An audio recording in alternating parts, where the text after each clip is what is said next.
On teaching, it must transform lives. At Rofine Field Group of Schools, we see every learner, nurture every talent, and ensure that no child is left behind. That commitment inspired the creation of the Rofine Arena, our Talent Enhancement Center, a space where young athletes, performers, and leaders are shaped. Here learners train, grow, and shine, on the track, on the field, in the pool, on the court, and in our fully equipped gym. But talent alone isn't enough. We provide the structure to turn potential into purpose. Through our B.Tech and senior school programs, we bridge academics with real-world skills. Welcome to the Rofine Diani campus. Nestled in the serene Umoja area near Mbindani, our Diani campus offers a perfect blend of a tranquil learning environment and top-notch. Discover futuristic education at the Rofine Field Group of Schools. Home of Rofine Field Group of Schools. Home of excellence. We nurture individual talents for excellence. We nurture individual talents while maintaining high academic standards with our experiential learning. Our campuses offer day and boarding CBE programs with the Diani and Utawala International campuses offering the complete journey from early years through A-levels. And now introducing Rofine Senior with all pathways and Rofine Sixth Form providing pre-university courses. The Rofine Field Group of Schools. In today's fast-paced world, education must go beyond teaching. It must transform lives. At Rofine Field Group of Schools, we see every learner, nurture every talent, and ensure that no child is left behind. That commitment inspired the creation of the Rofine Arena, our Talent Enhancement Center, a space where young athletes, performers, and leaders are shaped. Here learners train, grow, and shine, on the track, on the field, in the pool, on the court, and in our fully equipped gym. But talent alone isn't enough. We provide the structure to turn potential into purpose. Through our B.Tech and senior school programs, we bridge academics with real-world skills, preparing students for careers in sports science, fitness, health coaching, and more. With world-class facilities, Christian values, and a culture of excellence. We mentor and hold every boy's hand. Intention here is to ensure that our boys man up. And per every table, per every chair, the conversation will be happening, shaping every life, ensuring that by the end of it all, our boys are boys that are well mannered. Now, where will this be happening? Panari Hotel along Mombasa Road from 7 to 11. And we'll be having a great conversation made up of panelists that will be having discussing from every topic. Should boys cry or shouldn't they cry? Should boys talk about their issues openly or not? All these conversations that we've not been having will be open here. And we have one great chief guest that will grace the event, and that will be a moment of greatness, having a man holding the boy child to rise up above the level. And therefore, from whichever place where you'll be following us from, whether you decide to be here physically or follow us virtually, ensure that you engage us in this conversation to help shape a boy's life. Right here, right now, the Gents Conclave.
We are raising boys in an era unlike before, an era where a single scroll, a viral video, a trending influencer, or an online conversation can shape perspectives, redefine values, and influence decisions in a matter of seconds.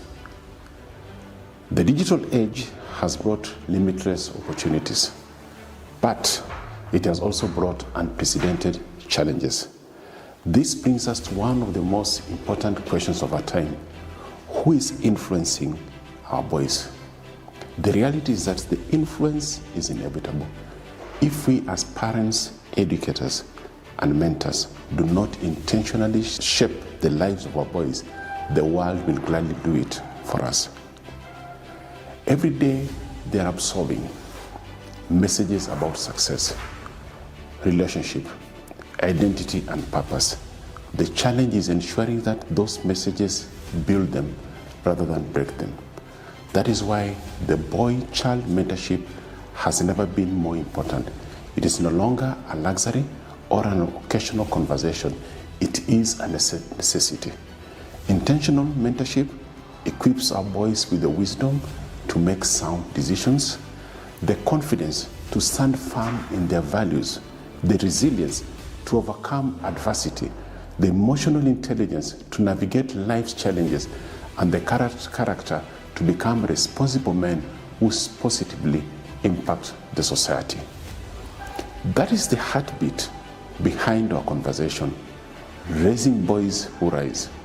We envision boys who rise above negative peer pressure, who rise above harmful stereotypes, and who rise above the noise of the digital world and grow into men defined by integrity, compassion, courage, accountability, and purpose.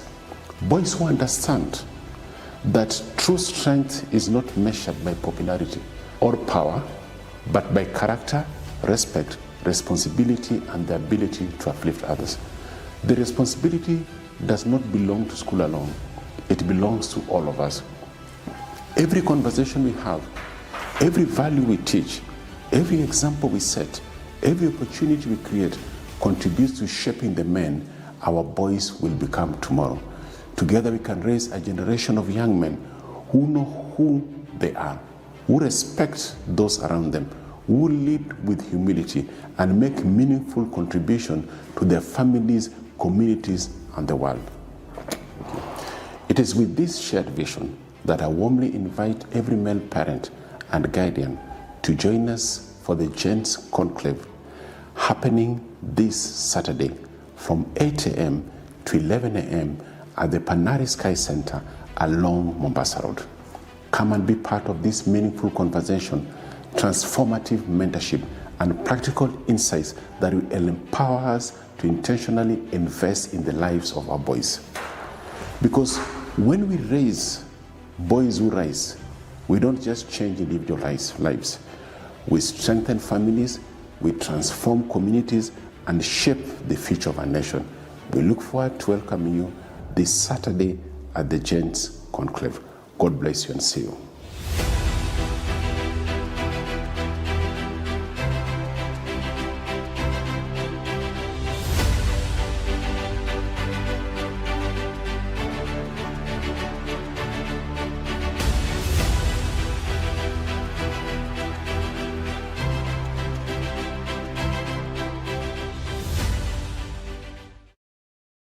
Welcome to Rofinfield Group of Schools, the home of excellence. Discover world-class academics from vibrant Cambridge early years to upper secondary and now our exclusive A-level campus. From the international campus in Utawala to the CBC campuses in Kamulu and Diani, innovation meets opportunity through tech-enabled classrooms, secure boarding, and talent-driven learning. Unleash your potential through our elite football, basketball, and swimming academies. At Rofin, no child is left behind. Limited spaces available. Enroll now.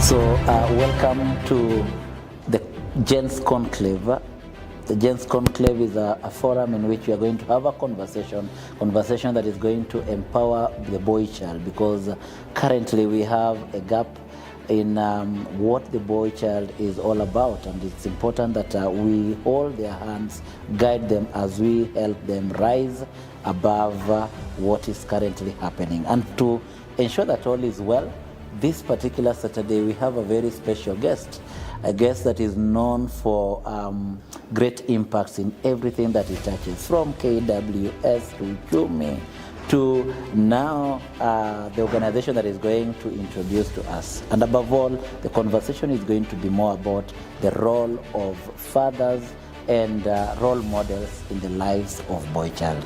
So, karibu sana, Daktari. Thank you very much. Yes. Yes.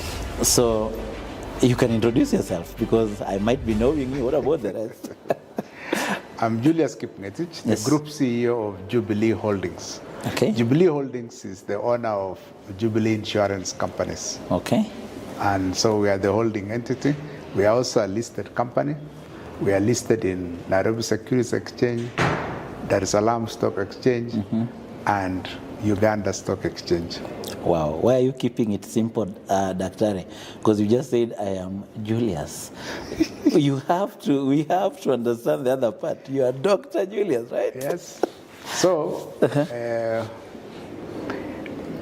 I like being simple, okay? And simplicity, Albert Einstein says simplicity is the ultimate sophistication. Wow. You have to be simple. You know, we are the boy child. Oh, okay. The boy child must humble themselves. Now, one thing about life is, when God made male and female, he expected them to work together. Okay? Biologically and even mentally, they are different. Yes. Okay? But that difference was not meant to divide us, it was meant to complement. Because life would be boring if we are the same. True. But over time, we don't use those. We need to also have people that we are looking upon, people that are holding. Discover futuristic education at the Rofine Field Group of Schools, home of excellence. We nurture individual talents while maintaining high academic standards with our experiential learning. Our campuses offer day and boarding CBE programs, with the Diani and Utawala international campuses offering the complete journey from early years through A levels. And now introducing Rofine Senior, with all pathways, and Rofine Sixth Form providing pre-university courses. The Rofine Field Group of Schools. In today's fast-paced world, education must go beyond teaching. It must transform lives. At Rofine Field Group of Schools, we see every learner, nurture every talent, and ensure that no child is left behind. That commitment inspired the creation of the Rofine Arena, our talent enhancement center, a space where young athletes perform, Discover futuristic and leaders are shaped. Here learners train, grow and shine, on the track, on the field, in the pool, on the court, and in our fully equipped gym. But talent alone isn't enough. We provide the structure to turn potential into purpose. Through our B.Tech and senior school programs, we bridge academics with real-world skills, preparing students for careers in sports science, fitness, health coaching, and more. With world-class facilities, Christian values, and a culture of excellence, Rofine isn't just building students, we're shaping futures.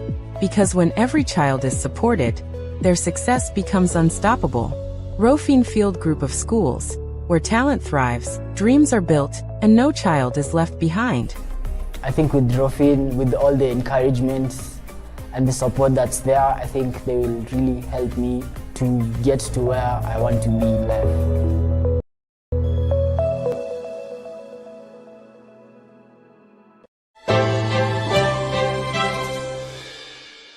Welcome to the Rofine Diani campus. Nestled in the serene Umoja area near Mvindani, our Diani campus offers a perfect blend of a tranquil learning environment and top-notch educational facilities. We take pride in providing a nurturing atmosphere where students can thrive academically, socially, and emotionally. Our campus is conveniently located in the Umoja area near Mvindeni, making it easily accessible for families in the surrounding neighborhoods. The peaceful surroundings provide an ideal setting for focused learning and holistic development. We began this exciting journey by breaking ground on January 2024 and dedicating the land to God, setting a strong foundation for the future. With dedication and hard work, we constructed a state-of-the-art facility designed to meet the highest educational standards. Through extensive marketing efforts, we reached out to the community, sensitizing and sharing our vision and the benefits of our new campus. Where we saw a great turnout in our recent interview events, where we had parents showing up in large numbers, eager to learn more about what Rofin Diani has to offer. Now, we are thrilled to announce that our school has been completed, and we are officially launching the Rofin Diani campus on 10th of August 2024. Why choose Rofin Diani campus? State-of-the-art facilities. Our campus is equipped with modern classrooms, advanced laboratories, an aviation assimilation room, a sports room, a music room, an art room, a well-stocked library, and excellent sports facilities to ensure a comprehensive educational experience. Experienced faculty. Our dedicated teachers are committed to providing personalized attention and fostering a love for learning in every student. Holistic development. We offer a wide range of extracurricular activities, including sports, arts, and clubs, to promote the all-round development of our students. Community spirit.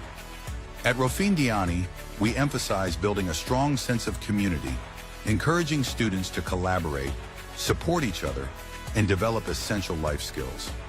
We invite you to visit our Diani campus and experience the unique spirit of our school community.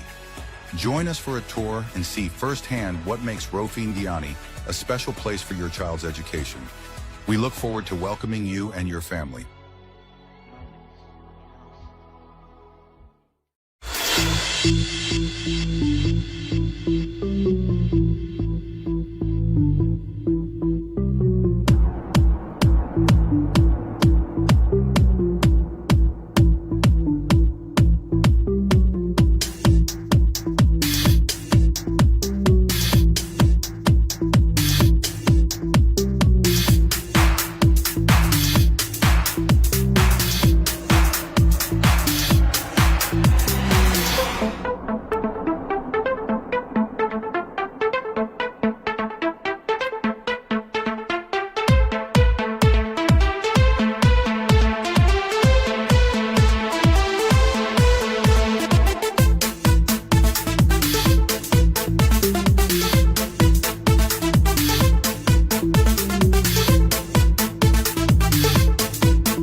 Every great conversation happens before the audience arrives. And one great thing is that this particular Saturday, where I am, within this particular space, we will be having the great conversation, bringing in the families, experts, one morning, a conversation that will shape the boy child one step at a time.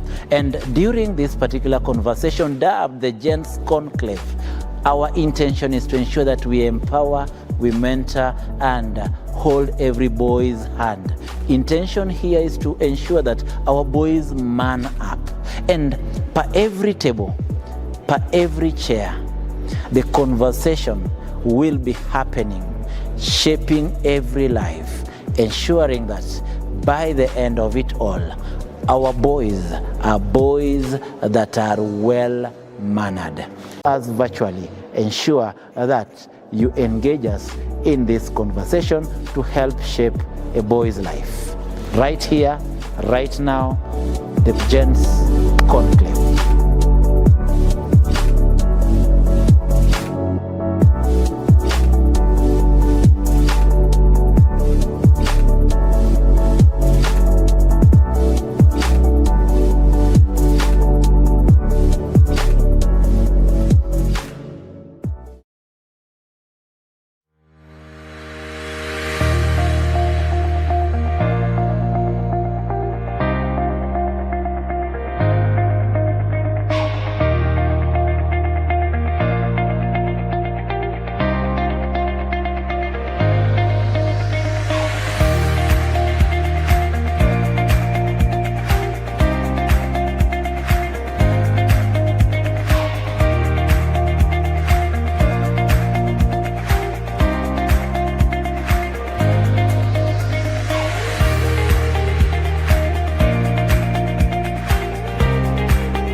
We are raising boys in an era unlike before, an era where a single scroll, a viral video, a trending influencer, or an online conversation can shape perspectives, redefine values, and influence decisions in a matter of seconds.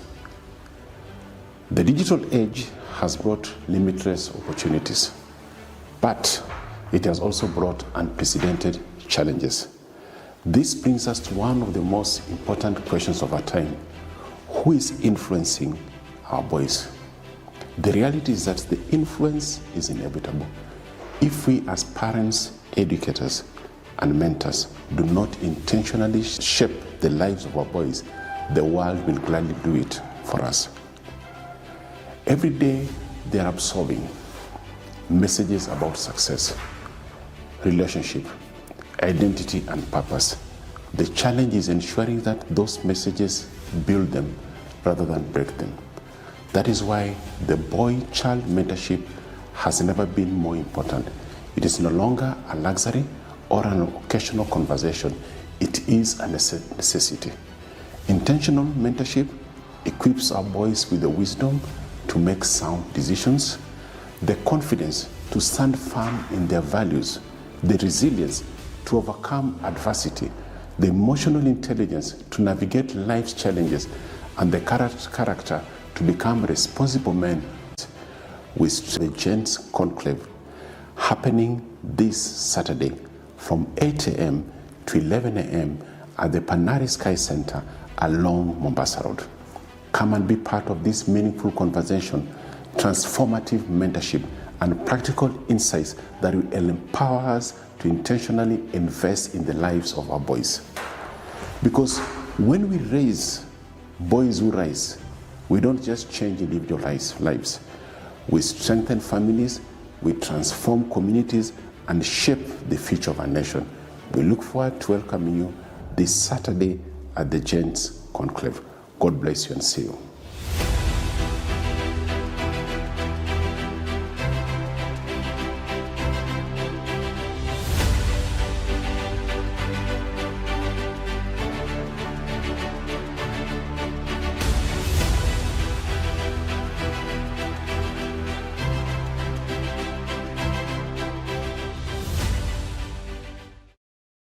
Welcome to Rofinfield Group of Schools, the home of excellence. Discover world-class academics from vibrant Cambridge early years to upper secondary and now our exclusive A-level campus. From the international campus in Utawala to the CBC campuses in Kamulu and Diani, innovation meets opportunity through tech-enabled classrooms, secure boarding, and talent-driven learning. Unleash your potential through our elite football, basketball, and swimming academies. At Rofin, no child is left behind. Limited spaces available. Enroll now.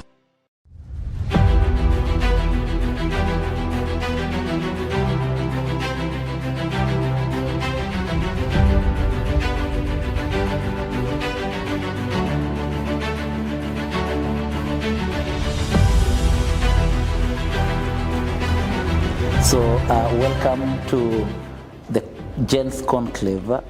The Gents Conclave is a forum in which we are going to have a conversation that is going to empower the boy child, because currently we have a gap in what the boy child is all about, and it's important that we hold their hands, guide them as we help them rise above what is currently happening. And to ensure that all is well, this particular Saturday we have a very special guest, a guest that is known for great impacts in everything that he touches, from KWS to Jumi to now the organization that is going to introduce to us. And above all, the conversation is going to be more about the role of fathers and role models in the lives of boy child. So karibu sana.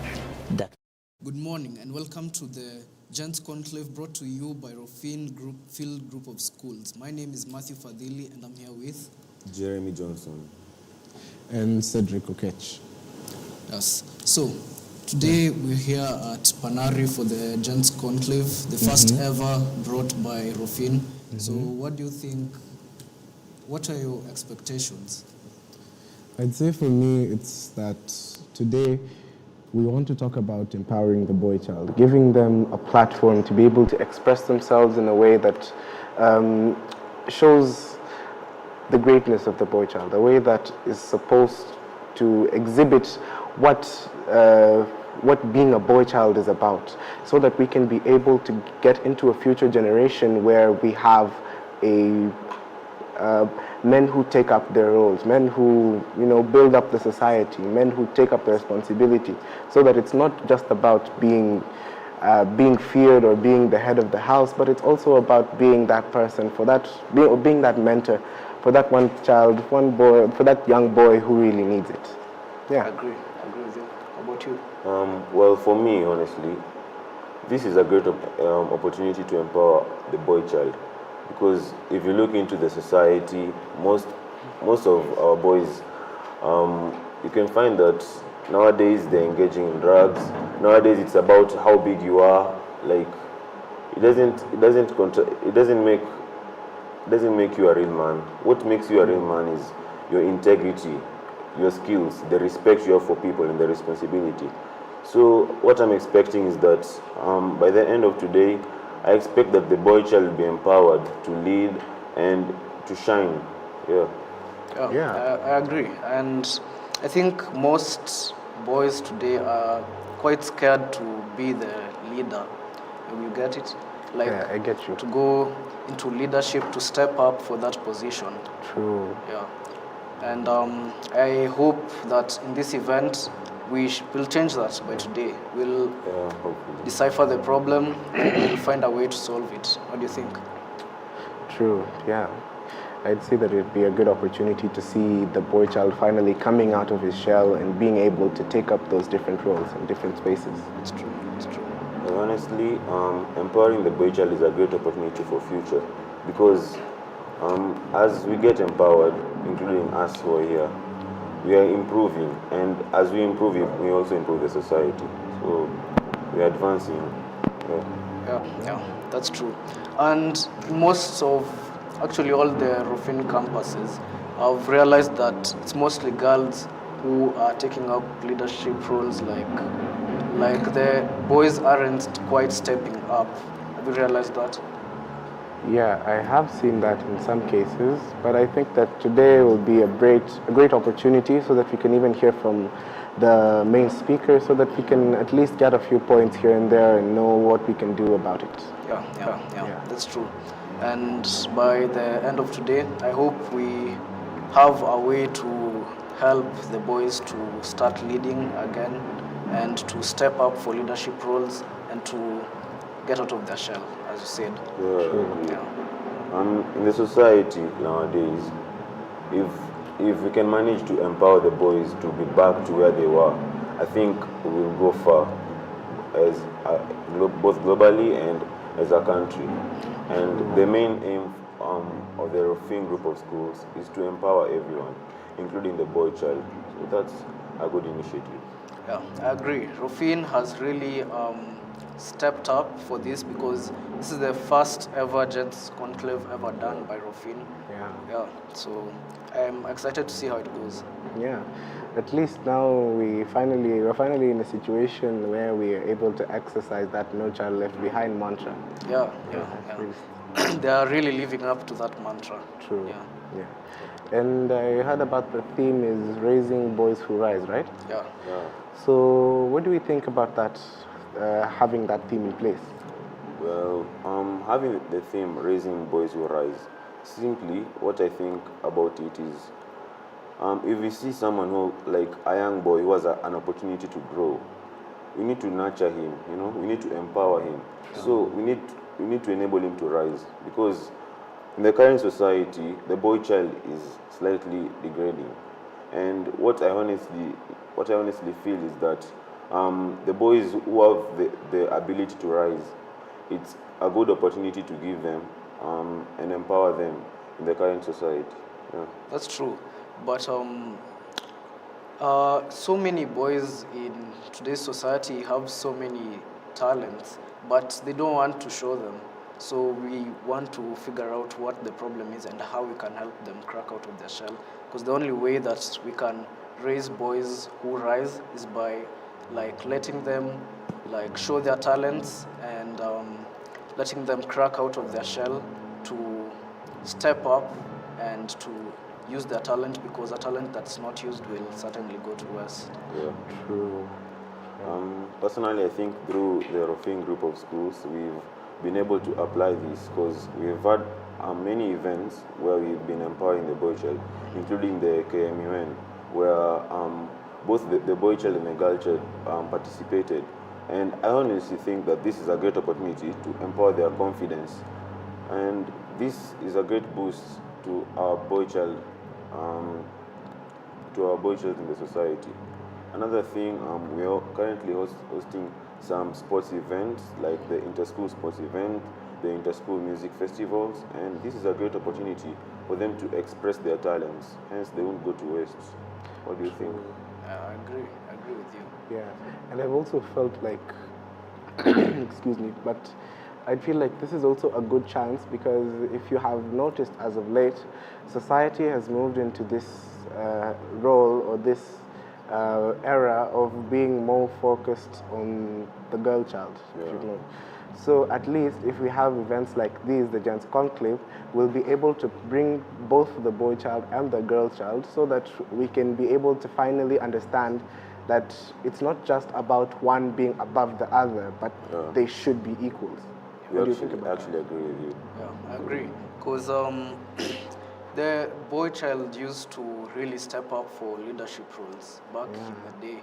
And I don't know what's currently happening in the society, or as to why the boys are backing away from showing their talents or leading roles or stepping up for things, you understand? What do you think one of the problems could be? Personally, peer pressure could be the main issue. Like, others discourage each other from participating in active, activities that can improve them. So this is a major one. What do you think, Cedric? Yeah, peer pressure would really be something that we should look into today, because there's also this kind of craze that's been going on of being nonchalant, right? So you're just there, you don't really care about anything, and I feel like that mentality is really...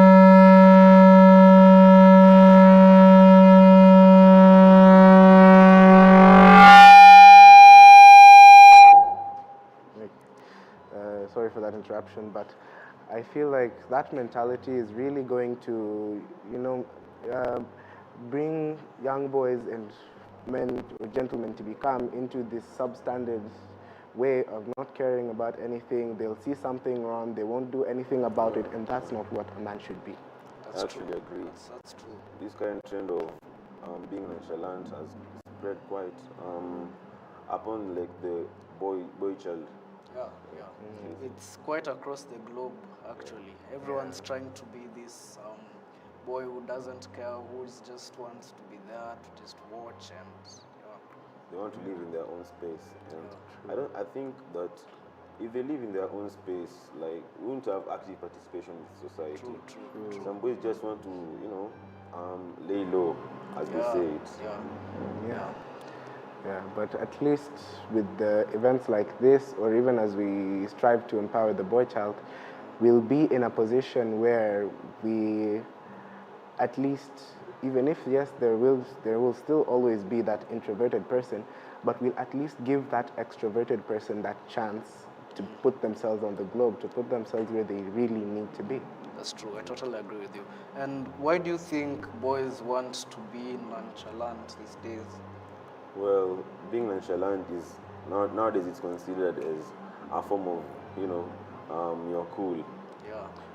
They consider it, being an introvert, you don't talk to people, you're considered, cool, and you don't interact that much. Everything you do is just based on you. So, people quite confuse being nonchalant for being introverted, because those are two different things. An extrovert who's trying to be nonchalant won't get to showcase their talent, because, as you said, they're trying to be cool, but an introvert certainly doesn't have that ability for that an extrovert has, so that's what makes it different. I agree. So what do you think are some of the activities that the Rufin group of schools has undertaken in order to empower the boy child? Well, Rufin has very many events, very many, and I don't think those events are in vain, because they do these events so they can give everyone a chance to showcase themselves, to put themselves out there on the globe, to build their profile. Yeah, and another good thing that I've noticed is that even teachers today, whether male, whether female, they've at least tried to sit down and identify those certain talents who are hiding themselves. Yeah, I agree. Yeah. And the fact that Rufin is bringing this Gents Conclave really shows that it's identified the issue in today's society, and they are trying to solve it. Yeah, I agree. At least as a school, we can say that we're taking some initiative. True. In the real, like, as you go on globally, what would you suggest as a solution to this? Because the boy child is losing place in society, and we need to bring them back. Yeah, I think after this Gents Conclave, this should be a launch and should have many more of these events. So eventually it will start being recognized internationally, and that will bring a lot of attention and draw people to it. Yeah. Then they can also use these solutions to come up with to know what to do with their boys internationally, and that way we will get our boys back to being leadership, and we will empower them. Yeah, I'd say that events like this are very important for the future as we see it, and that I think we should even have something, whether it's a lesson, like in main school, there are times where we have these boy talks or girl talks for the ladies, and I think that it's a good initiative because at least if we can have that situation where somebody has a mentor, because sometimes you know what you want, you know where you want to go, but you don't know how to get there. Yeah, I totally understand you because many boys, they absolutely know what they want. They do, but they don't have anyone to get them there. So Rufin is doing a very good thing with this, and I'm excited to see how the whole thing goes, how the conversations they're going to have on how they're going to empower the boy child and how they can, make them showcase, how they can make them showcase themselves. Yeah. So if you guys were to send one message to the boys around the globe, what would it be, Cedric? Honestly, all that I'd want to say to the people, or the boy child, is that we should be able to take up that role. It doesn't matter what anybody else thinks. You should just put yourself out there. It doesn't matter who's watching, what they're saying, even if it's your own family saying things that don't please you. As long as you know this will take you to that place that you want to be, go for it. Nobody's stopping you. I agree. Yeah. And I think that they should stop trying to be nonchalant. You don't have to be nonchalant for anyone. You should be yourself, and whatever you do is for yourself and not anyone else in the society. And this way, if you have a talent, you can showcase it, and it won't go to waste. I actually agree with what they've said because what I personally think, don't impress anyone. It's you who knows. And maybe you've seen a solution to a problem that is faced by the society and you're just there. Imagine if you stepped up. To empower all boys, I will encourage you, be confident. These current trends that are going on, being nonchalant, there's no way they're gonna take you. So personally, I think you should be confident and don't impress anyone. Just be yourself. And I'd say that to add on that is that we should be finding ourselves in a situation where you do what's good for you, because maybe being nonchalant is working for somebody else because that's just their personality, but maybe that's not you. So a question that I even like to pose to the audience is why do you want to use somebody else's solution for your problems? We should try and change that. I agree. That's a very powerful statement you've given there. And another thing that I want to say is that being nonchalant, that really won't take you anywhere, because if you see a problem out there and you have a solution for it, you have to chase it. And just like Cedric here said, that you can't use someone else's solution to solve a problem.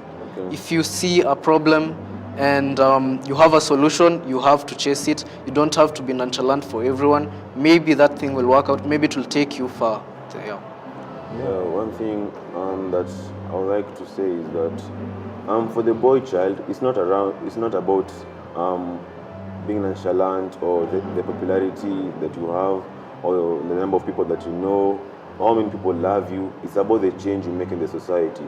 It's about integrity, respect, and responsibility, and the good decisions that you make.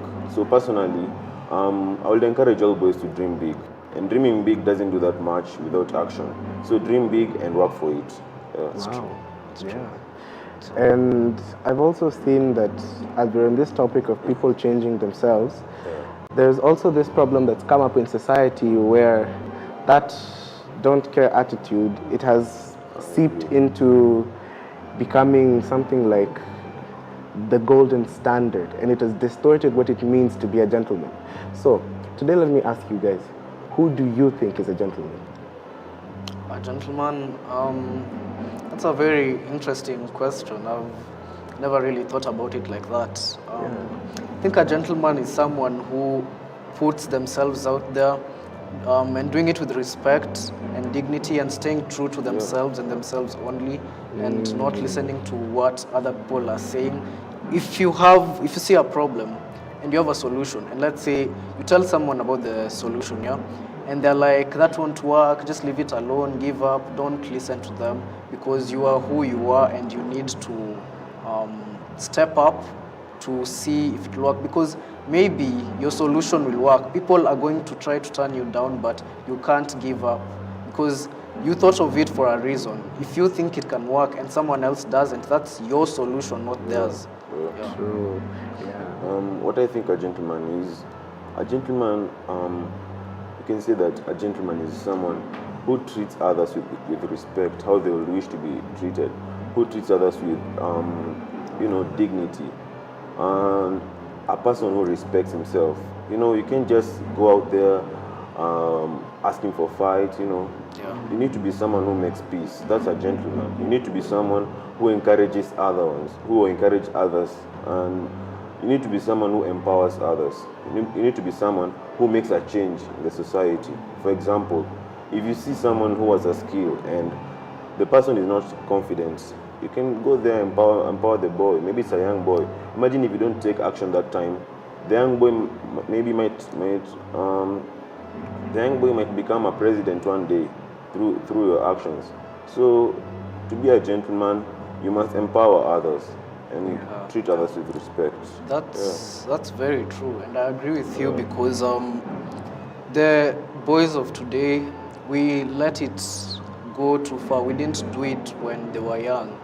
When this should start when they're young, the empowerment, because so many people today are on social media and they'll see things and they'll want to be like the people on social media. They'll want to get that don't care attitude. They'll want to be like them. And if we start discovering this at a later age, it will be too far gone. And I think this initiative is really good, so we can start discovering the problems that they have right now. You've mentioned something very key, the issue on social media. Social media is an actual factor that is affecting the boy child. What do you think, Cedric? Yeah, I'd say that, it's really rampant. And a problem that it brings in society is that everybody wants to be what's trending, because we've gone from that mindset of it's your character that defines who you are, to the point where it's about what can you do to get viral. It doesn't matter if it's stupid or if it's impractical. As long as I get viral, I'm set for life. Yeah, and I think that's quite a problem, because they think they can make it out with social media. And the truth is, many of these people who are viral doing silly stuff on social media have talents that could have really benefited the world or helped the world, but they don't want to show that because they're afraid of judgment. That's very key.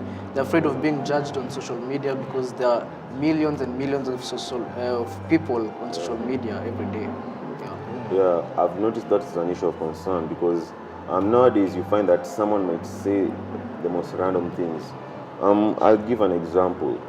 For example, on social media, you might see something that's trending and it's not quite appropriate, and it doesn't sit well with you, but since you want to fit in that group, since you want your friends to acknowledge you, since you don't want to feel left out, you just say it, and I don't see it quite sitting well with me.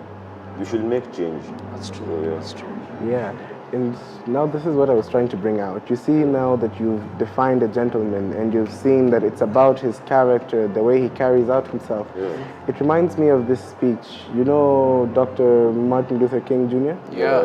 Yeah, I remember from one of his most famous speeches, I Had a Dream. I remember there's a line where he said that, even though he was referring to both genders, but I feel like today it can really apply in the matter or fact that he said that he would want in future his children to be judged not by the color of their skin, but by the content of their character. So what I would link it to being a gentleman is we should start from events like these and others that are going to happen in the future, we should be able to redefine that space around being a gentleman, so that it's not all about doing things to get viral, but it's about doing what's right and recognizing what's right, not just recognizing what's wrong. I totally agree with you. And thank you for posing that question about what is a gentleman. That caught me off guard, but it's a very good question. And I think another issue that's really affecting the boys is cyberbullying. You get it? True. Because today, let's say a boy steps up, they're like, okay, let me go show my talent to the world. He goes and he receives hate and hate and hate and hate and hate. People are just hating in the comments, they're just hating. Maybe this talent is actually useful, it's actually really helpful in the world, but people will just choose to hate. And even though the character that decided to go and really stepped up for it, he'll really like Become withdrawn somehow. and absorb the hate. You understand? Yeah. He's going to really take it to heart, and this will withdraw him from the talent section and leadership and all of that. They're going to start withdrawing from all of that, and they're going to want to stay low, lay low, become nonchalant. That's another problem. This is actually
their own insecurities. Maybe they're just jealous of you, and they just which leads them to then go on and talk about you like that.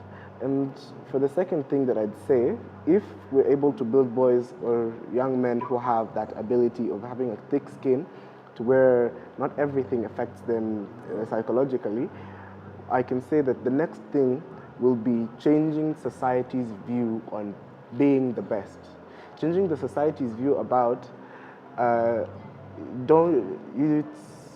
can say it's not a must you do what everybody else has done for you to be successful. That's true. That's true. Yeah. I totally agree on you. And I'd like to pose a question since we're empowering boys. So, as a boy, do you think that boys should cry? Are they allowed to cry? Well, you could be in a situation where you must break down. You know, it's something that you can't avoid since we are all humans, and at some point you might feel like broken.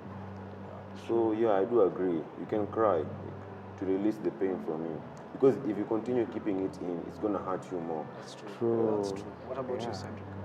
Yeah, I totally agree with Jeremy here, and I say that yeah, it's important to cry. It doesn't matter if it will make you look weak, even if it's in front of your opponent or something, but sometimes it just needs somewhere to release it. That's why you find that some people will even substitute it with going to things like violence or something like that, but it should not be like that. I feel like we should be able, yes, you've cried maybe once or twice, maybe it's not all the time, but we should have it as something as do it when necessary, not just building it as a defense mechanism for yourself. That's true. And in today's society, it's quite biased, I won't lie. It's quite biased. People have this, they have this thing to believe that boys should be strong always, never cry, hold your emotions in, and I think that's a problem. because some of these boys will hold those emotions in and get depressed. They're going to start getting, they'll get withdrawn from the society. Yeah. On that, I think that, discouraging boys from crying is not quite a solution, because you find that a boy is holding quite the anger, and one day he might just decide to crash out. Maybe he might decide to do something that is not quite good for the society. Yeah, so I think they should be allowed to cry. That's true. Now we should go to the ground where Johnson, Clive. Clive. Oh, my bad. Yeah, Clive will be taking us through an interview, right? Yeah, he's just going to be showing us what's going on and what is happening on the ground, so that we can know the people who are coming here, which mindset are they in? What are they ready to show us? Agreed. Yeah. Yeah. So let's switch to ground and let's see how that goes. And we're excited to have you guys here, and make sure you have fun. Make sure you have fun. Thank you. Yeah. I think there's a delay. We'll just switch to ground in a bit, but yeah, I think this conversation has really impacted and spiked up the event. We've initiated it. We've given people a view about what it is. It has really opened my eyes on the importance of having the boy child in the society, and I've gotten to learn that things like crying, you can cry, but not in all circumstances. Don't use crying as your weapon to get what you want. True. Just cry. True. Cry if you need to release the pain. Yeah. And I've also learned that in the current society, don't be afraid to express your skill. Don't be afraid to express your talent, because out there, maybe there's a solution. Maybe there's a challenge that requires a solution. Yeah. So I think Clive is now ready, and we'll switch to ground to hear how it goes. Thank you. Okay.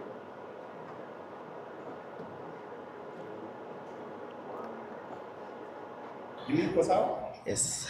Hello, everyone. From the Panari Hotel, it is the Rofinfield Group of Schools. And my name is Clive Sunguti from the Rofinfield Group of Schools Communal Campus. And it's a pleasure to see you all here. And if you're online, thank you for following us. And it will be a pleasure for you to come. Please come this way. Today is a splendid day for all of us. It's quite interesting. And it fills my heart with so much joy that so many parents and visitors have come to just witness this day. As we go upstairs, you'll see the marvelous decorations and everything that is happening. And as you can see, so many people are here, and it's quite cold, so I hope you're putting on your jackets and sweaters today. Even online, it will be a pleasure for you to always come and be okay and be healthy. And as you come this way, we will see a marvelous view. Just look at how many people are coming, how many people are here. It is a splendid pleasure for you all to be here. And if you're following us online, thank you for following us from the Rofinfield. And it's a pleasure. Over here, this is our entrance. This is our entrance, and it's quite marvelous and interesting over here. As you can see, everything is doing so well, and thank you so much again. It fills all of us with happiness that you're here and you are listening to us, even online. It's just a marvelous plead. And as you can see, as I come to this way,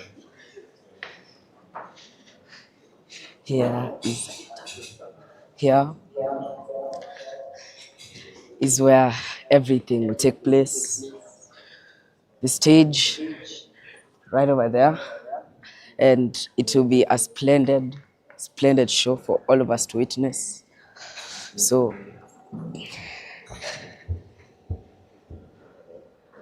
as you can see, everyone's here, and even following us online, it's a pleasure. And thank you so much, visitors and parents, for for just taking your time and coming to just sit with us and listen. Thank you so much, and this fills all of us with so much happiness. Thank you so much. Over here, as you can see, this is where all the music will come from. You can see the drums, the guitars, everything. So if you want to boogie a bit, don't hesitate or anything, just continue. Please follow me this way.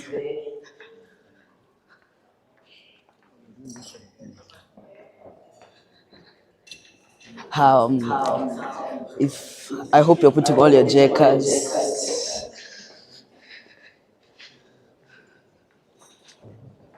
Where is it? Boardroom ko.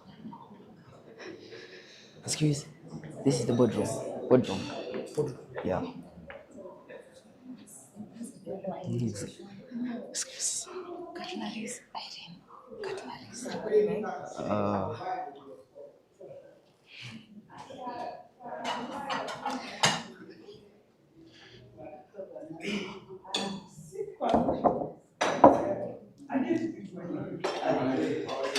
Fine, thank you, sir.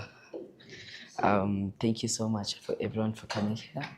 It's such a pleasure, and I know it should have been busy, but you just decided to take your time and come here and have a session with us. It fills me with so much happiness that you're here, and thank you so much. Thank you. Thank you. Yes. Yes. Yeah, no, I've just come. I used to be in the student council last year, but then I strived to become the president. But there is always next year. I'll manage. Yes. There's still chances out there, and I'm not going to give up easily. Yes. Yes, we are live actually. I'm sure everybody wants to see our broad smiles, and I'm sure. Thank you. Go.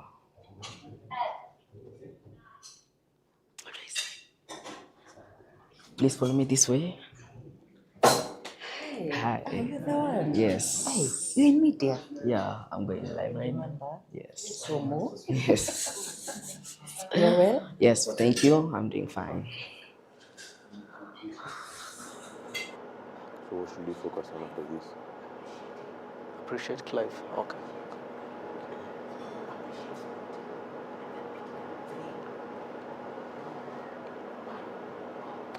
Okay, thank you, Clive, for that vibrant experience.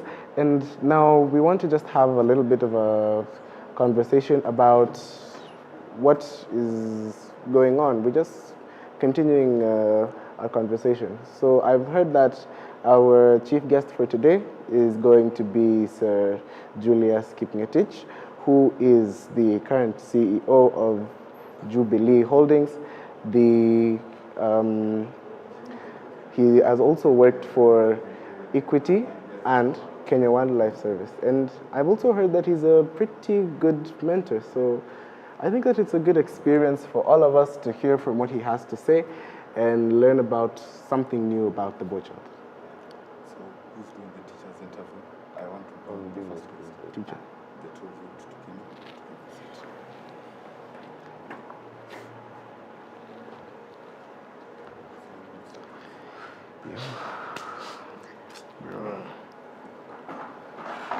I just sit here. I sit here. It's waiting, man. It's fine. Shabbos. Hi, how are you? I'm good. You good? Yeah. Good job.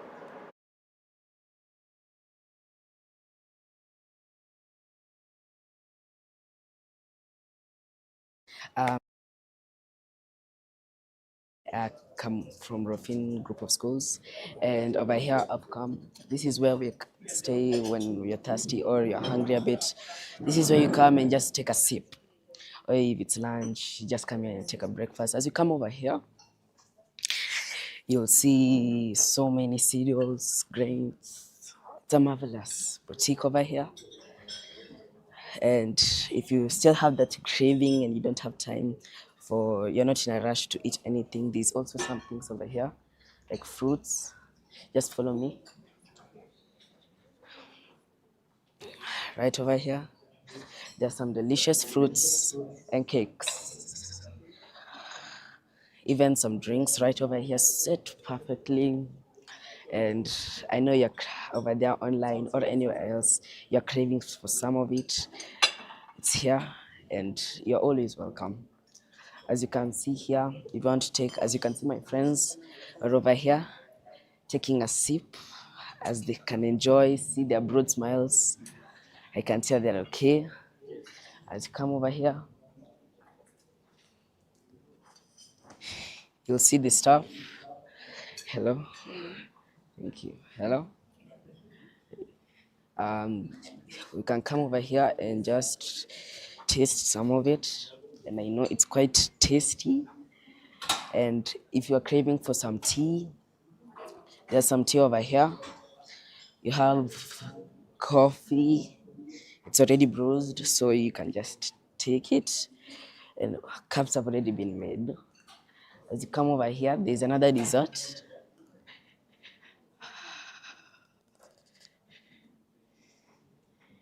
Delicious food right over here.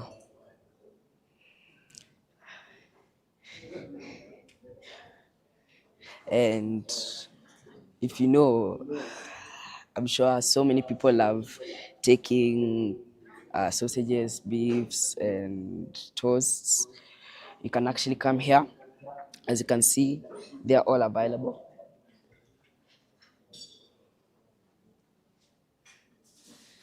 Look how beautiful and good they look like. I'm starting to feel hungry myself. And come, you'll see here. This is the stage.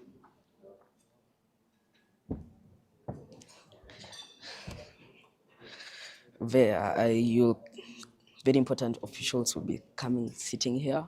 For example, the director will be coming here and just sitting down, taking a cup of tea. And if you're still craving for some, all of this is right at your fingertips.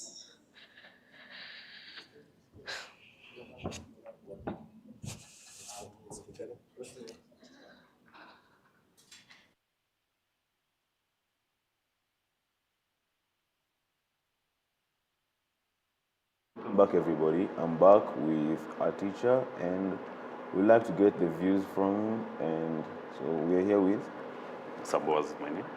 Oh, so we're here with Saboaz, a teacher from the main school campus. And so, Saboaz, what do you think the event that we have today? How do you think the event that you have today empowers the boy child?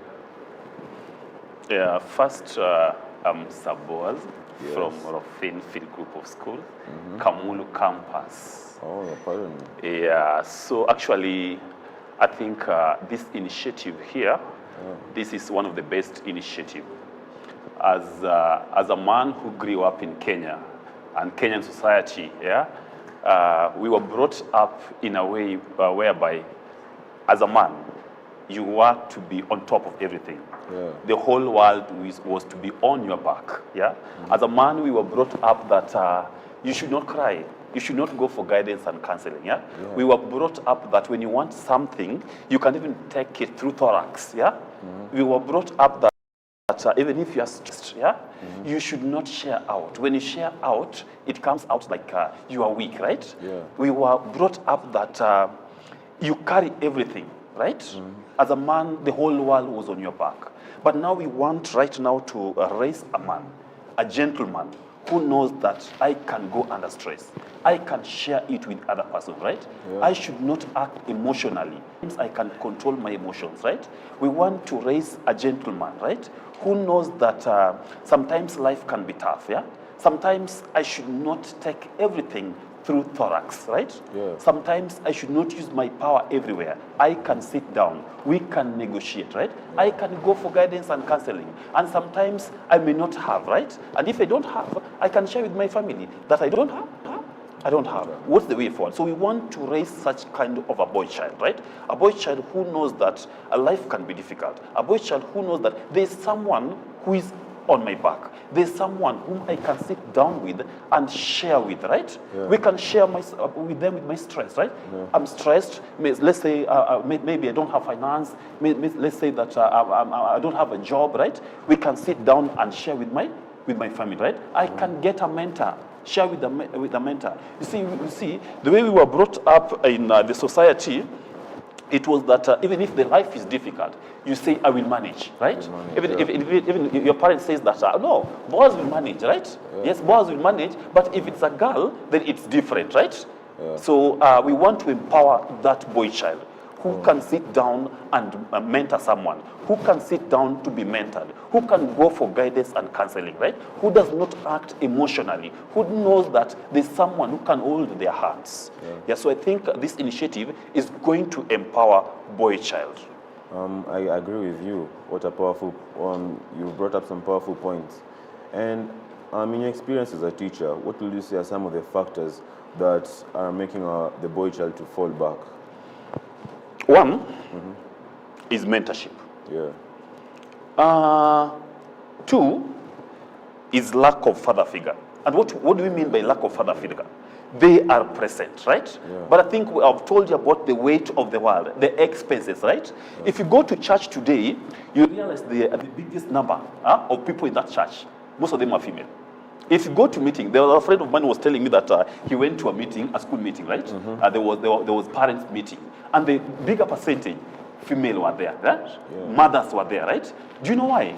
It means that the fathers are there, but I think because the whole world is looking into them, right?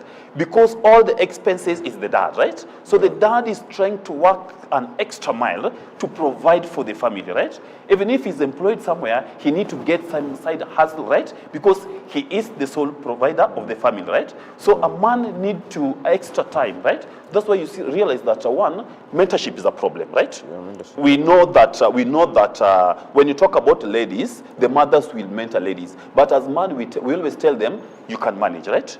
Yeah, so one problem is mentorship, right? Yeah. Two is also lack of father figure. They are present, right? They are present physically, but they take the shortest time with the boys, to mentor boys. Another thing we can talk about is social media influence, right? I agree. A great problem right now, because not all what we get in social media is positive, right? Yeah. So we get positive, we also get negative. And also I've told you that a lack of father figure. Sometimes we don't monitor what our boys are watching, right? And then we can also talk about peer pressure, right? Yeah. Yes, when we go to school, let's say we go to school, we go to society, we get people from different backgrounds, right? So peer pressure can also lead to that. You've talked about peer pressure, and that's an issue that's affecting the boy child, and I've actually noted it in many different schools and like different systems around the world. So concerning the peer pressure, how do you think we can overcome this? Yeah, this one here, what brings peer pressure is we are wired differently. Yeah. We come from different backgrounds, right? So the background I'm coming from may be different from where you're coming from, right? Yeah. I may have a strict family who follows what I do, and maybe you don't have that. Or you may have a strict family who follows what you do, right? Yeah. So when we meet in school or we meet anywhere, right? Yeah. We meet guys from different backgrounds. So what can help us here is mentorship, right? Yeah. We bring mentorship in our schools, right? We mentor boys. We get role models in schools, right? Yeah. When we get role models, we get mentorship, then I think we'll overcome this peer pressure. Oh, I agree. So we have a new guest joining us, and I'd like him to introduce himself. Thank you. Yeah. I'm Sir Robert from the main campus.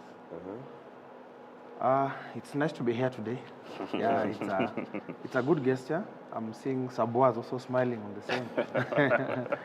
I agree with you. Yeah. So we're discussing on some of the ways we can empower the boy child, and how the Gents Conclave is one of the ways that it's empowering the boy child. Okay. So according to you, how do you think this is empowering the boy child? It's a good initiative because you realize that all was okay until some years back, around 1990, suppose, 1990. Yeah. That is when we had the African Charter. The African Charter was meant to support the girl child. Yes. So before that, there was a bit of equality on the learners' movement. Now, when the charter was created, it was adopted and it was meant to support the girl child. So it gives the big question, now where is the boy child? Yeah. I have a question for both of you. Yeah. Do you think that, remember in the past years, it used to be girls are the ones who are facing inequality, the girls are the ones who are falling back, you know, the girls need to be present in society. Do you think that we focused more on the girls and forgot about the boy child? Because in the past years, we usually had these initiatives on the girls, and we forgot to equalize it and make it more equal. The boy side, the boy child side, and the girl child side. So what do you think about that? Yeah, initially, you realized that we tried to empower girl child, right? Yeah. We wanted that inequality, which was right? But I think we update it because really, right now, we have very many organizations, right? Which are now talking about the girl child. But getting an organization talking about the boy child is, you even get organization talking about women, right? Now the old, right? So it is from the girl child, it goes now to the women. All this place, boy child is not there, right? Men are not there, right? So that's why I'm telling you, even the mentorship is not there, right? Because we don't have any organization now talking about the boy child. By the way, if you go back to even to the streets right now, during, let's say, from Monday to Friday, right? If you get a girl child outside, anyone who meets a girl child will ask them, why are you not going to school, right? Even in our village, they will ask a girl, why are you not going to school? What about the boy child? No, it's normal to them. In fact, you'll get a boy child looking after the cattle, right? But no one will ask them.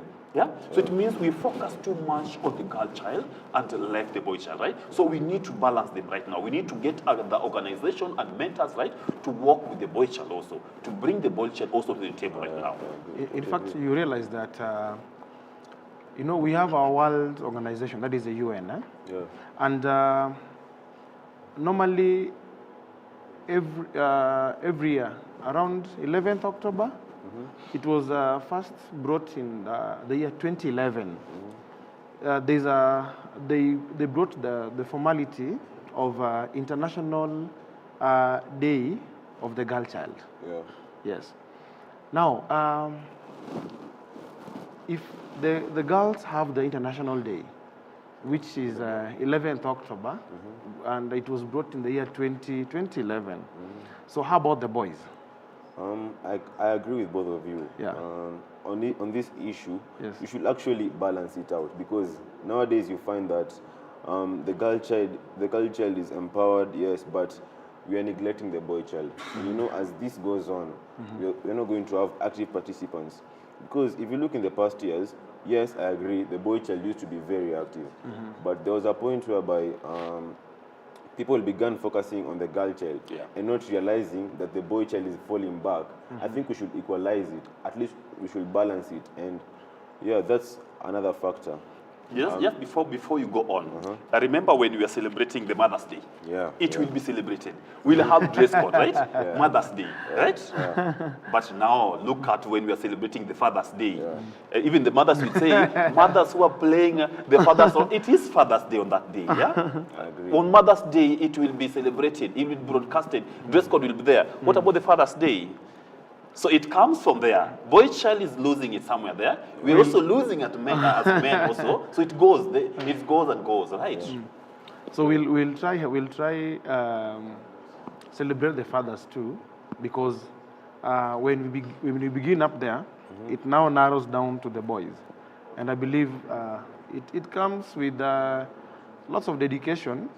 We are not hitting any stones to the mothers, but we love mothers. But we need to be supported, Of course, sure. yes. Yes, yeah. So another question for you guys. You do realize that in the current society, we are facing a lot of discrimination for what you're doing. What are some of the solutions you can suggest? A lot of discriminations. For example, if you're trying to express your talent as, let's say, a boy child, you face discriminations from your friends, from your peers, and this is quite an issue that is brewing up. So what are the solutions? I think this is where we talked about role models, right? Yeah, role models. And this is where we talked about the mentors, right? Yeah. We need to nurture talents for everyone, right? Yeah. So we need to have mentors, right? Yeah. Because I think what happens sometimes, you realize you want to nurture your talents, yeah, but again you face discrimination from that people. They tell you no or something like that, right? We just need to get mentors, right? And then I think when we get mentors, I think everything will be okay, because we will now mentor all the boys, right? All the boys will now start appreciating each other's talent, right? Because I think we've lost it somewhere, whereby now we realize that we look at talent and say that talent may not pay, yeah? Talent may not pay, yeah? So I think what I can talk about is just mentorship. If we bring mentorship to the table, we mentor all the boys, right? So we are done. But I see I was still talking.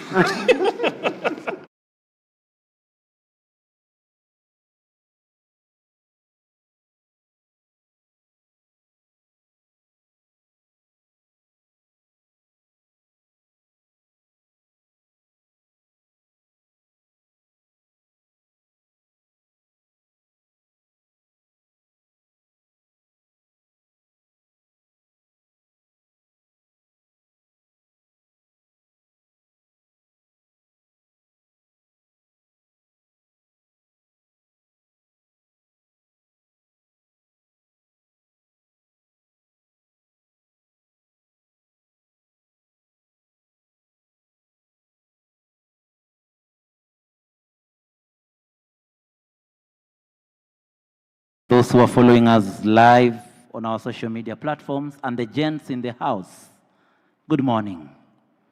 I want to acknowledge the presence of our director, presence of the chief guest, and the team of panelists that will be gracing this event. We are live on our social media platforms. You can get us through the Rofin Group of Schools. We are also using the hashtag the Gents Conclave, and also Raising Boys Who Rise. Feel free to engage with us. Feel free to ensure that we are good to go. Ladies and gentlemen, my name is Sir Leonard, the group's head of media, and at the same time, the deputy principal, Rofin International School. And we are so lucky to have you here just to ensure that the conversation is okay. Now, before starting officially, I just want to give us some of the updates. So before we bring out today's main event, I want to take a moment to talk about why we are here.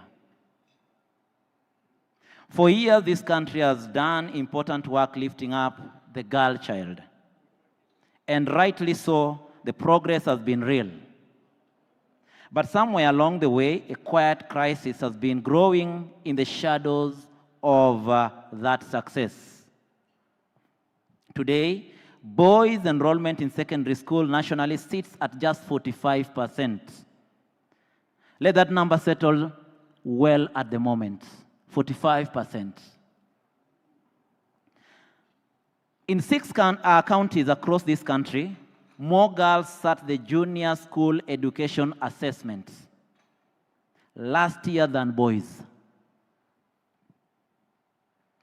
In some of our arid and semi-arid regions, boys are being pulled out of class, not because they don't want to learn, but because drought means someone has to take the cattle out to graze, and that someone is almost a boy. And it doesn't stop at that classroom door. Experts tell us that the reason boys are falling behind are not biological, they are social. Substance abuse, economic pressure, family instability, and perhaps the one thread that runs through almost every story, the absence of mentorship. A lack of someone to look up to, a lack of someone to say, I see you, I believe in you, let me walk with you. And that is the gap that Rofin is filling. And UNICEF's own data tells us something even harder to hear, that nearly 4 in 10 boys in this country report experiencing violence in their own homes from the very people meant to protect them. This is not a competition between the boy child and the girl child. This is about making sure that when we talk about every child, we truly mean every child. That is why we are here today, ladies and gentlemen, for those who are following, the ladies who are following us online. That is why the Gents Conclave exists, not as a moment, but as a movement. A space where mentorship is not a slogan, but a lived daily practice. So as we move into today's main event, I ask each of us and each one of you, parents, teachers, mentors, guests, to listen not just with your ears, but with your responsibility.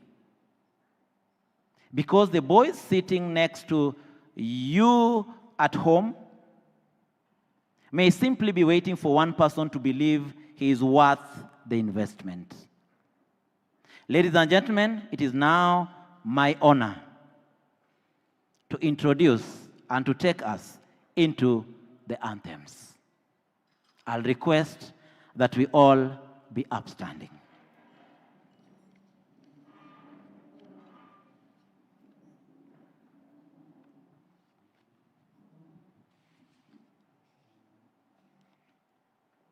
So we'll start with the national anthem. And then thereafter, the East African anthem, and then the school anthem.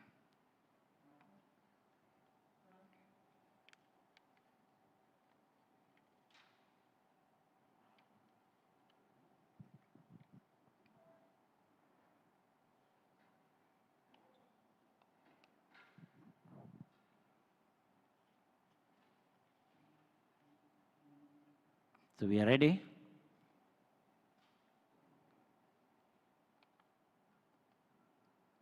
Wonderful. We should be ready in a moment, and thank you. That is about the Gents Conclave, the moment to rise up and raise the bar. I'm happy that we are standing at attention. That is good. Thank you so much.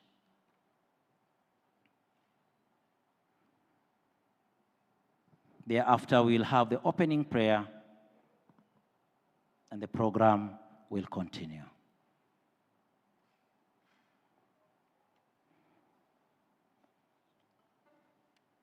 We are ready to go. National anthem.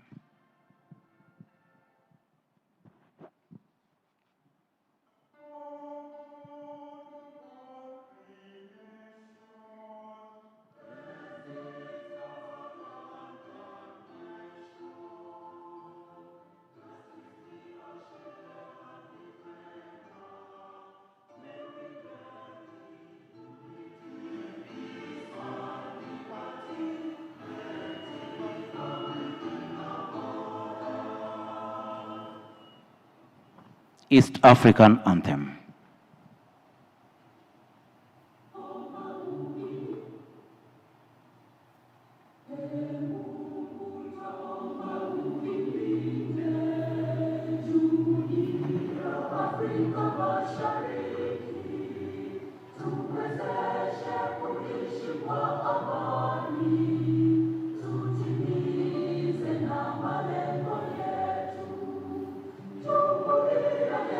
Sote tu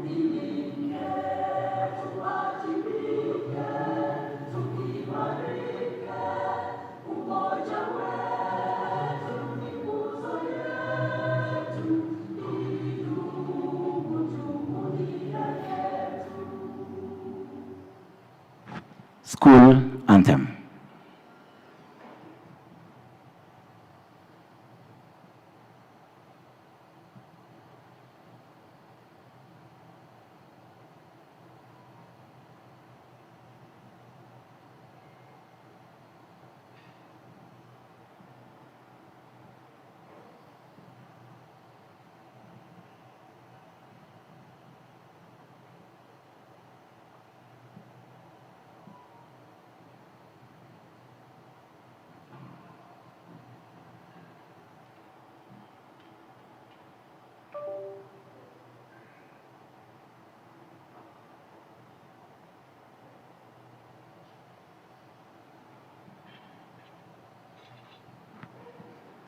So now, part of the school anthem, I'm being notified that we do it at the last part of it. So ladies and gentlemen, we are free to take our seats. We are free to take our seats. I want you to greet your neighbor. Kindly extend the greetings to our neighbors. Tell him something. If you're sitting next to a lady, tell her something. Kindly ensure that you have the conversation.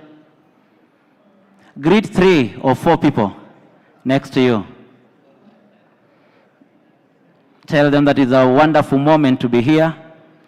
I'll request you can move if you want to for only a minute or 2. Gents always have the conversation happening. Thank you so much. And as we have that, I want to call a great boy, Lawrence Jabali, to just come in front. A boy from kindergarten. Let's appreciate him. Lawrence Jabali. Lawrence, how are you? You're well? You can move up there. Look at the confidence that you are building. Okay? So now, Lawrence is here to guide us through something. The prayers.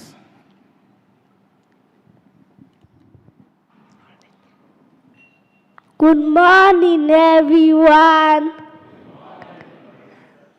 My name is Lawrence Jabali Busaka, and I am 6 years old, and I am in PP2 Abadea. Our school helps every child to discover their talents. Some children are good in singing, others in drawing, and others in speaking. Everyone is given a chance to shine. A good school builds a strong foundation for a brighter future. That is why we invite you to our school where we learn, grow, and succeed. Join us today and be part of our happy school family. Let us pray. Dear Heavenly Father, thank you for this beautiful day. Thank you for loving us. Thank you for blessing us with our families, teachers, and our school. Thank you for every boy and dad in this event. Help us to listen carefully and make good choices. Be with us throughout the day. In Jesus' name we pray. Amen. Thank you. Wow. Hey, let's appreciate him, please, in a better way. Thank you, sir. You're blessed, okay?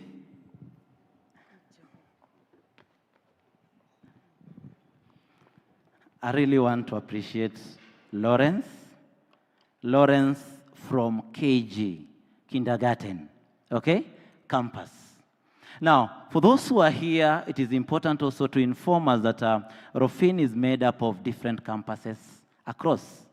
We have the Rofin main campus. Parents from Rofin main campus? A show of hand? Wonderful. Thank you so much. Then we have Rofin kindergarten. Parents from Rofin kindergarten? Tuko wengi. Thank you.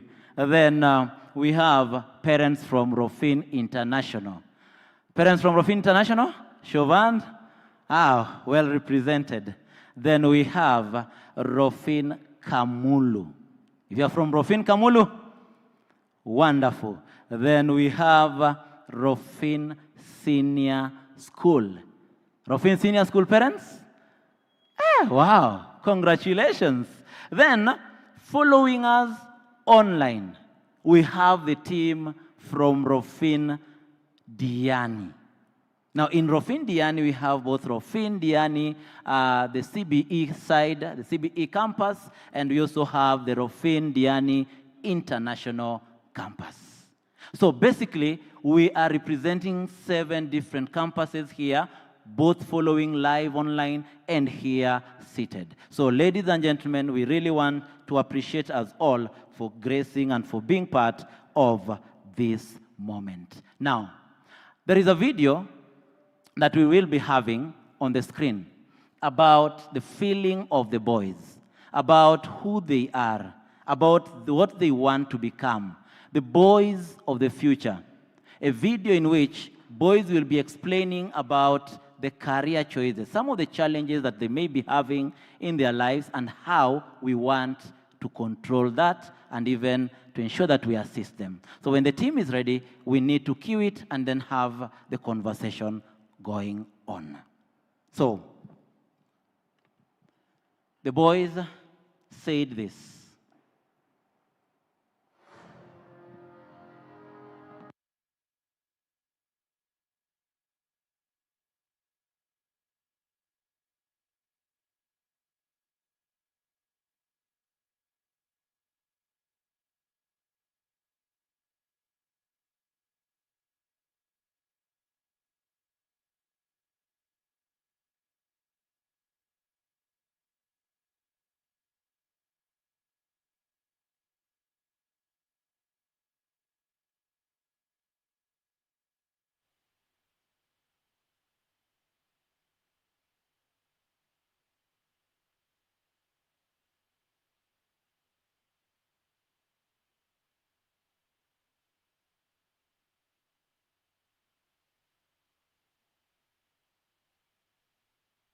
I'm Trevor Kubasu. I am a confident man who believes in inspiring others. I am Jeremy Johnson. I want to become a responsible man who keeps his word and leads with purpose. My name is Jamie Yasna. I would want to become a respectful man who treats everyone with kindness and dignity. My name is Kakurasa, and I want to be a man of integrity because character is true strength. Character is not built overnight. It is nurtured, one lesson at a time, one act of kindness, one courageous decision, one opportunity to grow. I choose respect. I choose excellence. I choose to rise. I choose discipline. I choose respect. I choose courage. I choose kindness. A boy empowered today becomes a man who leads tomorrow. We are leaders. We are dreamers. We are responsible. We are the future. The future is not built by chance. It is built by the values we teach, the confidence we inspire, and the opportunities we provide. At Rofin Field Group of Schools, we are committed to raising boys who lead with integrity, serve with compassion, respect others, and pursue excellence. That is from our boys. Let's appreciate the boy child. And now, with this type of communication, then it is important also to introduce the big boy in the house. Okay? The boy that has really shaped the conversation that is about Rofin Field Group of Schools. The conversation about the Rofin brand. The boy that was the boy and later came to be a man, recognized outside there as by Maryland University for his work in education. The boy that is behind Rofin Field Group of Schools. So ladies and gentlemen, at this moment, allow me to welcome the Group CEO, the Director of the Rofinfield Group of Schools. Karibu sana.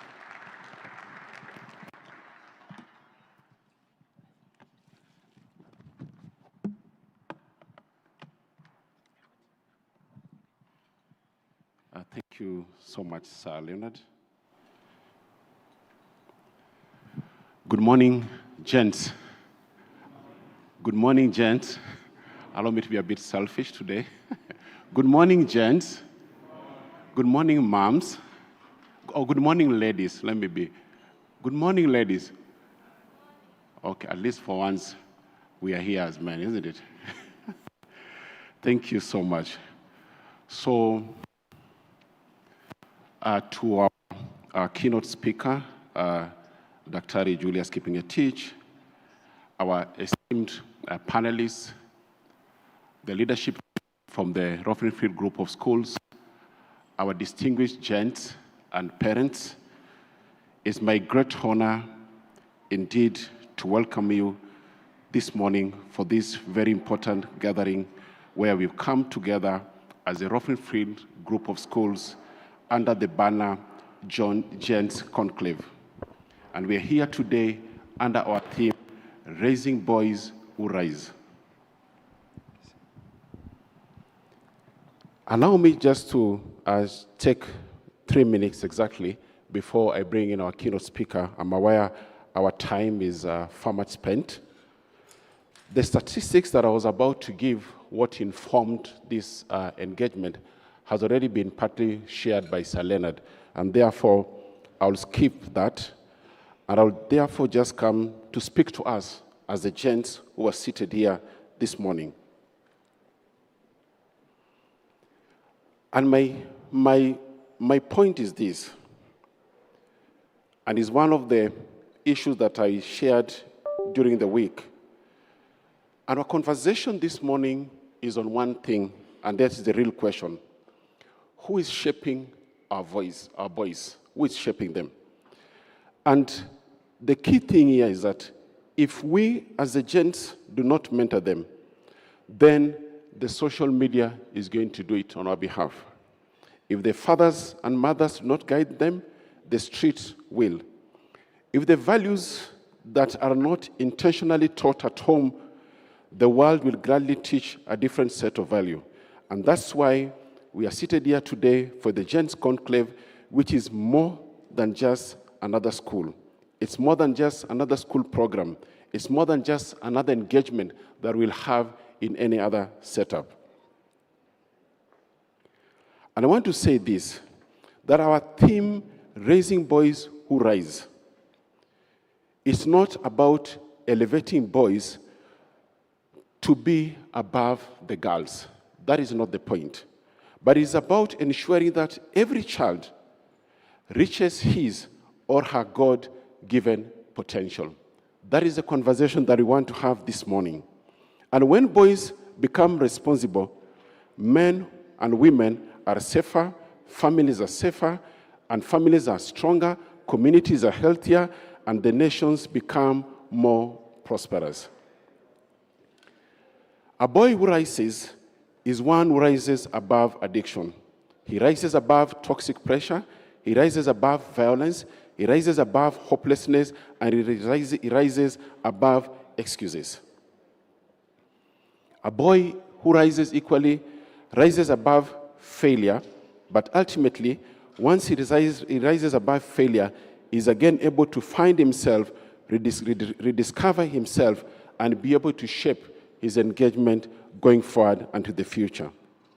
Proverbs 22:6 tells us, and which all of us know, that train up a child in the way he should go, and when he is old enough, he will not depart from it. And the key thing that I picked from this verse is that training requires consistency, presence, sacrifice, and equally mentorship.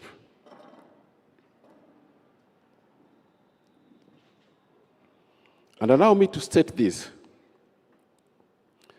that as a Rofinfield Group of School, for quite some time, we've had an engagement. And the key question has been,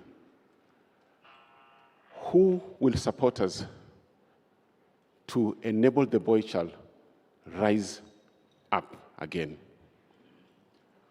What kind of conversation will be able to support us to enable the boy child regain his place in the society? Many a times in the school setup, we've had engagements, and when the boy child is called where the girls are, the boy child will always find him hiding somewhere at the corner. And this has been a great challenge, and I'm sure during our conversation that we've had as a school, in many events that we've had, this has always been a question that has been coming up. Where are the boys? Where are the boys? And that has informed our gathering here today in the Gents Conclave, where we want to come together, we want to have a honest discussion on how we are able to support the boy child so as he's able to regain his place in the society.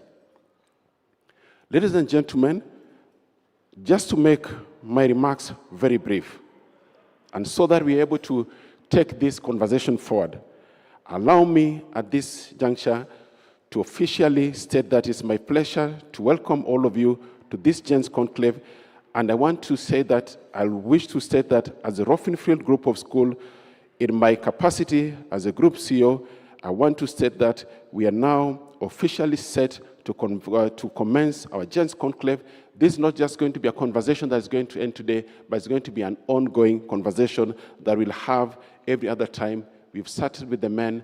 Next year is going to be mother-son, because they equally need to have a discussion revolving around the same, because mothers also have an influence on the sons. So we need to engage also with the mothers. Then the other year, father, mother, guardian, or guardian, mother, son, because the boy child needs to be supported. Ladies and gentlemen, at this juncture, allow me to welcome to us our keynote speaker, just to come and continue to pick up the engagement from there.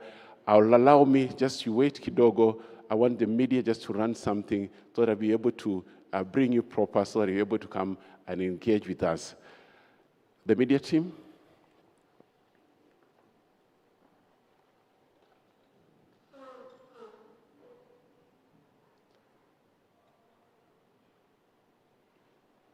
You have the volume? And privileged to invite our chief guest, a transformational leader whose career has shaped some of Kenya's most influential institutions.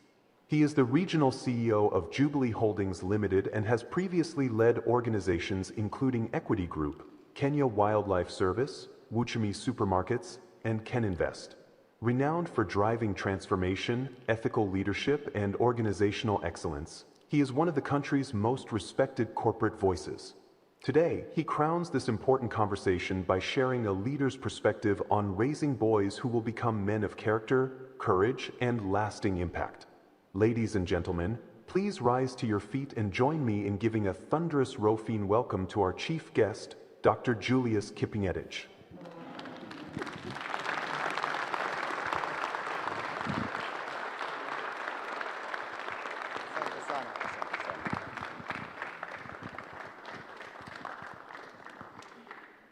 You may sit down.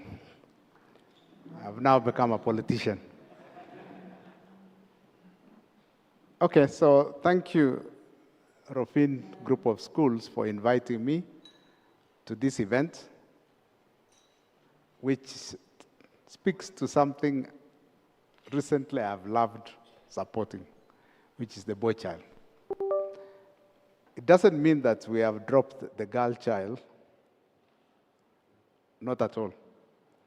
In my own household, I'm the only son of my mother, and I have 2 girls, no boy. So probably I've been spoiled by girls, and now we are talking about the boy.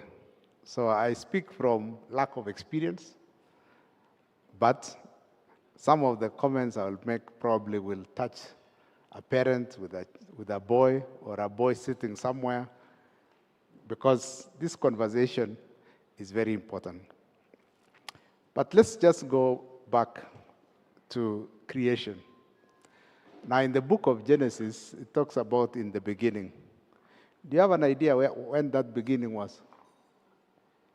Science has figured out when that beginning.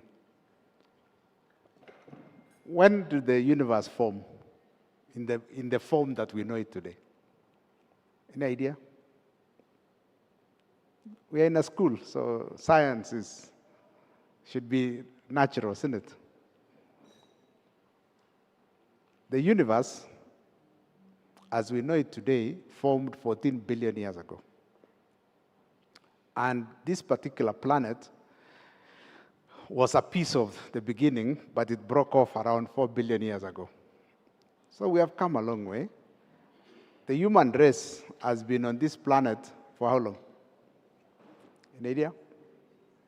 The current species, the Homo sapiens. There have been other species before, but the current species, the Homo sapiens, have been here for 200,000 years. Okay? So for 200,000 years, we have grown in number, okay? And also evolved. Now, if you look at the number of Homo sapiens who have been here, literally, roughly, the current estimate is 107 billion. So 107 billion people like you and me have passed through this planet. The current stock is how many? How many people? The current stock on Earth? Or you don't like being called stock? The current stock is 8.5 billion, thereabout. So the world is a conveyor belt. It's a conveyor belt. You live here, roughly, the human race, their life expectancy in the world average is around 65 to 70 there.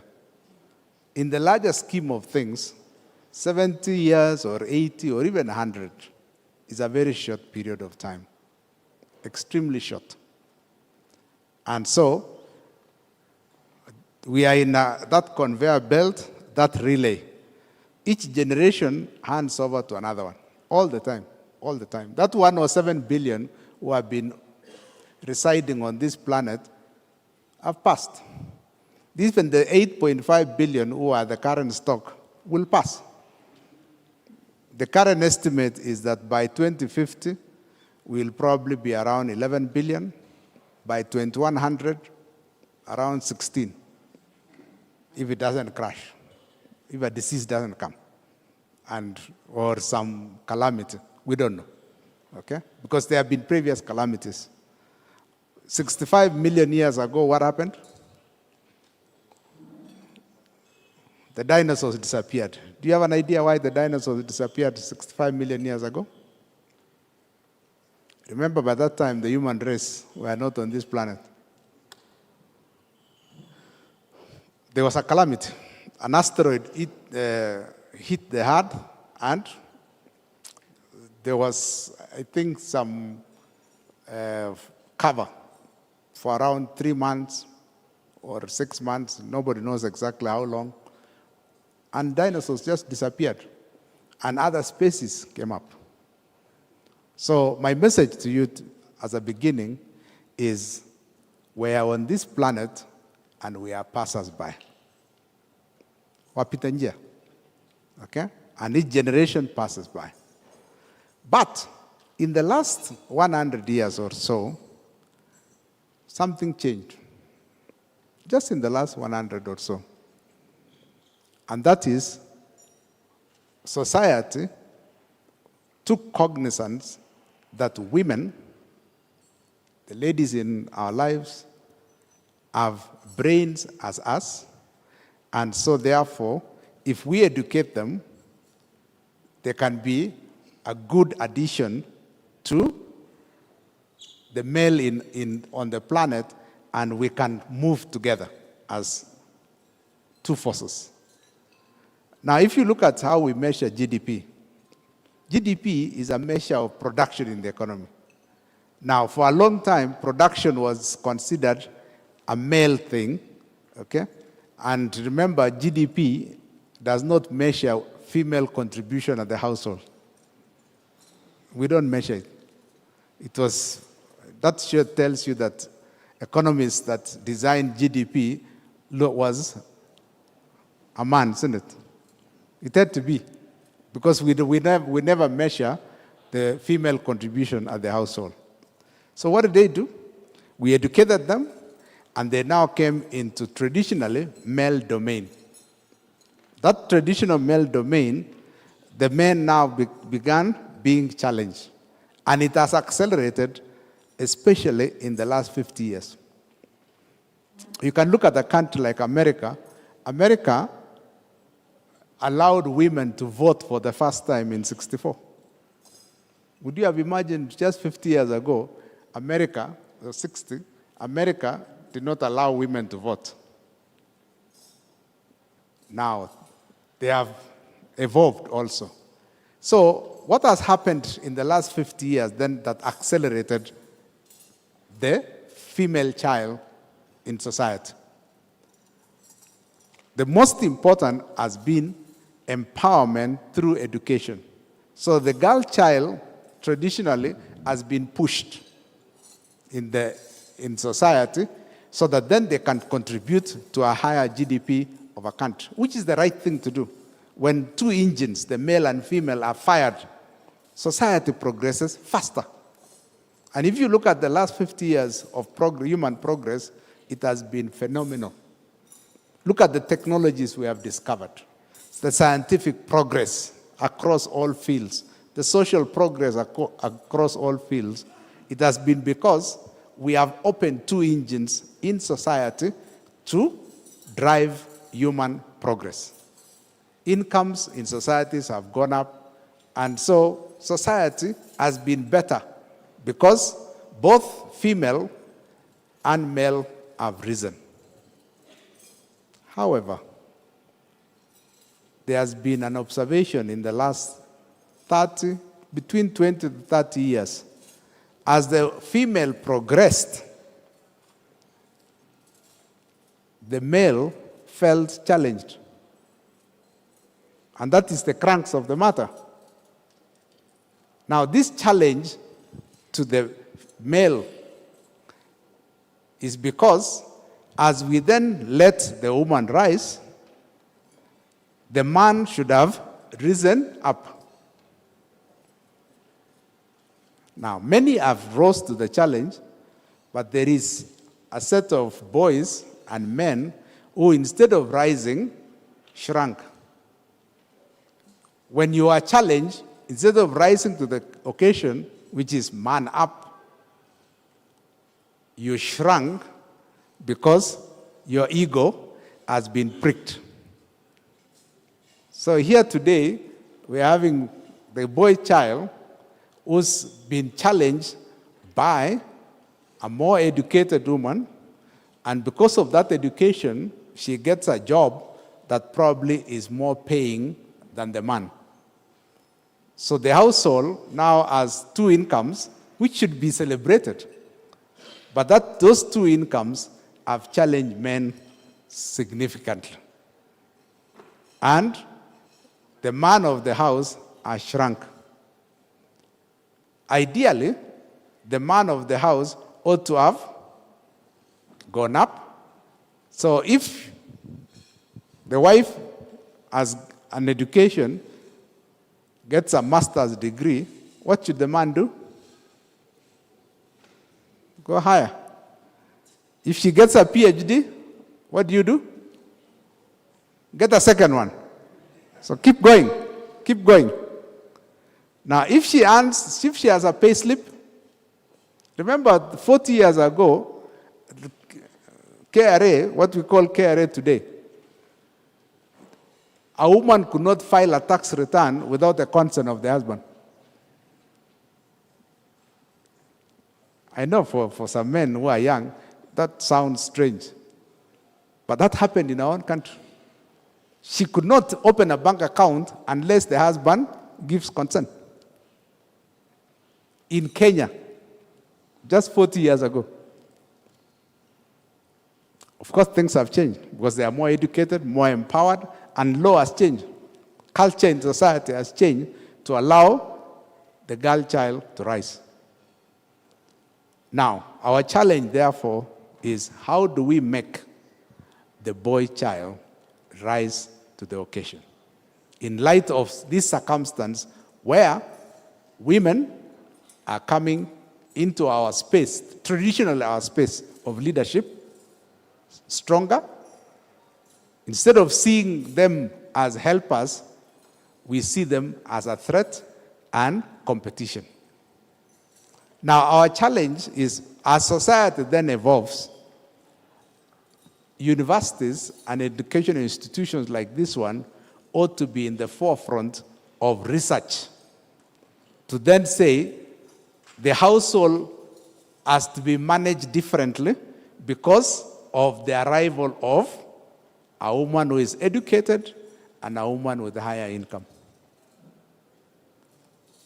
That is where a lot of research. Universities basically are designed to do research.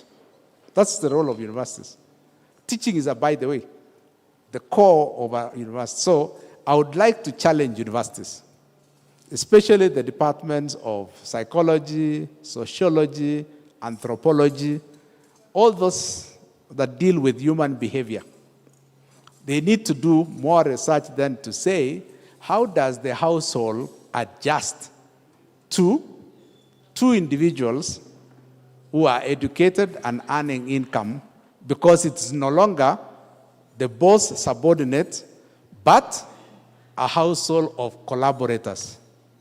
It's not something you compete, you collaborate at the household level, because both of you leave in the morning and you come back in the evening, but there are some men who then still believe that the woman then who has worked the whole day should come and cook, should wash the clothes, take care of the homework. And what does the man do? You sit, watch Arsenal, and read a newspaper. And you say, at the end of it, I don't want food served by the maid. The men, the world has changed. You can't do that. Okay? In today's world, the household has changed where we outsource services. Cooking can be outsourced. Cleaning the house can be outsourced. So all those traditional male roles, female roles are being outsourced because she has income and she can pay somebody else to do certain chores. So the household has changed, and so the man ought to change. How does the man then rise to the occasion and treat an educated, working woman? That's where the challenge is. And so therefore, that challenge now needs to be taught. So one of my proposals also is that society, and I hope Rofin rises to this occasion, which is to start a marriage school. So CEO, your next subsidiary will be a marriage school. Why a marriage school? You see, in the corporate world, we train people. We constantly upskill them. Constantly. Your teachers have to go for upskilling. Your managers have to go for a course in motivation. They have to go for a course in managing children. Now, the basic unit of society, which is the family, has no training. People go into a marriage without understanding what is it. Now, we copy from our parents. Now, our parents' circumstances are totally different, completely different. You look at I guess half of the people who are in this room, your parents were born in a village rather than Nairobi. Now, you yourself, you were born in Nairobi. You can't copy a villager. Your father was in a totally different world. The relationship between your father and mother was skewed. Subordinate boss. Now, the one in Nairobi, the girl born in Nairobi, of which you marry, is now your equal. Perhaps in some circumstances, your boss. And so therefore, the way the household should be managed should be different. And that's the role of a school. We can now get content from researchers and frame it as content for teaching. How does the new household behave? And that is how we are going to build the boy child. We can't build the boy child by scolding them. It wouldn't work.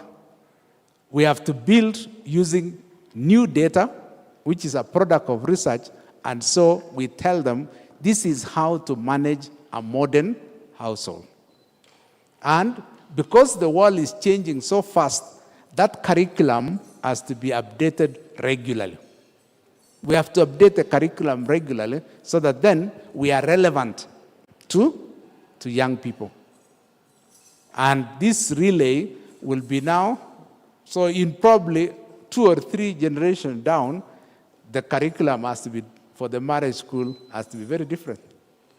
So that then we can support not just the boy child, but the two of them.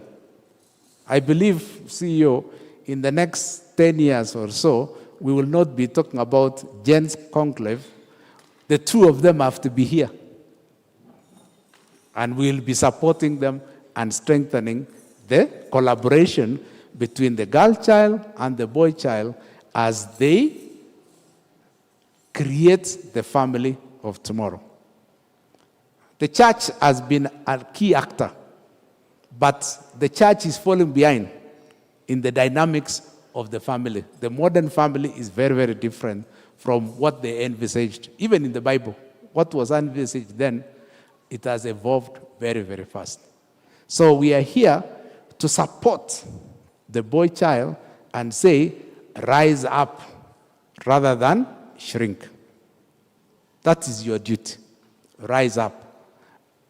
In the Bible, too, there are certain things which are constant.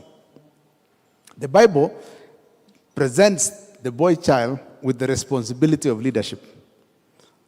I talked to women separately. In fact, yesterday I had one group, and they were very clear. They don't want to usurp the leadership of the man, but the man must rise to the occasion.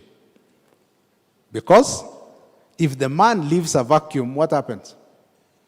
If you leave a vacuum, I guarantee you the women will feel it. And in some households, they have felt it to your detriment. And so therefore, don't leave a vacuum. Take your responsibility of leadership in the household seriously and start seeing your wife as a collaborator, not a competitor, and not a subordinate. If you think like that, then we are preparing the boy child and handing over responsibilities and knowledge of how to manage the modern family. So in conclusion, I want to present 3 things that the man must rise to the occasion. You must rise to the occasion and man up. The first one is careers and education. The man must make sure at the household level you are the most educated. And if your wife gets education, the minimum you can have is a level of education. That's the minimum.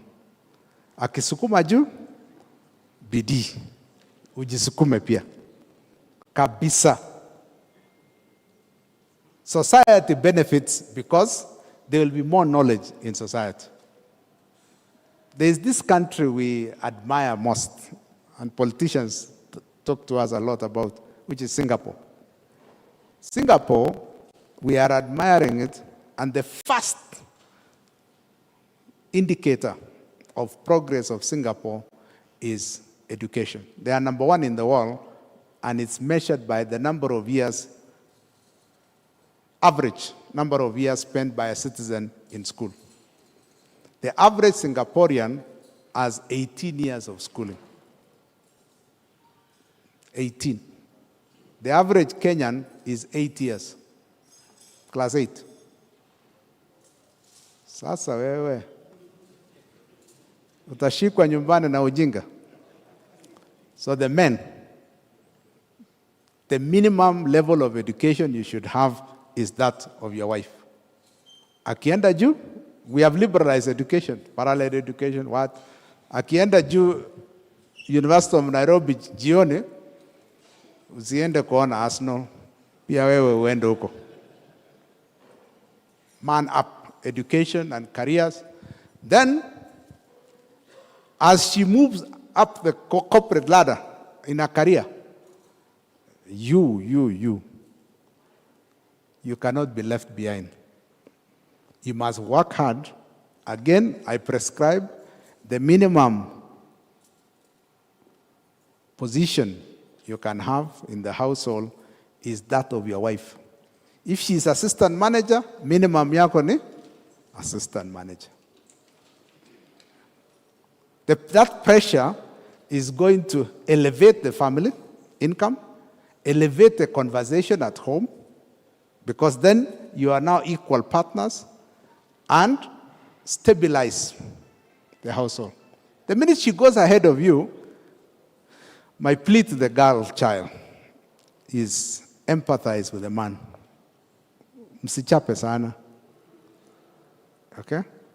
In some households, the girl child, the woman of the house, starts saying, Sasa wewe, you're useless. Haujasoma hata. Please be empathetic. Empathize with the man and say, I will help you. I will even pay for you to go to class. So, number one, ni masomo. Ukilemewa hapo, utashikwa.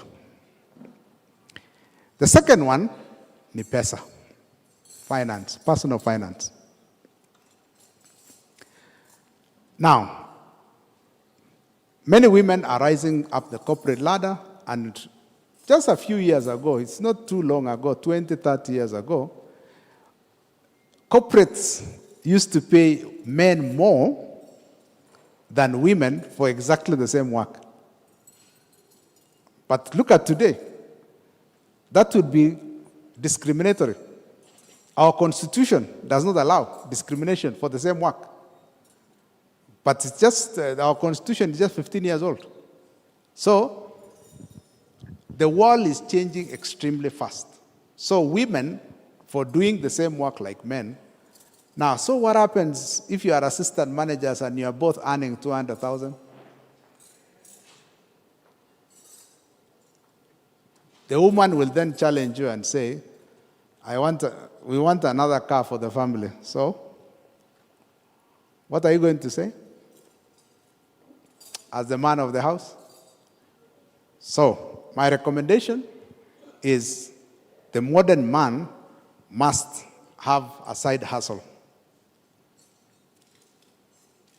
Every weekend, what are you doing? How am I raising my income? You know?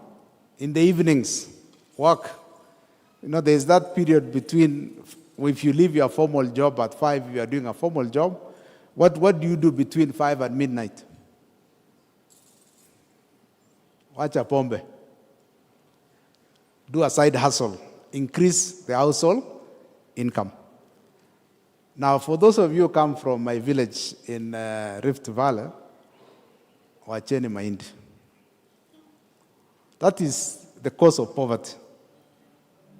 Okay? Maize is a loss-making thing. It's a food crop. It's not a cash crop. You can't plant maize and you be telephone calling from Nairobi. Okay? That's not for you. That's for villagers. If you are in an urban area, you have to do things that give you a higher return. The other thing I've observed about men is propensity for dead assets. Huge propensity for dead assets. The man wants to have a house in the village because that's where his father is. Now, a house in the village could cost probably, say, 5 million.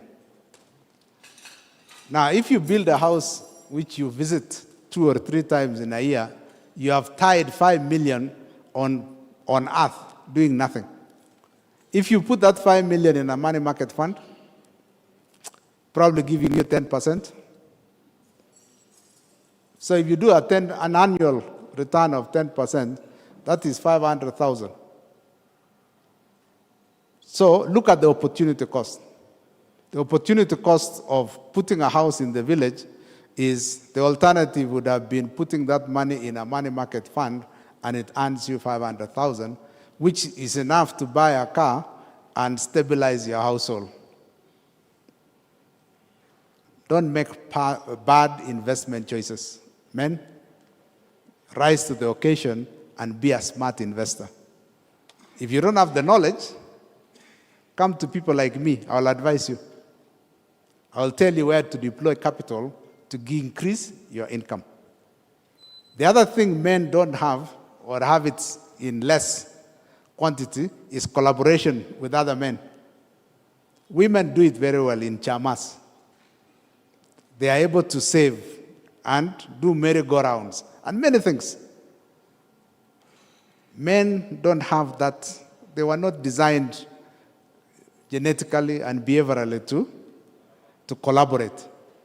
And so therefore, they do things singly. So they propensity for dead assets and then also less collaboration. So your savings rate is actually lower than women. So our challenge to men is, let us save more. It allows us to invest or do productive activities, and make sure that whatever activity you are doing, you have done the mathematics that it gives you a good income. That is how you rise up in the household. So the day your wife then says, oh, we have been saving in our chama, I have now saved 2 million. Then the man comes home and is like, oh, my 2 million went in a pub. Because when you go and watch Arsenal, how much do you spend in a weekend? How much do you spend in a weekend? Typically, one hour? 2,000, 3,000. Can you imagine if you are consuming, say, 5,000 every month, every weekend? Or you go to the village in Western, you spend 20,000. Typically, my observation is when a woman stays in Nairobi, she looks forward. When the man stays in Nairobi, they look backward to the village. So our challenge to the men today is avoid being villagers. Become Nairobians kweli and increase your income in Nairobi. That is how you assert your leadership and take responsibility at household level. So can you start having conversations, okay? So that then our boys copy from us that responsibility of increasing our education and also increasing household income. The third one is family and health. For the family then to thrive, we must be healthy. So there has to be a wellness program, okay? And that wellness program cuts across mental wellness. Now we have a challenge where the boy child is being challenged at the household level. And that challenge is creating mental issues. The month of June is Men's Mental Health Month. And how did we arrive at that? 70% of suicides in society are men. We can't cope with the challenges that we are having at the household, so therefore, we need to begin with mental wellness. Mental wellness begins with you figuring out the first two I have talked about, education and income. That stabilizes you so that by the time you then provide leadership in the family, you are mentally stable. Then physical health. Why do we have non-communicable diseases? A lot of our men have challenges of that nature because physically they are not fit. Okay? So when did you last take your your children for a picnic, for a walk. Things are changing at the household level that you need to strengthen that. Okay? And the other thing also is a lot of the men are not well groomed. You see, when you see the female going to the saloon,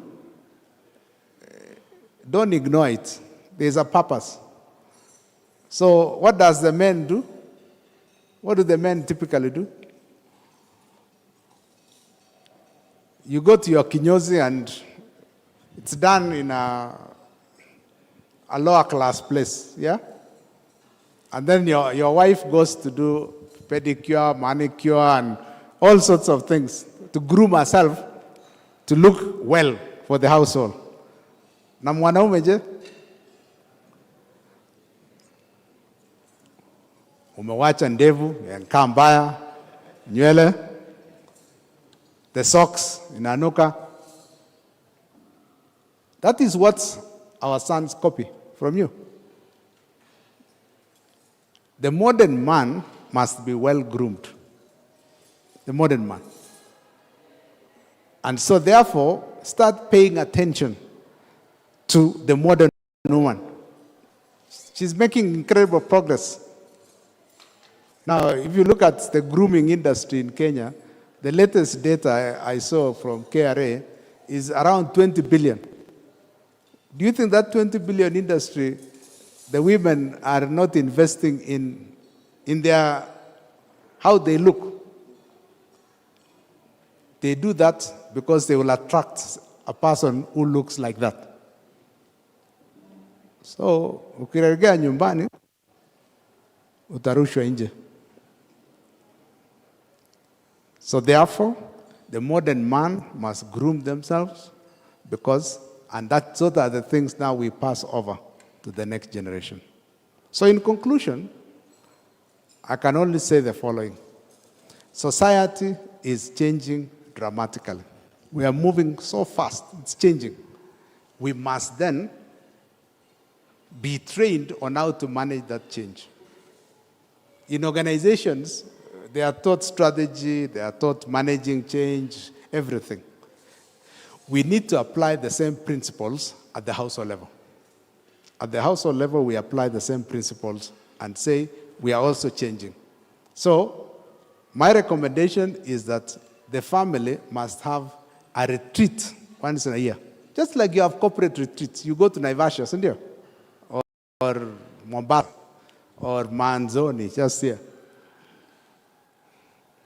Can you have your own family retreat every year or 2 years? It depends on your cycle.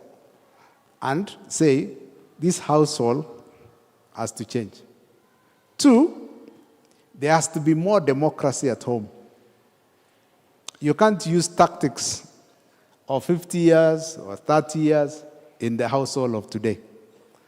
The household of today has to be more democratic, and you have to listen to voices from your spouse, voices from your children, or other actors in your own household. You can't dictate because they have access to information and they can challenge you as a man of the house, because in the olden days, there was no information. Now it's the internet. They can challenge you. Even your own child can challenge you. Our 6-year-old who was praying challenged us, isn't it? Where did he learn those things? Online. The household of today is more democratic because the household actors have access to information which was not previously available. So let us make our homes more democratic. That is how we earn respect in the household as men. Because the other actors say, yes, you are listening to us and you are giving us proper advice. Now, a leader then in the modern household who is supposed to lead a democratic household, if you don't read, can an ignorant person lead a home? No. So, the men of today, you are the leaders and they acknowledge, but you cannot lead with an empty head. This head has to be fed by knowledge, by information. So, how often do you listen to a podcast?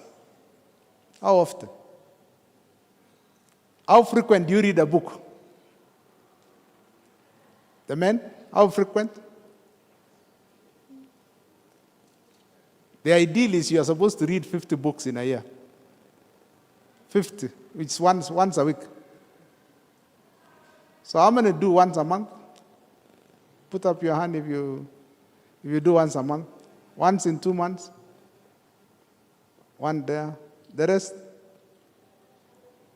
The last time you read a quality book was in university or high school. If you do that, you would then fall into a class called being functionally illiterate. For all practical purposes, you have become illiterate. Now, the man of today runs that risk of being functionally illiterate. And so, therefore, you would be dethroned as the leader of the house by those who read. So, let's keep our family strong. Let us create a new culture, new dynamics in the house. And as we create that, our children will copy. We are in a world of relay, okay? And we pass over the baton from one generation to another one. Let this generation play their part correctly, along the lines I've said, and we prepare them through the marriage school now on how to manage the household of 2040, which will be different from the household of 2060. Which will be different from the household of 2100. All these things are different as we go along, and that is why we must develop a stock of knowledge and literature to enable us to pass over to the next generation as a foundation as they then manage every house as we go along. If we do that, we will have then raised the girl child. We are not going to suppress them. We will have then raised the boy child. And the family will rise. And if families rise, nations rise. God has given us one single planet. This is the only one. And we are not doing a rehearsal. Every person is on this planet as a final. And so therefore, we want success of each household, and the household is containing the father, the mother, and the children. All of them must succeed. And if they all succeed, society succeeds, and we will all go to heaven as a success. It will be tragic if the household, this part of the world, collapses. In America, 50% of the marriages fall in the first 5 years. Now, it has created a problem because they say, oh, we are Christians, we are not polygamists. But if a guy marries 10 people in their lifetime, isn't that a polygamy, even if it's serial? And then they attack those who have now simultaneous and tell them, oh, you are polygamists. And the guy has had 10 wives in their lifetime. We need to protect the family. And if the families are successful, societies automatically become successful. So mine is just to wish you well as we discussed today on the Gents Conclave, on some of the ideas I've put on the table, and let this conversation go on, not just in Rufin, but across the country as we strengthen Kenya, as we strengthen Africa, as we strengthen the world. Because at the end of the day, if you create a successful family, that family success will be replicated across generations. Asanteni sana. Thank you. Wow, wow, wow. Thank you, Daktari. Let's give Daktari a better round of applause, please. Wow. He deserves a standing ovation. Men always appreciate by standing by one another and standing next to, ensuring that we are good. Continue. Better. Thank you. Now we can take our seats. Where, Daktari? You've just mentioned that you are a leader of today, but you cannot lead with empty head. Where? Okay. And then you've also mentioned that a man must have a side hustle. Men, are we together? Men, are we together? But above all, you told us to avoid eating maize. Mnakumbuka hiyo? So if you love maize, tafadhali. But above, he also indicated that we need to start, I don't know if this director listened to this, that we need to start a marriage school. Sasa hii tutafundisha aje? Hii sasa syllabus itakuwa vipi? We need to look at how we really need to make things better. But above all, Dr. we really appreciate for leading all this conversation and ensuring that you guide us through. One that is very clear with me is a man must rise to the occasion. Okay? Now, right about now, I want to introduce, because we want to go direct to the panel discussion and ensuring that now we extend this even further. We have a team ready, and it is a moment for me to introduce the person who will lead the moderation. So, from the media side, allow me introduce the moderator.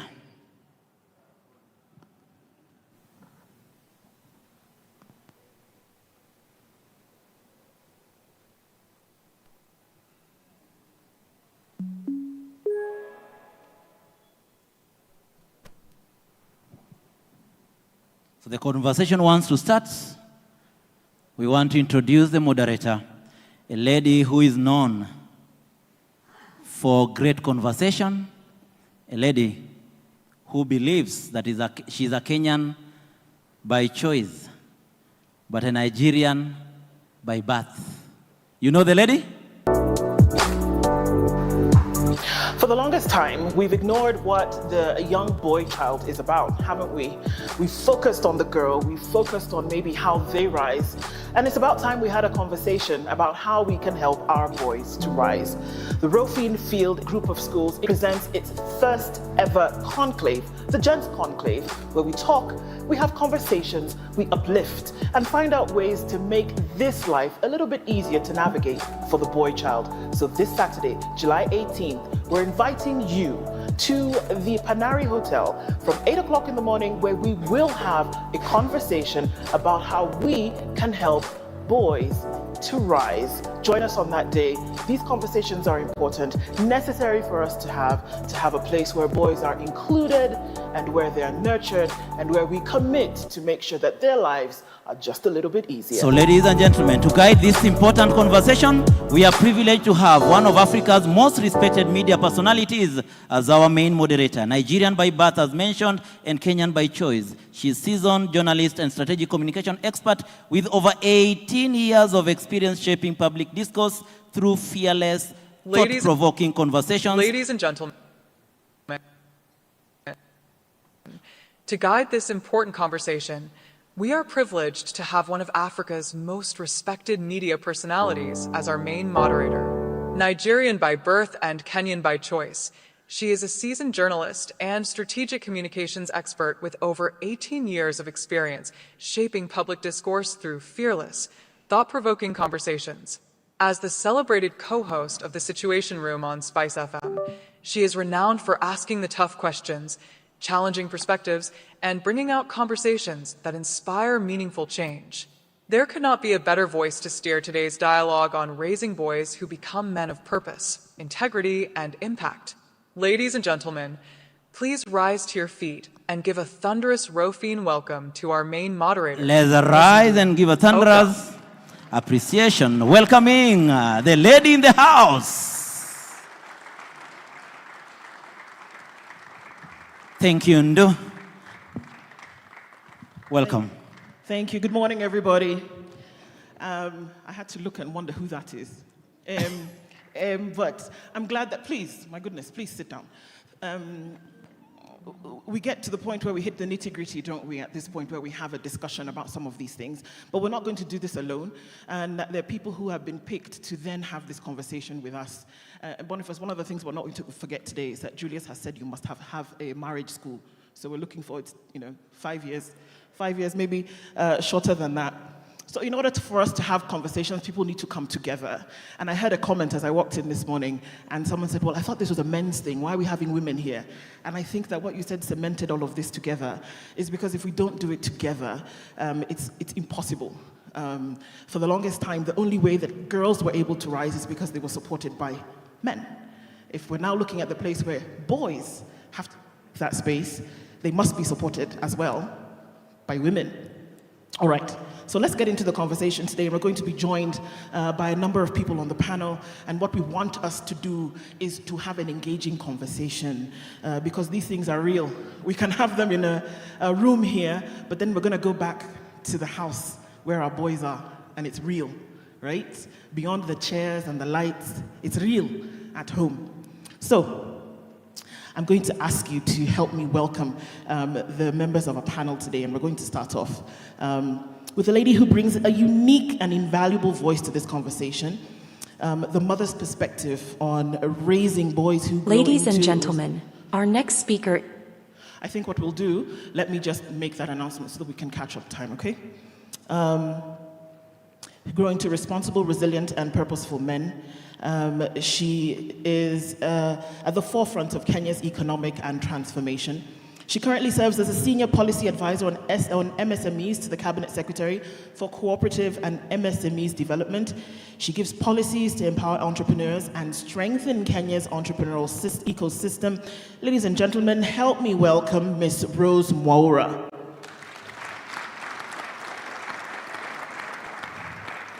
Karibu.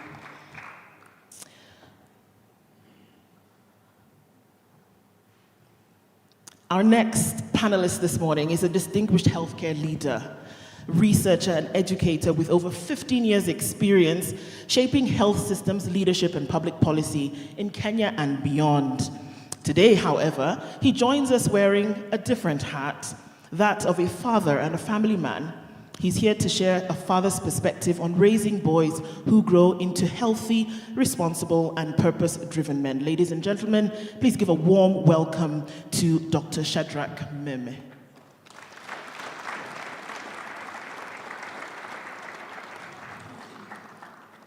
Karibu sana. Our next guest is a seasoned legal and corporate governance expert with over 10 years' experience across Kenya and the United Arab Emirates. He's a chief legal and compliance officer at Tile & Carpet and has built a reputation for championing integrity, accountability, and ethical leadership. Today, he steps beyond the boardroom to speak on issues that shape every generation, raising boys who become principled, responsible, and accountable men. Please join me in welcoming Mr. Leonard Mvulaoni.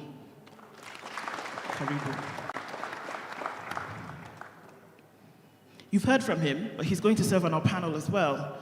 Dr. Julius Kipngetich, you've heard who he is. He's a transformational leader whose career has shaped some of Kenya's most influential institutions.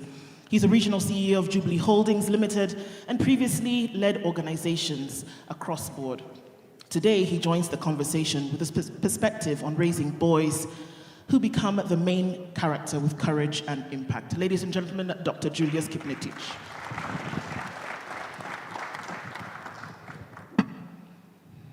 Our next panelist is a leader whose voice continues to shape national conversations and legislative direction in Kenya. He is the majority party whip in the 13th Parliament and a member of Parliament of South Mugirango, serving his second consecutive term. He's a certified public accountant, in case you didn't know, and an advocate of the High Court of Kenya. A respected legislator, he is recognized for his commitment to governance, leadership, and public service. Today, he brings a policymaker's perspective to our conversation on the collective responsibility of raising boys who grow into responsible, disciplined, and patriotic men. Ladies and gentlemen, please welcome Honorable Sylvanus Osoro.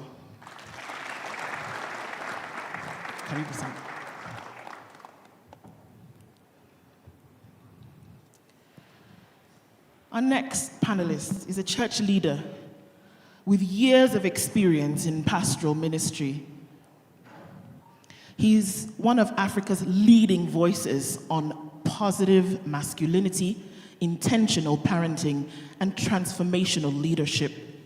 He's a trainer, motivational speaker, author, and relationship coach whose impact has reached tens of thousands of men, parents, and young people across the continent through the Man Enough, Intentional Dad, and Matters of Sons program. Today, he brings years of experience in shaping boys into men of purpose, character, and influence. Ladies and gentlemen, help me give a warm welcome to Pastor Simon Bevy.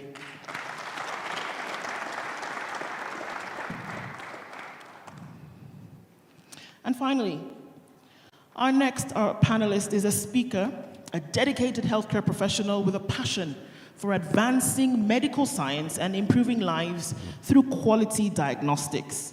Dr. Jason Mundu serves with Serba Lancet Kenya, part of the Serba Lancet Africa, spanning 15 countries across the continent. He's a trained medical laboratory scientist, and he brings valuable expertise in lab medicine and healthcare, contributing to excellence in diagnostics and patient care. Welcome, Mr. Jason Mundu. Karibu sana. So that's our panel for today, and we've missed the chair in the middle. Perhaps we will ask the majority whip to sit in the center of things. Yes? Can we do that? Are you comfortable? All right. No, let me sit here. He's okay? All right. So we are going to start our conversation today, and I'll sit in the middle, and we'll just shake things up a little bit. We'll start our conversation today, and there will be an opportunity for us to be part of the conversation, but we're going to look at different aspects. We're going to start off with confidence, self-expression, and public speaking. It's one of the things that we know our boys struggle with. I speak from experience because I'm a mother of 3, and 2 out of 3 of them are boys. So I understand that when they're asked to speak, the teacher has often said, they never raise their hands, they don't want to contribute, they feel like maybe they'll give the wrong answer. So how do we deal with confidence, self-expression, and public speaking? The way we're going to do this is raise a matter, and all of us then will be able to contribute. So many boys stay silent in class or forums out of fear of being judged. What's one practical way parents or teachers can help a boy speak up for the first time? I'm going to start with you, Mheshimiwa.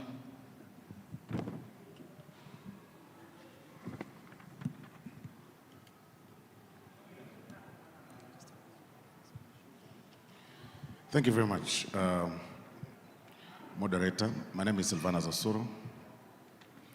I am a father of several boys and 1 girl. Yeah, several boys. I don't know why you're laughing, but it's several. Father of 4 boys and 1 girl. The truth of the matter is confidence starts from the home. How you talk to your boy, how the father conducts himself in the house, how you treat your wife in the house, before the boys. Development of a kid is not a one-day event. It's something that starts from in-house. It is something that starts from a small age. It is something that you cultivate. Right from the age the boy starts to understand himself, because many parents assume that the role of taking care of children at a tender age is left to their mothers. And then we assume that at the point they go to school, naturally, they'll grow to men. Naturally, they'll grow confidence in class. And eventually, before you realize, you've lost your child. Spend a lot of time with your child. Kids learn through watching what you do and how you behave in the house. When you shout around the house, they develop fear. In class, if a teacher raises their voice, they'll remember how the dad shouts at home to their mother, before the other children. And the confidence will be so low. Because that is what you've cultivated in that child. So in as much as at times we blame teachers or expect that the teachers are the ones that should handle your children to grow confidence, it starts from the house. The social aspects of church, you know, do you take your child to church? Do they sit in Sunday school all through? Do you push them, remind them, what did you study? Do you encourage them to read Bible verses, even in church? Do you teach them to cite poems, through church and everything? So confidence is something that you cultivate from a tender age, in my opinion.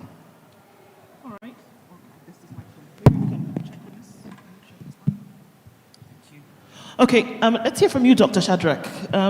Confidence is described as a skill that can be developed, not a personality trait. You may not be born with it, but you can grow up to learn to achieve confidence. How have you seen that play out in your own experience? Okay, thank you so much. Again, my name is Dr. Shadrach. It plays out because, first of all, children learn by what they see in their families. For most of the decisions, as a man in the house, you have to lean in helping make, especially most difficult decisions. And when the children see that, they see now they start building confidence.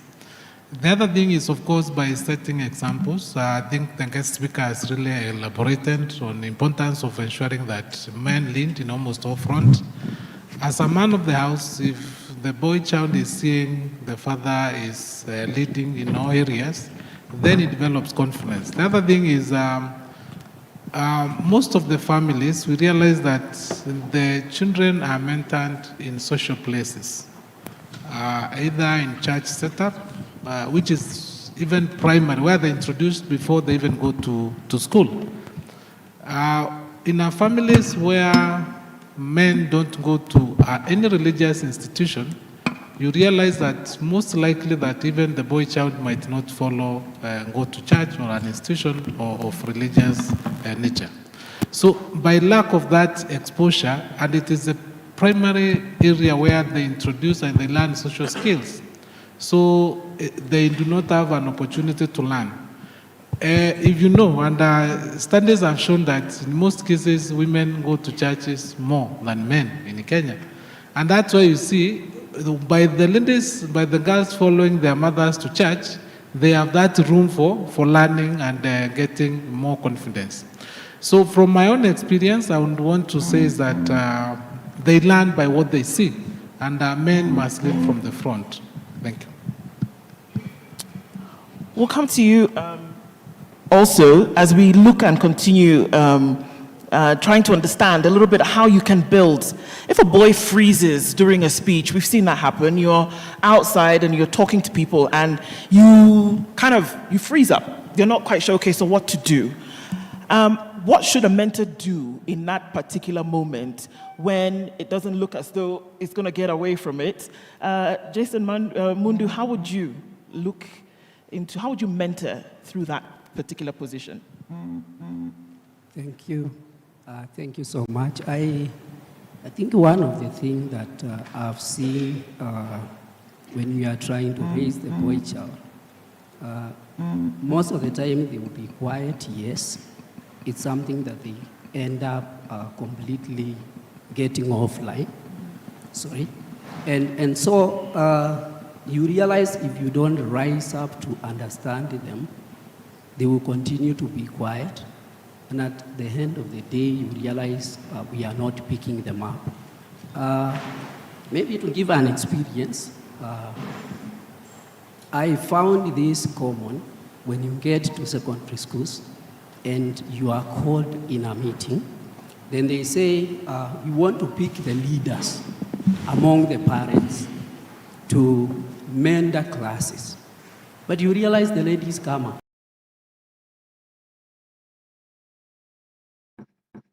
You realize most of the classes have so many ladies who are leaders, and the men became busy. So when you get to the class, the young boys or the boys end up being quiet. So we don't have them rising up. They continue to keep quiet. So what we see then, At the point at which I am, I see them come also for attachment. And you realize the Ngawa child is so unique. She knows what she wants. The man is still quiet. The man is like, I don't understand what to do next. So you keep on looking at the two, and you realize, yes, you have to pick one and raise him up. And how do you do that? To understand them. You ask questions. You understand when they are getting offline so that you raise with them. It's common with them, even in the market. Right now, we are seeing a trend where the boy child is having hair, doesn't want to cut. I don't know where it came up. I heard our speaker in the morning talk about shaping. So for them, you cannot tell them to shape. They want to have the hair. I don't know whether it was an impact in secondary school that they were told you must shape completely. So it's something we look at, something that we must draw to the boy. And I used the two examples. I'm a father of two boys and one girl. And I realized the school and looked like he has left everything not understanding. So when he came back after Form 4, he was like, I don't know how to cook. I don't know how to wash, clearly. I don't know how to do this. So I had again to take another chance because I know when he gets to the university, what happens? So picking them up. And right now I can leave him at home and do the entire job. Thank you. We're going to go to leadership, responsibility, and service. These are some of the things that we try to understand where they come from. And I think that at this point we say, when we see men today, they didn't just pop out of nowhere and land on earth. They were boys at some point. So what happened when they were boys is a significant indicator of what they're going to be when they grow up. And that's why we're having the conversation around boys today, because they say catch them when they're young. If you don't, you've lost it. So when we talk about leadership, responsibility, and service, Pastor Simon Bevy, leadership is framed as service, not title. How do you teach a 10-year-old boy something like that when they're, I mean, what are we talking about today? We're watching the football. We don't know who's going to win tomorrow between Spain and Argentina. We're not really thinking about leadership tomorrow. We're thinking about the little things, how I want my hair to grow. I'm not thinking about when I'm 35, 40 years old, leadership. But how do you start to have those conversations when they are young, to catch them young? Well, very good question. I think I would say it's three things.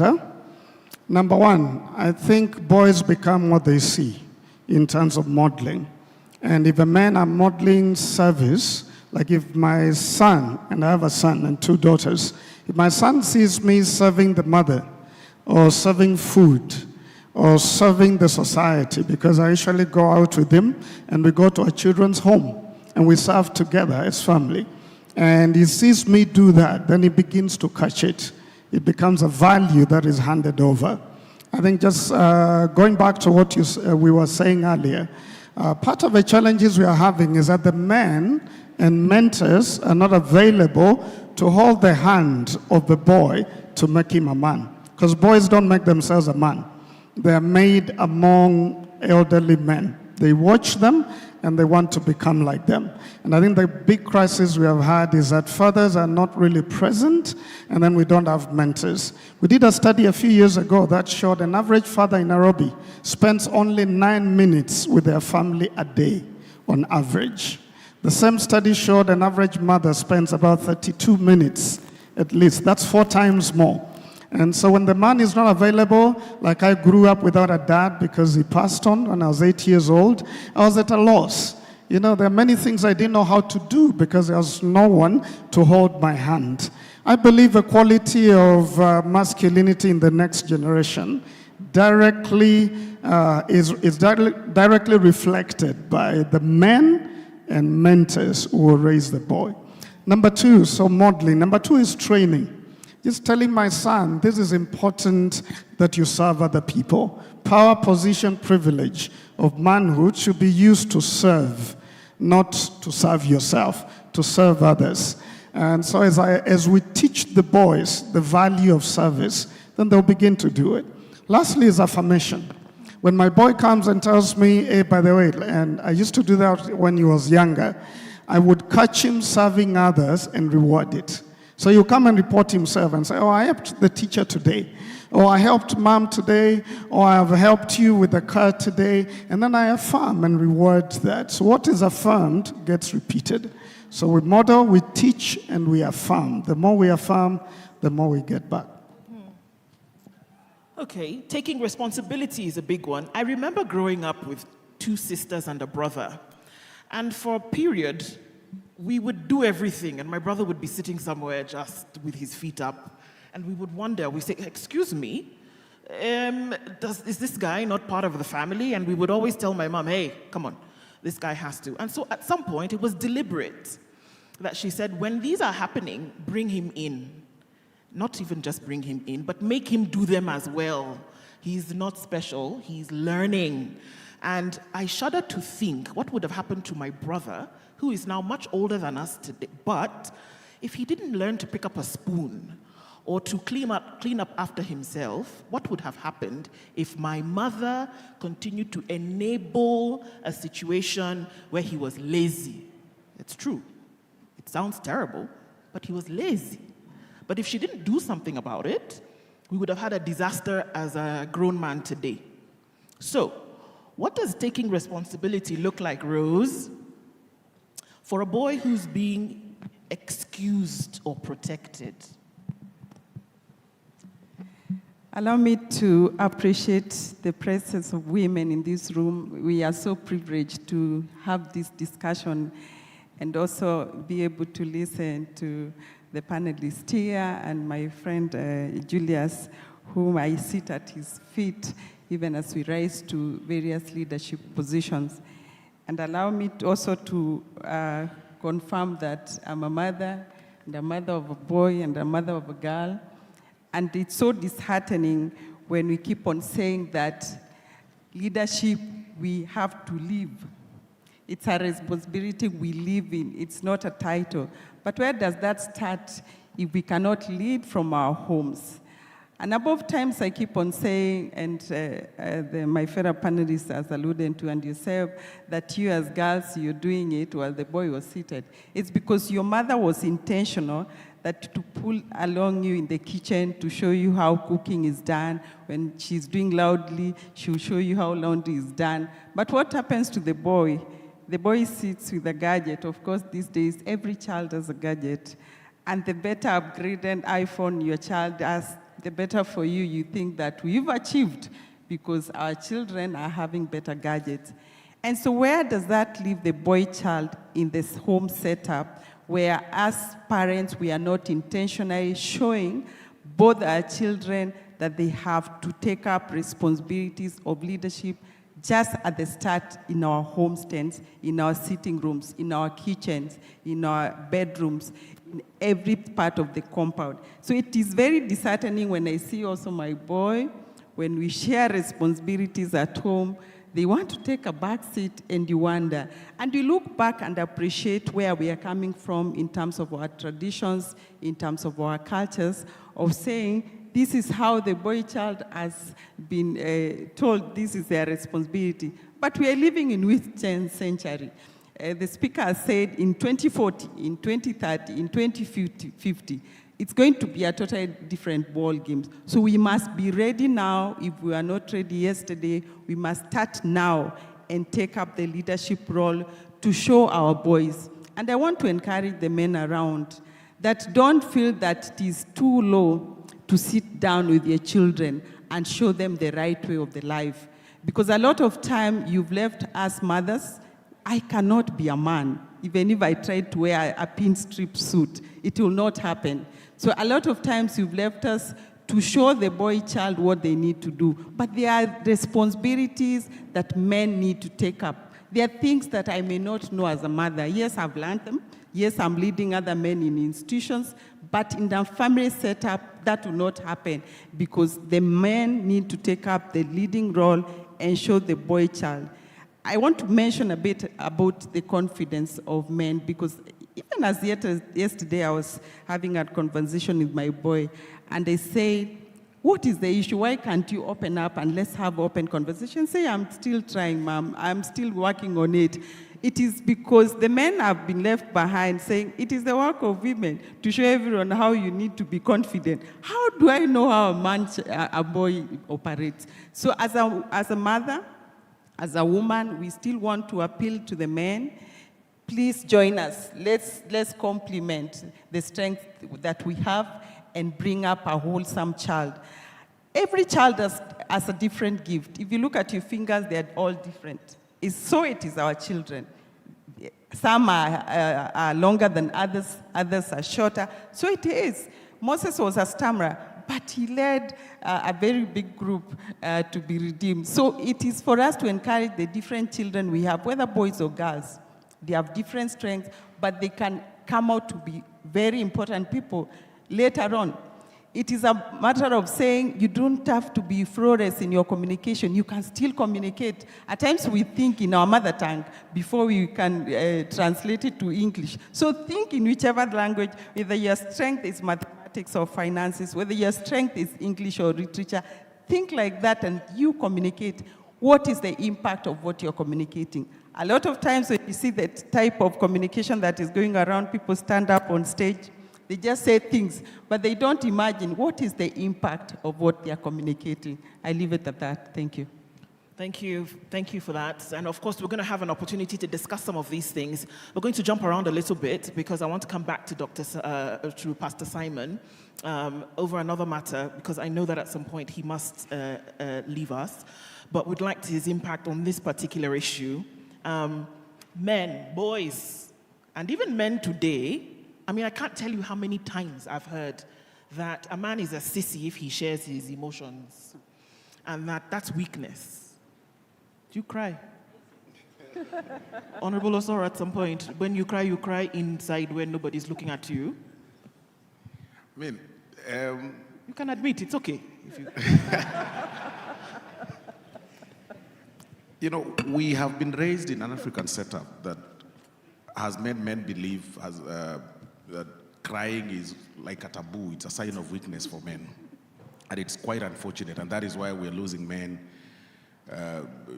you know, out of blood pressure and those other diseases that arise out of such pressures that, you know, come up with stress, through stress. Crying is allowed. I do cry myself.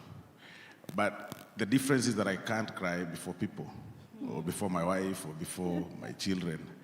You know, I remember sometimes last year when my son fell ill, and he had some cyst in the brain, and he needed some surgery. And I could get home. Of course, my wife was completely confused. There's a baby there who is 3 months, and then this 14-year-old who is sick. I've moved around all the hospitals. I have done research, and it's a serious thing, very, very serious. I'm so scared myself. So when I get home, I find my wife crying. My baby is at pain. You know, no painkiller is working. And I tell her, "Hi, relax. All is well. Hakuna kitu hapa." You know, and I'm suffering from the inside. So then when I leave for work in the morning, I chase my driver, my security. I tell them, "Today I want to drive alone." So at that point, I'm crying alone until I get to work. You know, then at work, I'm behaving very strong. But crying is very important until I got a solution. So I moved around, and even as I was preparing for his surgery locally, I think at that point, I received a call that I needed to do some assignment somewhere by the head of state. So I told him, no, I can't make it because I have a sick son. I'm supposed to take him to Nairobi Hospital for surgery. He told me, don't dare do such a thing. That is a serious thing. Let's facilitate you to go to India for such. And that night I left for India immediately. He organized everything. And yeah, along the way, even in the plane, my son is at pain. I only get to the toilet to cry. Then I come and tell him, all is well. I relax, all is well. So it's right to cry. The only difference is that societal pressure and image is also very vital. It's part of the confidence. You also do not need to live in a society where you are defined as a crybaby and you're a man. There is a difference. Because if you keep on ranting and complaining before other people, you'll again be isolated from men, from the table of men. So crying is right, it's very important, but where do you cry? Not everywhere that you show your sign of weakness. Yes. Pastor Simon Bevy. So, whereby he may, some suppress emotion rather than manage it. How do we help a boy feel without losing composure? Or to just feel? Or to be okay to feel? Well, maybe what I would say, in addition to what Mheshimiwa said, I mean, if I'm in public and I've lost my mother, I will cry publicly. I will not hold it back because it's healthy. And if people judge me, I am secure in my manhood at that point. Because I think we should, society has not given permission to men to be human. Emotions are human. And I agree with you, Mheshimiwa, in the part that we shouldn't just be crybabies. Nobody should, But I feel what we need to teach the men and the boys is that we need to embrace vulnerability. Being vulnerable, because crying is not just the tears.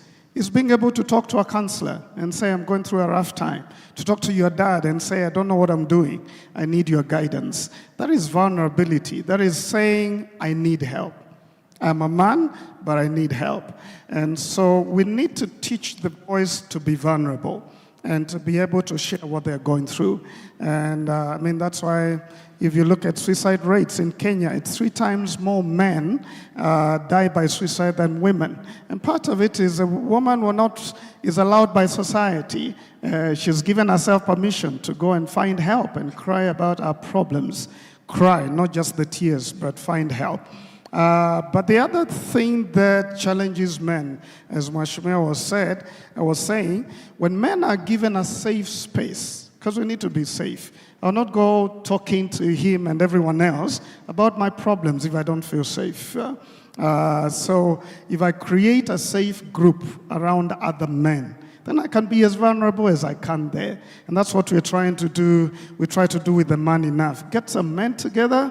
They have not met each other from Adam. But within 3 weeks, people are sharing things they've never taught us all because they feel safe. Lastly, I think we need to help boys process their emotions, name their emotions, and then manage their emotions. And the men need to help their boys. I do that with my son. I do that with my girl, where we say, these are the primary emotions. What are you feeling? Are you angry? Are you sad? Are you this? But mothers do it even better.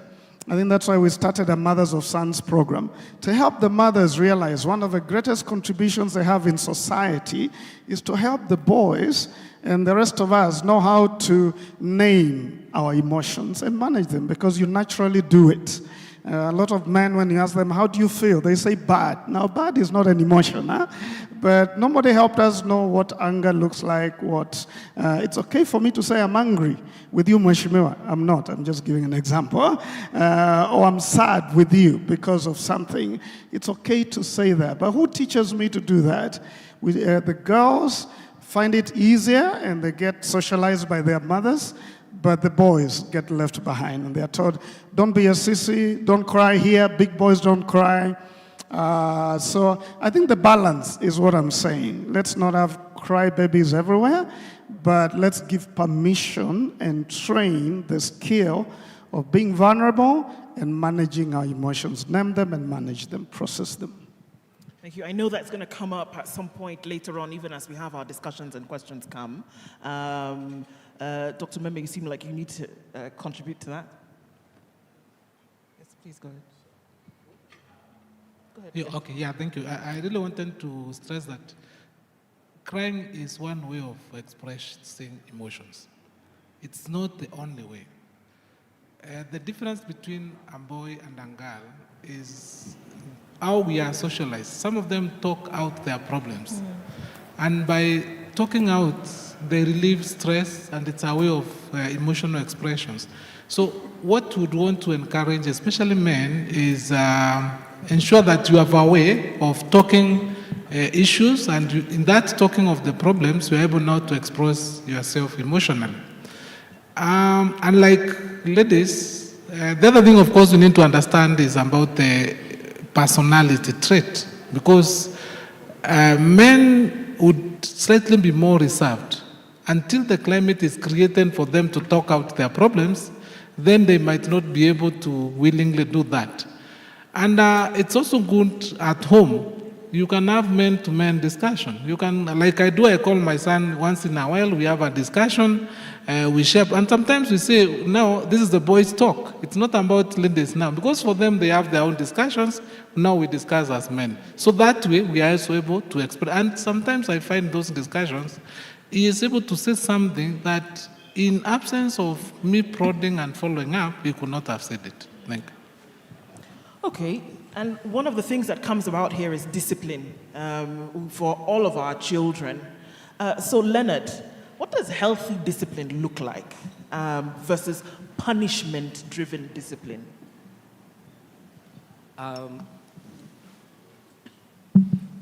like to associate myself with the words of William, he was a chancellor in England, who said that manners maketh man. These three words just go far beyond to show us and try to explain that as a man, your greatness is not stipulated by your wealth, but it's stipulated by your character. So when it comes to discipline, a child might make a mistake, but now there are two prongs to it. Punishment will ask, how do I make him suffer? How do I make them pay for what they have done? But discipline itself comes in to say, how do I make them grow? How do I hold their hand and show them that this is not the end of life? From here, you can turn out different so that next time they don't fall into the same pit again. Thank you. So, Julius, the crime rate is rising. Substance abuse is rising. And short of, like I said, I have two sons, and I think about what's going on outside, and I want to lock them in the house. I don't want them safe beyond getting on the bus and going to school in the morning. We don't go anywhere. But then I realize also that that is dangerous to the socialization of a child. But the influence and the peer pressure outside is monumental. And young boys, young girls, but young boys are experimenting based on what they see and what they hear, leading us into all sorts of things. They're resourced. Somehow they know where to get them. What's a warning sign that a boy is struggling? And how do we take care of that? Okay, thank you very much. You see, what you are witnessing if they go to drugs is the tail end of a process. What we forget is that that child has gone through a process of neglect, of lack of mentoring, of character building which went horribly wrong. So there is a process behind it that takes a child to that level. So what we need then to ask ourselves is, what are these things that must happen in the child so that whenever they are tempted, their answer should be no? So I agree with the panelists that, number one, the parents must be present, especially the father, okay? I think the pastor was saying the average parent gives the child or children 9 minutes. Average man. Average man. 9 minutes. That's too little. Out of 24 hours, how can you surely give your family? Yet that is your fundamental duty. By the way, going to earn income is secondary duty. The fundamental duty is to your household. That's the duty number one. So then there is also the school system. Our school system emphasizes a lot on rote learning, which is recall. rather than life learning, teaching children life. So, like for example, we have talked about confidence on stage. To me, every school should teach speech as a compulsory subject, so that then children can express themselves confidently, because every child will be a leader of some sort. Okay? It doesn't matter whether even you are a messenger, you are a leader in your household, and you must address your family confidently. I said earlier on, every family must be democratic. But that democracy is moderated by a leader who is confident. But you can only learn that confidence in a school environment. So by the time the child is going into drug abuse, it is a ventilation because everywhere was blocked. The father is not there, the mother is abdicating responsibility, all of us are too busy in the workplace, we have no time for children. When they go to a school, probably the school, the teachers are not prepared. So you will see then a child withdraw. And when the child withdraws, those are the first indicators. Even when at home, if the boy, for example, you reach there and then they are suppressed, they are supposed to express themselves at home, there is no democracy, what happens? They withdraw. And they start locking their room, because then, of course, there is the phone. So a lot of influences.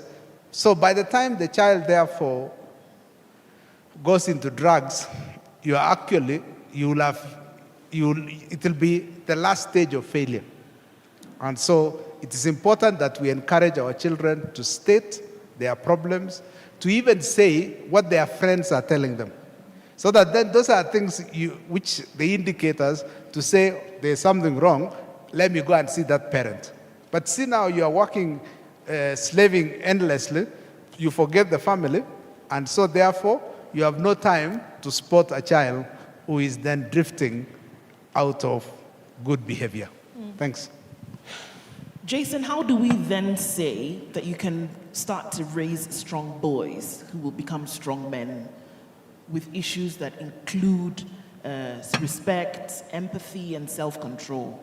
How do we then say that this is now how we're going to redefine what strength really means?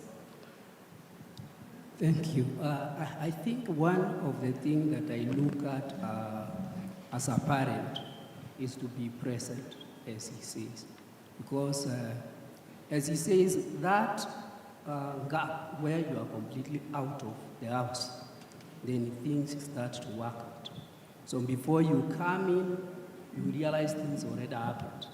I have a case where somebody said, I've been given a job outside the country. So he took the job and left. But when he came, he left a young child. He found a boy who says no. So at this time, completely there is no communication, no engagement, no relationship. He tries to say this is the way. So the only thing the guy knows is the mother, what he has been saying. And so that gap, we must come in and emphasize on it. And that's why working with the boy, that's what I was saying, working with the boy makes it sense. Many of the times I hear people say, when we are got to school, the mothers go to school. And the man remains at work or doesn't go there. And that's another big gap, because then the man doesn't know what is being taught in school, what the child is doing. You will only wait for a grade, which he doesn't understand. So being present in all the steps, we affirm the child even when he's becoming different, and we pick the issues before they become serious. So that's one of them. I think the other one is communication. Trying to enable a communication with your children, that you are able to communicate with them. They don't see a disciplinarian in the house. They see a father, a friend, that they can say anything, you can come in and correct them. But when we become like the teacher again, we become the police, then they disappear from us. So we are not able again to understand them. And the last thing is, that point where you are able to pick the issues and address them.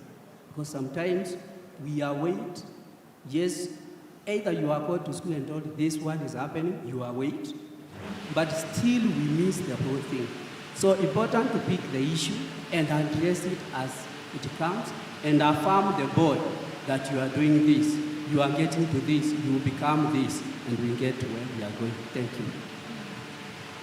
So, Rose, you mentioned gadgets, and everywhere you look, even when you go out, everybody's on a gadget, a phone, a tab, somebody's doing something, and they're on the internet. In fact, when you go, the first question is, what's your Wi-Fi password? Because somebody is on the internet doing something. What is the biggest habit that's shaping or damaging our boys today? I think just like in any organization, we say ethical digital practice. We don't imagine that that's only should apply to some certain level, but equally it is how we control these things at home. And ethical practice in terms comes in with a lot of responsibility, a lot of prioritizing, a lot of being aware what is happening. Sometimes back, I attended, that's a while back, I attended a training on digital economics. And it was how at corporate level you can be able to use digital space to translate it to money making or to use it responsibly because you want to educate the audience. Everyone is on the digital space, but what are we consuming? First, have we ensured that our value system is intact so that even as we enter into the digital space, to the AI, where everyone else now, when you say you give responsibility to young people in the organization, they say AI will work out. And they'll actually copy and paste exact AI. So what is your responsibility as a parent as you guide your children, even at the space of home, how to use the digital space responsibly? Are you a parent? Am I a parent? Who I'm just showing people how well we are doing. And I'm taking all the selfies. Of course, now these nice phones, they know how to take very nice selfies and how to do very nice podcasts. And the things that we are speaking on those podcasts and the things that we are trying to show the public how well we are doing, yet we know really we are not doing well, that I go and the car bazaar, it is the birthday of my spouse or the birthday of the child, and we've done nice reports, and really that is not our car. And all these things our children are watching as we are doing, hey, we are celebrating our birthday now, I bought my wife a mug, the latest. And your child knows that that vehicle will not, the destination of that child will not be at the garage in your home, because the lies start building at the home level, because we want to be like Mheshimiwa or Soro, we want to be at the same level, so we have to show our children, our families that we are doing well. So our children will take up exactly that. So when they start also showing, hey, this is a... And I visited a friend's house, and as a child, my mom's friend's house, and I'm doing all the videos, you've seen them, showing this is our house, and really we can see whose house is that again. So all these things, they start from us. How ethically are we using the gadgets that we're using? What gadgets are we purchasing for our children, and for what? Is it to facilitate the assignments, or it is to keep them busy? You know, if a child cries, if you watch in our churches now, or in the supermarket, if a child cries, he says, Mommy, shika hi. So in the Mommy shika hi, what controls have you put, even in your own gadgets, to ensure your children do not watch things should not be watched? So it all starts from ourselves, again, in how we are using the digital space, whether it is in workplace, whether it is at home, whether we are just telling people we are doing well for them to see. And the people, I want to give an example the other day. It was Mother's Day, and someone said, if your mother is not on social media, why on earth are you posting your mother on social media and congratulating and saying, Mom, we love you so much. She will never see it. So it is the ethical practice which starts with ourselves to show our children how they need to use the digital space. Thank you. Thank you. The interesting thing is that if you look across board here, whether we're dealing at years in corporate, whether we're looking at in the legal field, whether we're looking at in the healthcare and diagnostics field, whether we're looking into, again, major corporate, whether we're looking into government and politics, or whether prefer religious leadership, the thing that grounds us all is that and here, I'm sure we can replicate this here in this room, is that we have children. They are boys. Is there anyone here who is not a parent to a boy somewhere? No? Everybody here at least has one boy in their home, isn't it? That's the thing that grounds us here. So whatever we do outside there in the corporate space or in the government space or in the legal space, that we come home and that's where the rubber meets the road. Monosoro, you talk about having 5 children. Those that are known, the process. Perhaps that's the space for the marriage school that will come in a few years. No pressure, Boniface. But men don't count kids. They cry in public. Okay, anyway. So when do you start to have these conversations with children? Because we imagine, it's too early for you to hear. And let's get a bit uncomfortable. My gynecologist once told me that when a child is able to recognize the difference between them as a boy and the other as a girl, that's when you start to have some of these uncomfortable conversations. What do you think? There is no comfortable or uncomfortable conversations to have with your child, that you should have with your child. You should forever have a conversation with your child. But before I get to that point, there is something that I really wanted to add on, something that one of us had raised about gadgets and being present, before I get to that other point. I'm a dog breeder. I have about 18 dogs in the compound, and I really love dogs. The making of a male species is that it has inherent energy that it really can't exhaust within 24 hours. Any male species. Dogs, if you let dogs be just out there playing and they're of male species, they'll really mess around things when they're alone. Like if you release one dog outside, they'll scratch the side mirror of your car. So you've got to have another one and another one to play with so that they are able to exhaust their energy. There are 2 things you've said here. Gadgets. The baby is crying, you give them the gadget. You snatch the gadget, you don't want the gadget. What is the option? I've given them the alternative to exhaust their energy. Not just saying, I'll deny you a gadget today, the entire day you'll not have a gadget. It's a holiday season. You don't want to be in even the basic summer camp. You don't want to engage them in some football club somewhere, but you don't want them to use gadgets. What do you want them to do with all that energy for 12 hours? They have no other thing to do. I mean, the other thing, they'll start thinking so many things. So those 2 things create another space where they can exhaust their energy. They can spend their energy. And that could be joining them in some club. There are so many sports clubs around Nairobi. Have them enrolled every Saturday, take them there. I mean, some other activity that can deprive them of that laxity of using the gadget. That is 1. 2, somebody has also talked about presence. We keep talking about presence. Presence, a father should be present. Present to do what? You can be present and just present in the house. I am present. And that is what people are talking about, like, I am in the house. Am I not present? Present doing what? Watching TV? And sitting there on your phone? And making calls that I am present? No. It is not about just being present. Present, but involved in the activities of your child. When last did you check the assignment of your child from school? When last did you see their books? When last did you join them in doing the assignment they're supposed to be doing? So it's not just being about present. When last did you join them in church? Or we just send them with their mother, go to church, and then come, we'll meet for lunch. And children see, as they grow, they know, okay, fine, we're not supposed to go to church. It is mothers that are supposed to go to church. When they get married, that's what they'll be thinking through. So it is not just about being present, it is present but involving.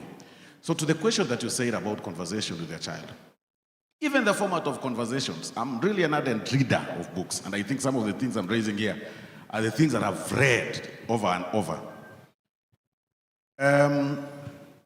Even the format of a conversation with a boy child is different from a girl child. Men, even those ones who are seated here, do not like serious conversations. If you get home and your wife tells you, we need to talk, you start changing your face. That's a serious conversation. Men hate that. We become defensive immediately. When you tell me we need to sit down and talk, I start thinking on what did I do wrong? How do I defend myself? Or I start being, annoyed over nothing. So men don't like serious conversations. Boys and men. Actually, in one poem, Anyang Nyong'o one time, when eulogizing his friend Joe Nyaga in Embu, he eulogized him through a poem. And if you get some time, please go and watch it. It's on YouTube. And in his poem, he said, men don't grow. A man at 14 or 10 or 12 or 7 thinks the same way as a man at 70, because they talk of 3 things. You all know, especially in our African setup. Let me scale it down to Kenya. 3 things. They talk about politics, they talk about football. That's why your boy is talking about football. And then they talk about women. So it is normal just to talk about it. It's not necessarily that you're talking to. And I think I'll delve into that later. I know there's such a question. But the conversation with a man is, at what point do you talk to your boy? Take a walk to Karura Forest. When you're walking, now, amidst that basic walk, raise a serious point. They will take it serious. Ride a bike together. When you're riding a bike, amidst that riding, they will take it serious. Watch a game together. Throw in a word. They'll take that word serious. But when you're sitting with a man, keti hapa tuongee na wewe. Hata wewe unajua, we don't like cases, even with our wives. It is the same thing you do to our boys. And then you expect them to take it serious? No, they won't. They'll fear, they'll even hate that conversation. But if it's a girl child, have them sit down. Women love serious conversations. Let's sit down and talk. Take me out for lunch. So even girls are that way. We sit down and talk. But for boys, take a walk and do something. Thank you very much. So we're going to have an opportunity to have some questions asked, but we're going to take a last question here in this panel session. I'm going to take it to you, Julius. That we, at the point where now more than ever, a brotherhood is being formed, and we see this happening amongst men. I mean, we've seen you do it. We've seen people who are coming together, forming brotherhoods. You're now getting out and you're meeting. You're doing things together as men. How do you start that with boys? Because the age that we're talking about, I mean, Leonard was here, he's 6 years old. So he started to understand.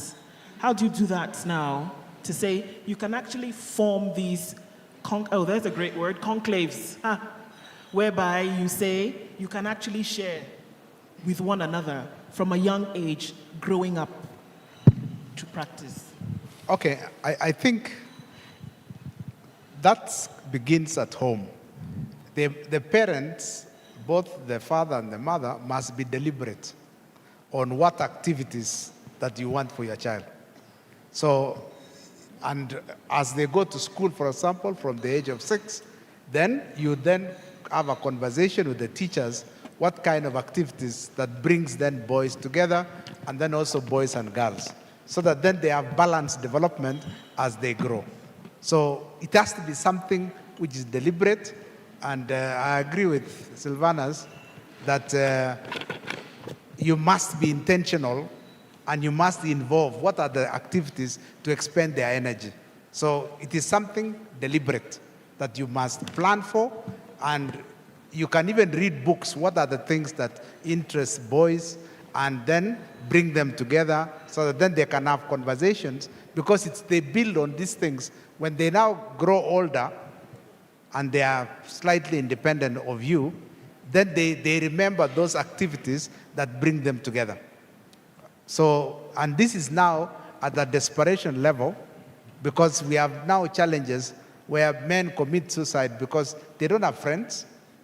They have never built close relationship with male colleagues so that then they can express their frustrations of something or their fears. So these things manifest later on, but we never have a solid foundation when the child was young. But it begins at home, and then later on collaboration with the school, so that then they have activities that then allow men to collaborate, because men largely are very individualistic. Thank you. And lastly, there's always a lastly, isn't it? Leonard, before we go to questions, because I know that we'll take a couple of questions from the floor, but Leonard, what would it mean for then, at a young age, to start to enhance positive masculinity? And for boys to understand what exactly that means? Thank you very much. Again, let me again associate myself with what Sylvanus has said and Daktari. Positive masculinity, you have to start from a point of leadership. And leadership starts from home. Once you teach your boy how to make his bed, to brush his teeth, it progresses from that. Going to what Sylvanus has said, when you take a ride with them, you take a walk with them, you have those serious conversations, you tell them, you show them what is right from wrong. That is where it stems from. Strength is not all about what you can overpower. No. Strength is more of how much control do you have with your own self. Losing yourself is more dangerous than feeling. So you have also to show them, like what Reverend had said, how to be vulnerable and how to feel and know how to control their emotions. And through that positivity, you'll get them to now be the men you want them to be in life. Thank you. We'll take a last word from you, Shadrach. Okay. Yeah, thank you so much. I think most important I want to add on the discussion is how we need to lead and train the young boys to value their own health. And by WHO definition is that health is a complete state of human being, not only in absence of a disease. And the main challenge is, statistics have shown that most men do not seek medical care until somebody is taken straight from the house to the ICU. Whereas everybody had an opportunity to go and do a checkup for free. Some of them have the insurances, but never seek health care. Having understood that, one thing I would really recommend for men is to adopt family health aspect. Where probably a whole family, boys, girls, mothers, and fathers, they visit an outpatient or a GP or a family physicians to understand issues about their own health. Then, we also need to look at the state of both mental, social, physical, financial, and all the completeness of health. The other thing for us to raise a boy child who is reliable, confident, and a leader, it is for us to lead by example. Do these young boys trust us? When you tell them, I'm going to do this for you, do we usually keep our words? Do we lead by example? Because lack of trust is the reason why boys lock themselves in their houses. They have no one to tell what they are feeling and even their own fears. So we must develop that level of trust with the families. Thank you. Thank you for that. And the other Leonard, we're going to take some questions from the floor, and I think that time allows us to do a couple of those. So if there are any questions, comments that you'd like to share, that you would like somebody on the panel to then be able to address, I think we can do that now. Okay, there's a couple here. Wonderful, wonderful. Wow. Congratulations. And we have the first question over there. Yes. Hello. My name is Daniel Nsari. I'm a manager to someone who is coming up next on stage to perform. His name is Barak Kamau. I'm a Gen Z. Silvana Sosoro is my good friend. He knows me. I do political, I'm a political journalist. Now, there's something that I've been asking myself, because I'm a Gen Z who's not married, so I don't have a son.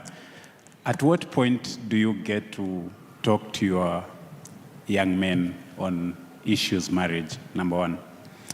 And number two, do you prepare your young boys and girls on, or do you mentor them to be able to know how to, express themselves to wakati ukifika, to be able to get someone in the right way? Because I'm asking this because at my age, 70% of my watu wenye ninajua hatujaoa, we are not married. Most of them, when you ask them, they don't have a reason as to why they are not married.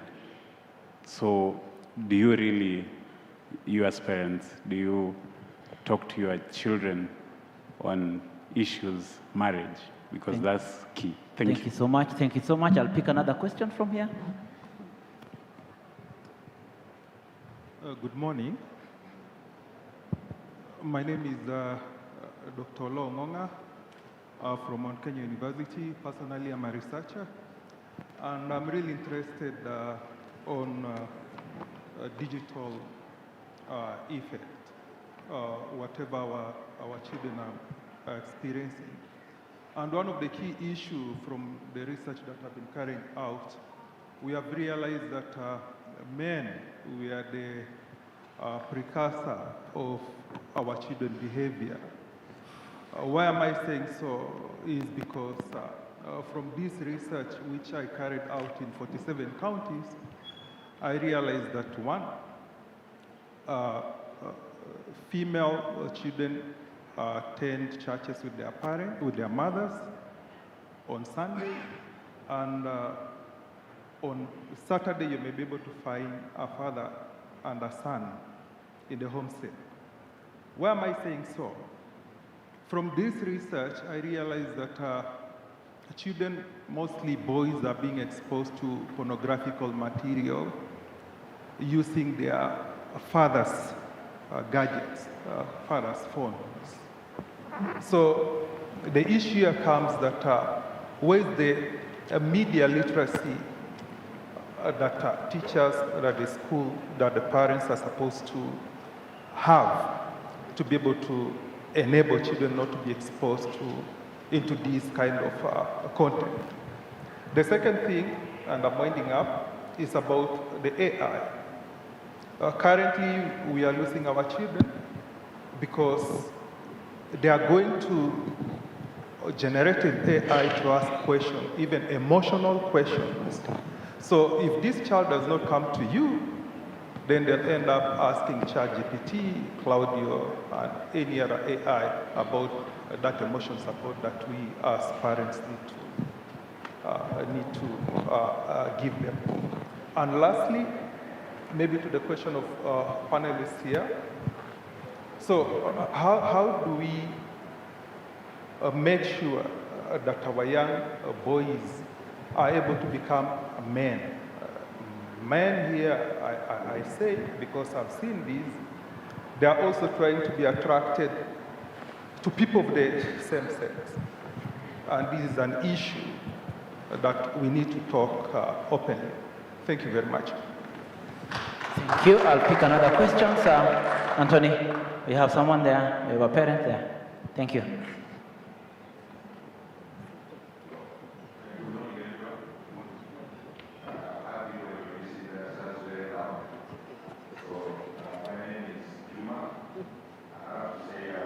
Of the president of Rofin Kamulu campus, grade 9.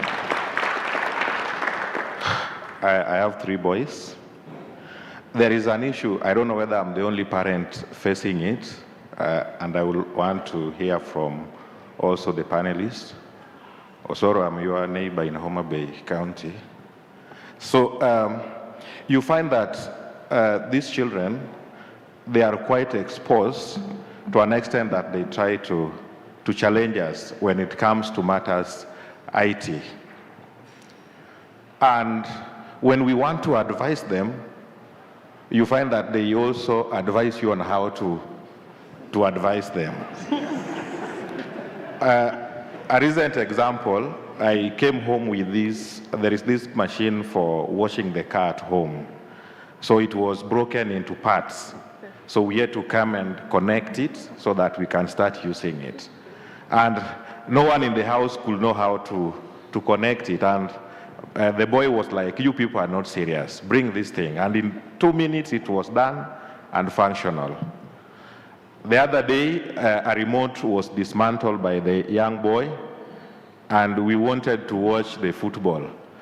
This boy could use the phone. He said, but the remote is online. Why are you people struggling? So he used my phone to connect the television. So in the back of his mind, these people are not, you people are not very much exposed. So they tend to think that they are much exposed than even the parent. So how do you deal with that scenario? So I had to, that is one. Number two, now when it comes to the social part, you find that during the holidays, if you want to spend holidays with them, the girl child are there, the boy child are there. So you find now there is a disconnect. You know, Rofin exposes these kids so much. One tells you that, you people, you want to take us to Mombasa, are you even serious? If not Dubai, please, we are tired moving around Kenya. The lady is, me, I'm comfortable with anywhere. So how do you balance these things? Panelists, I would really wish to hear it from you. So thank you so much. Okay, I think what we'll do is we'll take those questions in batches. So let's take that one, and then we'll do this, and then we'll take about 2 more after that. Okay? So we take that one. Thank you very much. My name is CPA Piusiuki, a parent at Rofi. I have 2 boys and 1 girl. So my question is to the male panelists seated over there.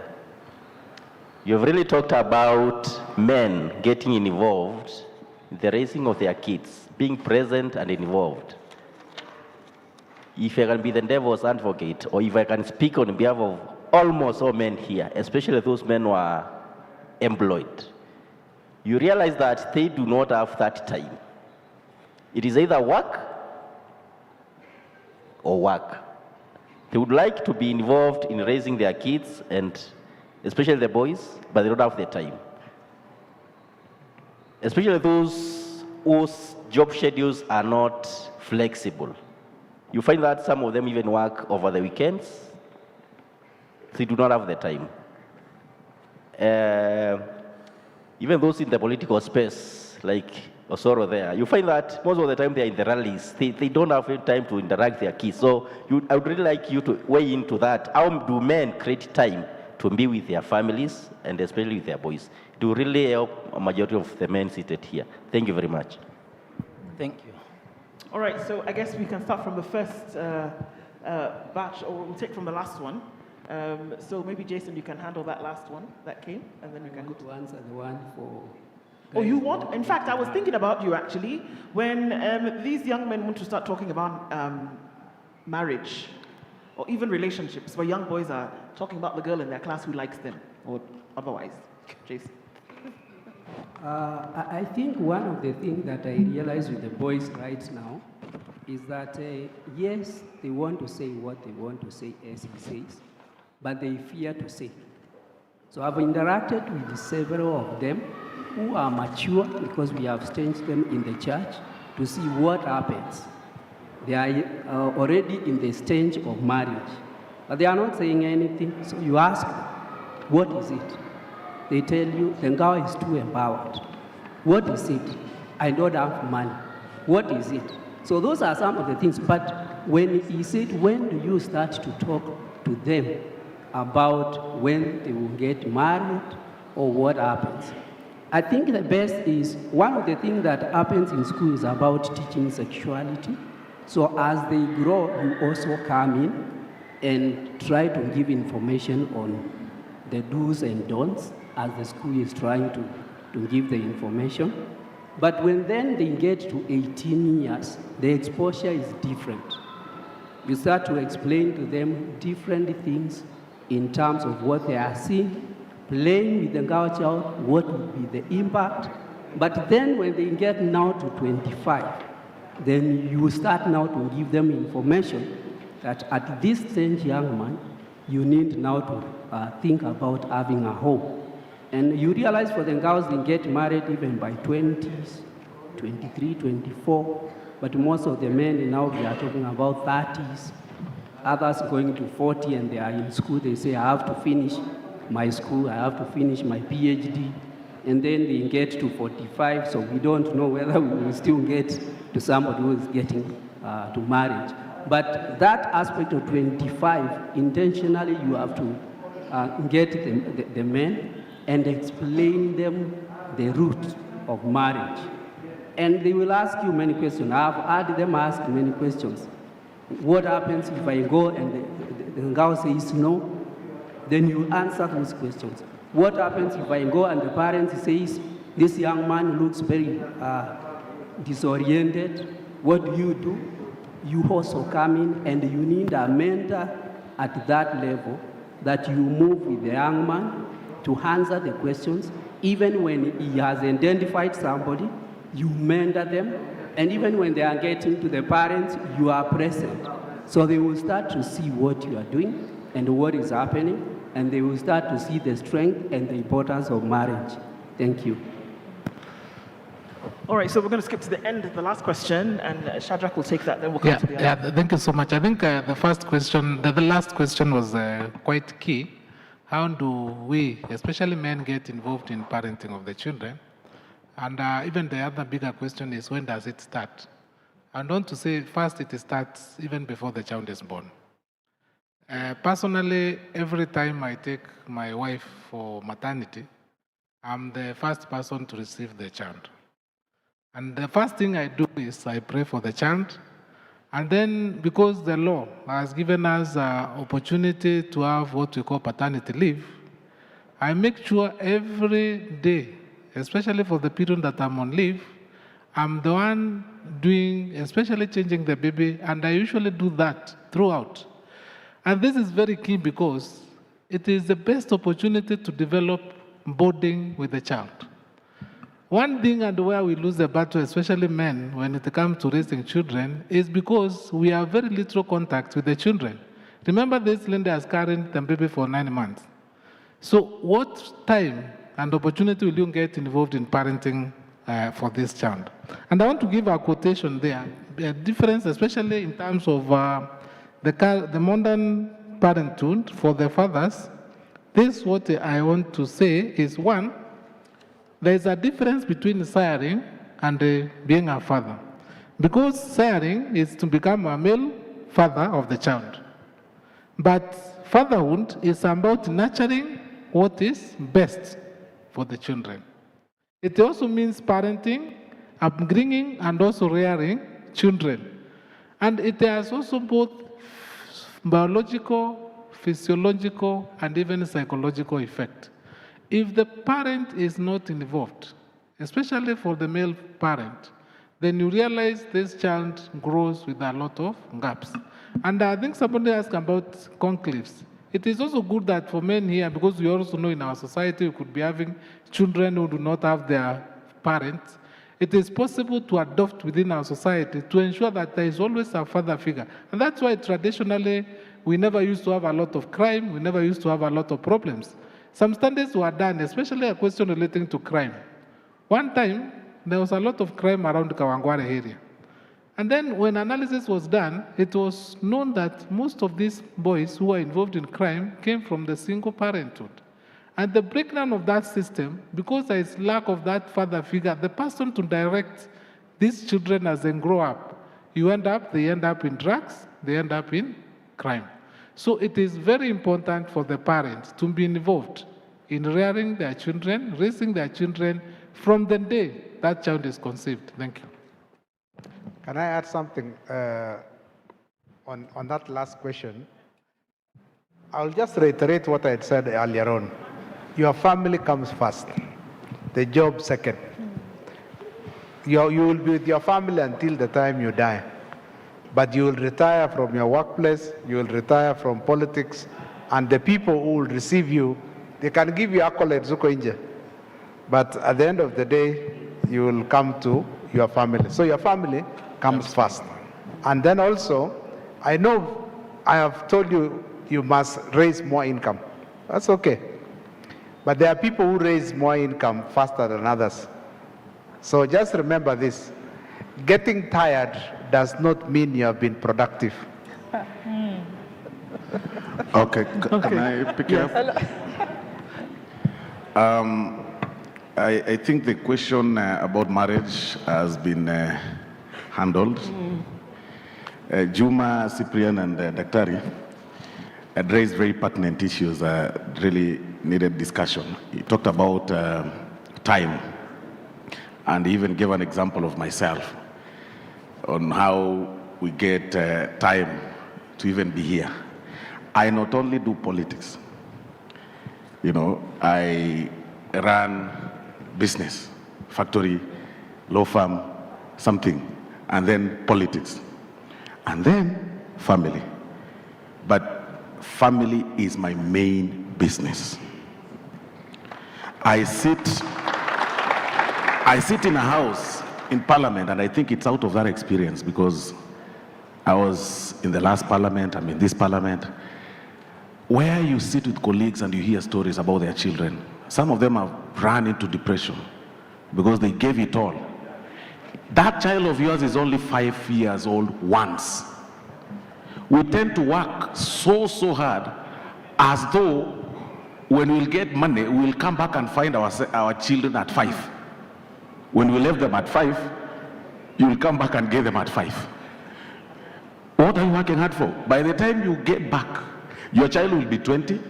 He is no longer your child. You've lost him. You also have no bliss forever in your life because, you are at 60 or 70 or 80, thereabout, where even that money that you're working hard for does not make sense anymore. In any case, even long travels will be limited by your doctor. So you've got to be deliberate and creative. I still do not see any job description in this country that gives you a 24-hour working schedule. What we do is that the space that we're supposed to be with our kids as men, we've given it to our friends in the social setups. That is why you will find time for your colleagues in your parties over the weekend, but you find it so boring to stay with your kids or to walk around with your kids. That is what happens. Let's be real. You will find time to have a drink somewhere in the evening after a job, but that very job, that time you couldn't have sneaked and spent an hour with your child to do homework. At least twice or thrice. I left Kisii this morning for this event, and I have a function tomorrow, and I have to spend my time with my kids. Because that is the only time that you have to spend time with the kids. You've got to be deliberate. At times, even on national duties, I switch off my phone when I know the president is going to call. If I have an event for my son, I'll switch off, because how do you tell the president no? So what you do, you switch off, then you explain yourself later that I had an event. Look at even him. He had a graduation, he had a graduation for his daughter in Dubai. And that time he was calling me to join some people somewhere in Kakamega. So I told him, I'm doing whatever you are doing in Dubai. And people understand if you commit yourself such way, in such a setup. Something Juma had, I think even before I go to Juma, something that is happening in the society right now about homosexuality, those things that now you've had. Many of us who are in our early 40s, late 30s, went through school, and you remember when you were in primary, I don't know whether it only happened in my school, but it must have happened in yours, even in high school. We used to have those cinemas of HIV. I don't know whether it used to come to your schools, where you could see people who are sick. And it really scared us. To date, even when you do some mistakes, you think twice and think through protections. Because that thing still is in your head. In the psychology of parenting, and when we finish, I'll recommend a few books. They say you have your child between the age of 3 to the age of 14. That is your child. Where you shout, they keep quiet. Actually, some up to 10. Where you tell them, sit here, they say, I'll sit. But beyond that age, that is a societal kid. School, society, social media changes them. They start thinking differently. Now, between that age, expose them to realities of life. Last week, when the school closed, personally, I hosted something in my home, and I invited parents, and they were displaying videos of homosexuality, real, on what happens in homosexuality. Talk about it, about gayism. They could see somebody being messed around and eventually wearing a diaper. And, moving around in a diaper at some point. Drug abuse, the same thing. They could see a smart young girl growing and eventually getting into drugs and then becomes useless. If you keep on exposing those kids to realities that this thing is happening, and when you see your son approaching you at the age of 12 that I have a girlfriend, there's a girl I like in school, and you start shouting at him. There's no place he's going to hang out with that girl, especially in this society where they drop home and school. I mean, this year's Valentine, and I think Principal is here, my son came home with a perfume, a small perfume, and then he hid it somewhere, and the mother found it. Then the mother asked, he told the mother that, it's Valentine, and I wanted to give to some girl that I like in school. And the mother was like, no, you can't do that. So she came and told me. He told the mother, please don't tell that, So when she told me, I told her, don't tell him that you told me. Change the location of that. Hide it somewhere until I pretend that I got it. So when I got it, I asked him. Of course, he was scared. I took a walk with him. Told him, oh, so you found a girl. You like her. What do you guys do when you're in school? Started explaining to me, I just like her. I don't even know how to approach her. I said, man, you're a man. Go put it in a locker and drop something. Then come, I tell you what you're supposed to do. But you are here discouraging your child. There's nothing they are going to do after that. After that, now tell her, now this is important, that liking is important, but you've got to finish school first. That girl, she'll be there to wait for you. So this time he told me that he changed. That's not a good girl, now there's another. So over time, they keep on learning. You don't seek for care and telling them that, no, this one is bad. They'll start developing the interest of liking their fellow boys. They'll think that is wrong. In terms of exposure, Juma, of the child, that the children are better and everything. You are a child of your father. At that age, you used to think that you knew more than your dad. There's nothing that has changed. Other than that the society, you used to think that your dad does not know how to dress, you know how to dress better, your dad does not know how to shave. You are the same person. It's only that now we are using phones. There is nothing wrong in your son displaying a bit of knowledge over something that you do not know. It is extremely encouraging. I'm actually very proud that your son could even fix that. Please encourage him more. Say, in our time, these things were not there. You guys, these things are here. What else do you think we should learn? Encourage your child to know more than you do. Except, of course, because that is a productive thing. If it were to be something negative, then, the negative vice, then you can say, no, this is wrong. But anything that a child shows that this is good, all of us here, our children fix our TVs, all of us. You encourage them. I actually call my son to fix my phone every time. The only thing I don't do, my panelists said here, is to change the diaper. Please, I can't. Thank you very much. Okay, we'll take the last one from you, Rose. Yeah, thank you very much, and thank you, Mheshimiwa. I think it's important that we get to the basics. And I know men, we are quite upgraded until we forget our very basics. Sometimes back, I listened to Julius, and he said as a CEO, he gets home at 8 p.m. every day, at least, and he has dinner with his family. Men, I'll tell you from a woman perspective, when you bring work home, you don't look attractive to us. You're not showing us how good you are, how professional you are, how hardworking you are. We see your weakness. Why? Because we are looking at a man who cannot even pay attention to us, who does not recognize that there are fathers in our houses and they have children that they have to look at, who, for me, who is a career woman, who look at you and say, you don't know how to do time management and you don't know the power of delegation in your workplace.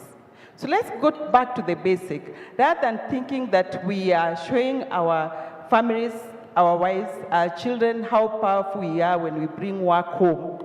Assuming both of us will bring work home. You're sitting with your laptop, I'm sitting with my laptop the other side. And what happens to our children? So that is the bit I feel that men need to break down their masculinity from feeling their power, but bringing out the vulnerability of saying, I am here for you as a family.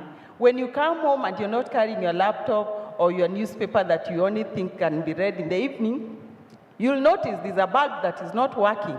We'll be happy when you see climb up the ladder and you're fixing the bulb, other than me outsourcing. I know we said some of the things at home we can outsource, but why call another man to come and fix a bulb in my house when you man, you come home and you have your laptop and you're doing your work?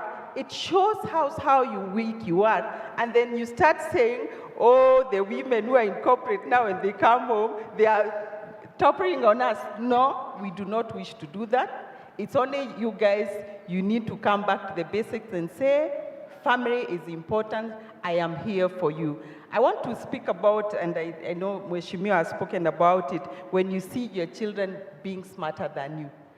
For sure, any gadget I get, I go home and give to my children and say, install this app, do this, ensure that gadget is working for me. This is the app I want. Why? Because also I want to empower them to become better. I want to ensure they work on their strengths. They can be able to showcase to me that they do better. That's the same confidence when they go out there. They'll be able to showcase and say, I can do this. That's when they grow up in institutions, they'll be able to have the confidence and come forward and say, I know how to do it. But when you suppress them, and you're trying to imagine now, oh, this boy is thinking he's smarter. In fact, you should have read the manual in the supermarket when you bought them the gadget.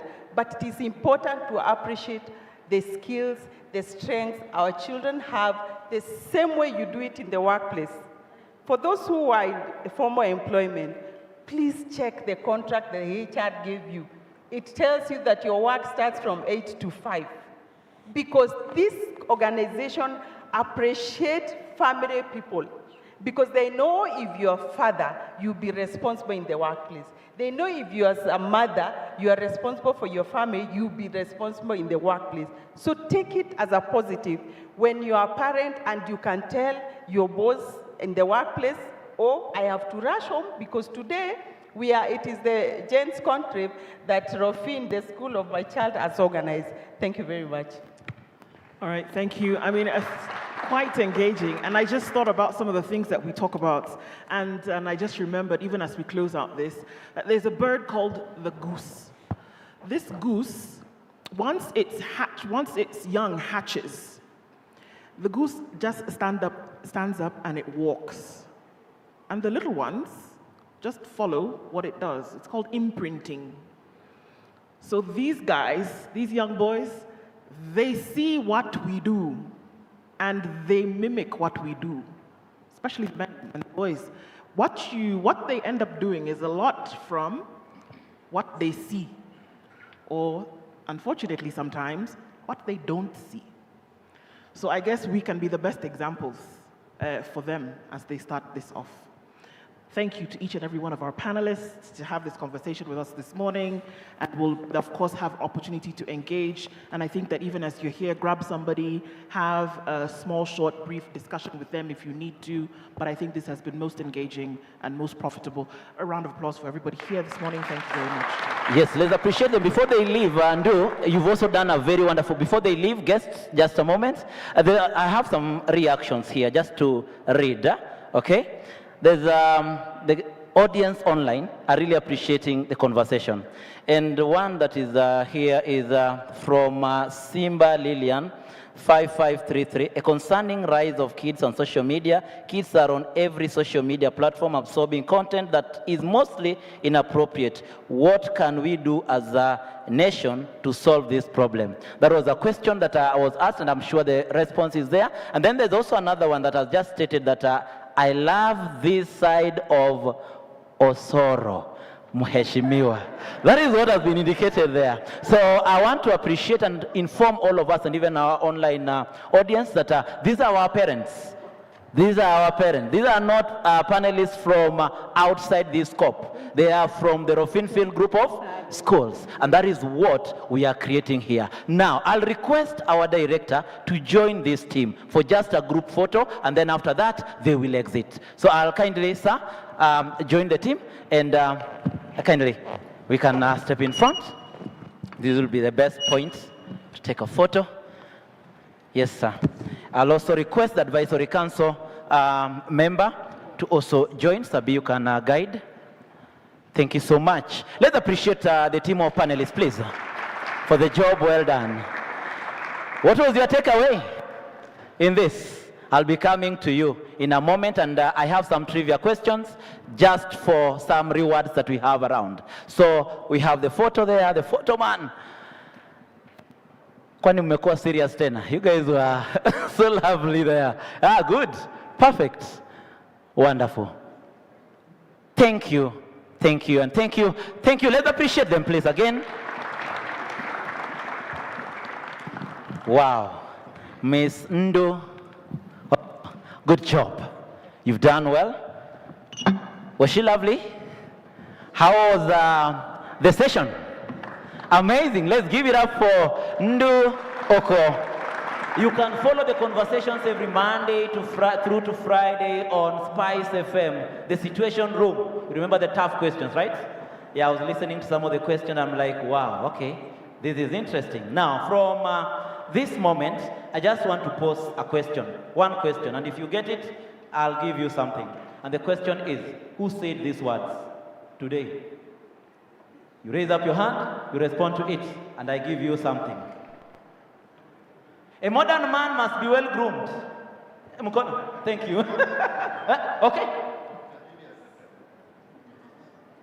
Is it the right? Okay. Miss Nzomo, could you please give me a token? A token. Yes, thank you. Yeah, you have a gift. You have a gift. Purposefully, you have a gift. Now, the next question was this. The next question is, where? The wife is not,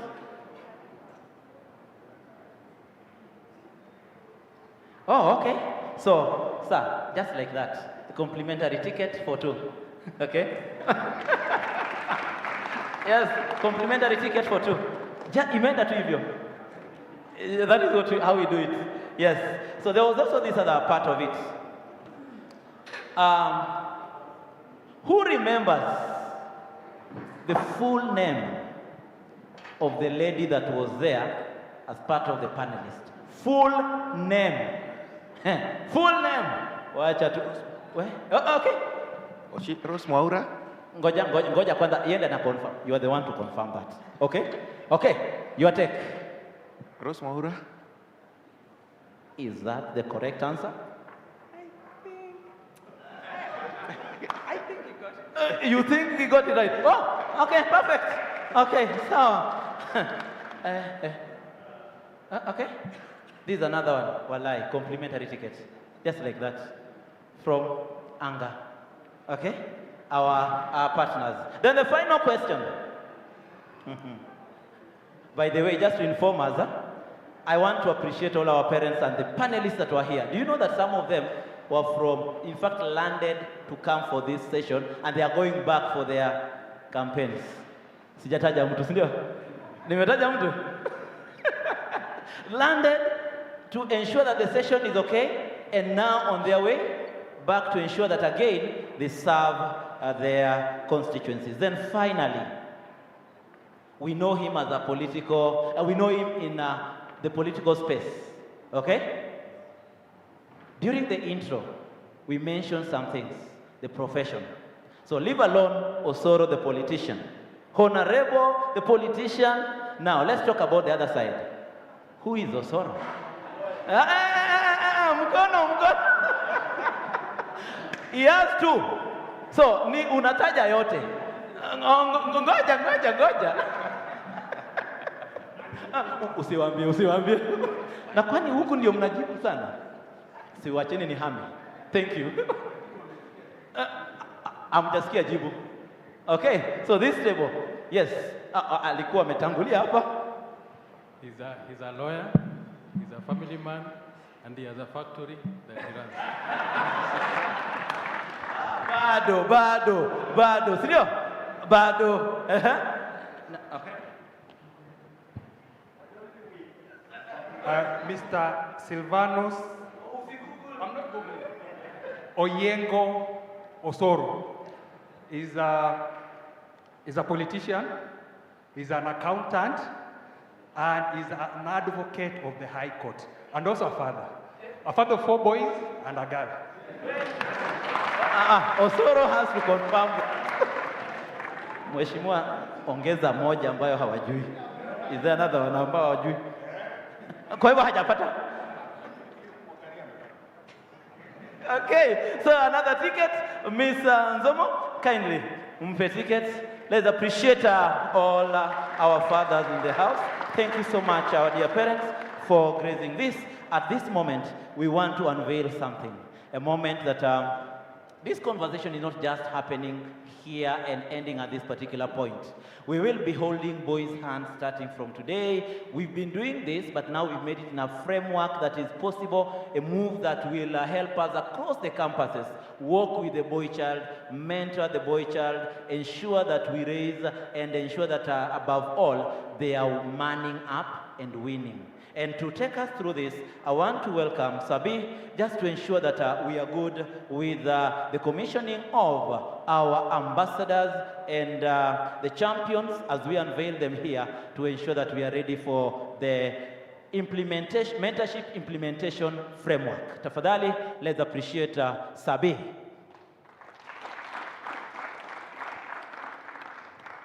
Thank you, our MC. I want to salute all our parents, especially for coming to be with us in this journey. And I can confirm as the chief principal of the schools that we have intentionally formed or targeted or purposed to ensure that beginning today, this that has been ailing us, the diagnosis that has been given, and the support system that has been offered by the panelists, the fire must continue burning. Enhanced communication by our learners, affirmation, ensuring that they take their space, not at the expense of our girl child, but as a way of helping them to rise. And therefore,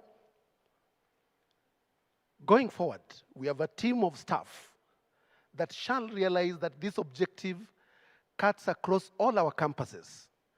And the team is going to be unveiled here. I think it would be important, I'm not seeing my CEO, but I think it would be important, the MC, for us to have the appointed champions. We've called them champions. From Kamulu School, from Diani. Diani, the principal, please come forward. Sir Jairus, together with Sir Ayub. Let's appreciate the Diani team, led by the principal. The principal will be the patron of our Diani campus men's conclave club. At our international school, we have, of course, Sir Lawrence, supported, of course, by the deputy will take charge because the principal is a lady, and therefore the deputy will have to be the point person working in collaboration with the mother. And in the same spirit, I'm also bringing in another one, known as Joseph Mugedi. Joseph Mugedi. Let's appreciate Joseph Mugedi. Thank you. Then Kamulu campus, the senior principal, Sir James, please come forward, supported by the deputy, Sir Boaz, and of course, those who are going to run with him, Sir Maxwell, please come forward. Men's school, which is the mother school, we have Sir Robert, who will be working very closely with Sir Anthony Marucho, and of course, supervised by the senior principal, Sir Sami. Please come forward.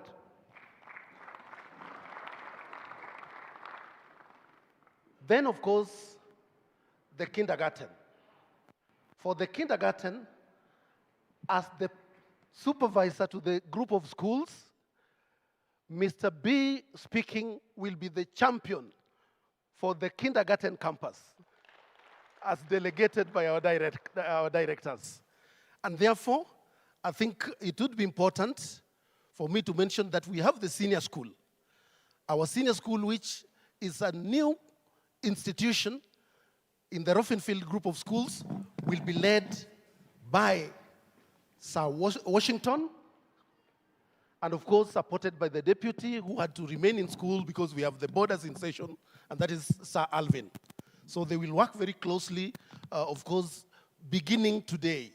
The same thing, the same discussion that has happened here, we are going to ensure that it is cascaded, it is de-escalated to the level of each of our campuses. And we shan't wait to have it happen every other year only. We'll ensure that each of our panelists, of course we have a rich reservoir of what I would call experts from our parent role. And therefore, for those who have attended either online or in person, when we invite you, because we will not always be privileged to have Dr. Julius Kipngetich to each of our schools, but it would be important that all of us seated here, when we invite, please just give us the opportunity to share in your God-given, prowess. With those very many remarks, I want to state very clearly that this team here will be commissioned, but I would request, Bana MC, yes, that they just receive what I would call a handshake from the person, the superior mind that we were privileged to tap into, and that is Dr. Julius Kipngetich.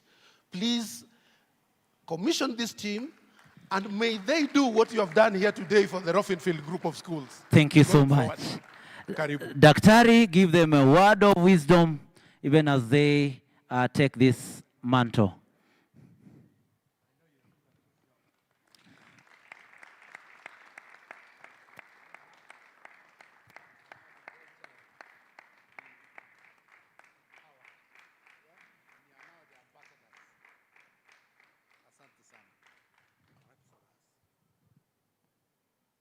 You say, the hallmark of leadership is when you create other leaders. So I'm very happy that Rofin have said we cannot exit this forum today until we create other leaders. And so therefore, I'm so proud to commission the next generation of, the disciples. Christ didn't just disappear, he left 12. Now, how many Christians are there in the world? 2 billion. So in 2,000 years, we have 2 billion. So today we are now having the disciples who are going to preach the word, and the word is law. So I am very proud to commission you to go out there. Injili Iendelee. Iendelee. Thank you very much. Thank you. Let's appreciate the team. Thank you so very much. Back to the MC. So this particular team, just dear parents, to take us through so that I allow them to exit the stage. This is just a short implementation strategy that will be happening with our boys starting now. There will be the monthly mentorship forums. There will be the weekly leadership challenges, small group mentorship, debate and public speaking activities, reflection journals, book reading and discussions, as I was mentioned here, that we need to read how many books in a year? 50, right? Yes, so the challenge is on. We need to work on the talent development forums. Right now, the international side is running with the summer talents academies, community service projects. We will have the boys leadership conferences. And above all, you heard from our director that later on, we are going to have a session where our mothers will be with the boys having the conversation together. So basically, everything is set starting now to ensure that our boys are well mannered, well encouraged, well taken care of as they rise up and man up. Let's appreciate again the team. All the campuses represented. Thank you. Thank you. Thank you so much. So as I get to the tail end of the program, allow me just to give a boy, one of our boys. We have to support the boy child, right? So there is this boy who was awarded last year as the best instrumentalist, the best violinist of the year. So just listen to him for a minute and then we will be in a position to wrap it up. Barak, take it away.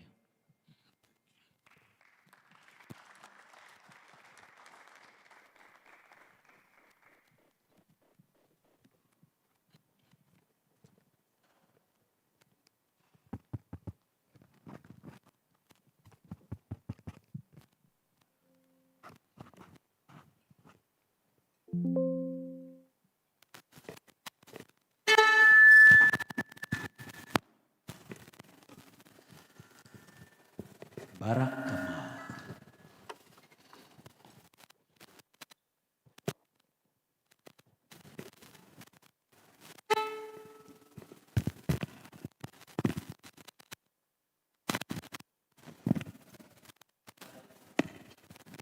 Part of the talents that we are nurturing within the group of schools, we have these are many more. When you're ready, you're good to go.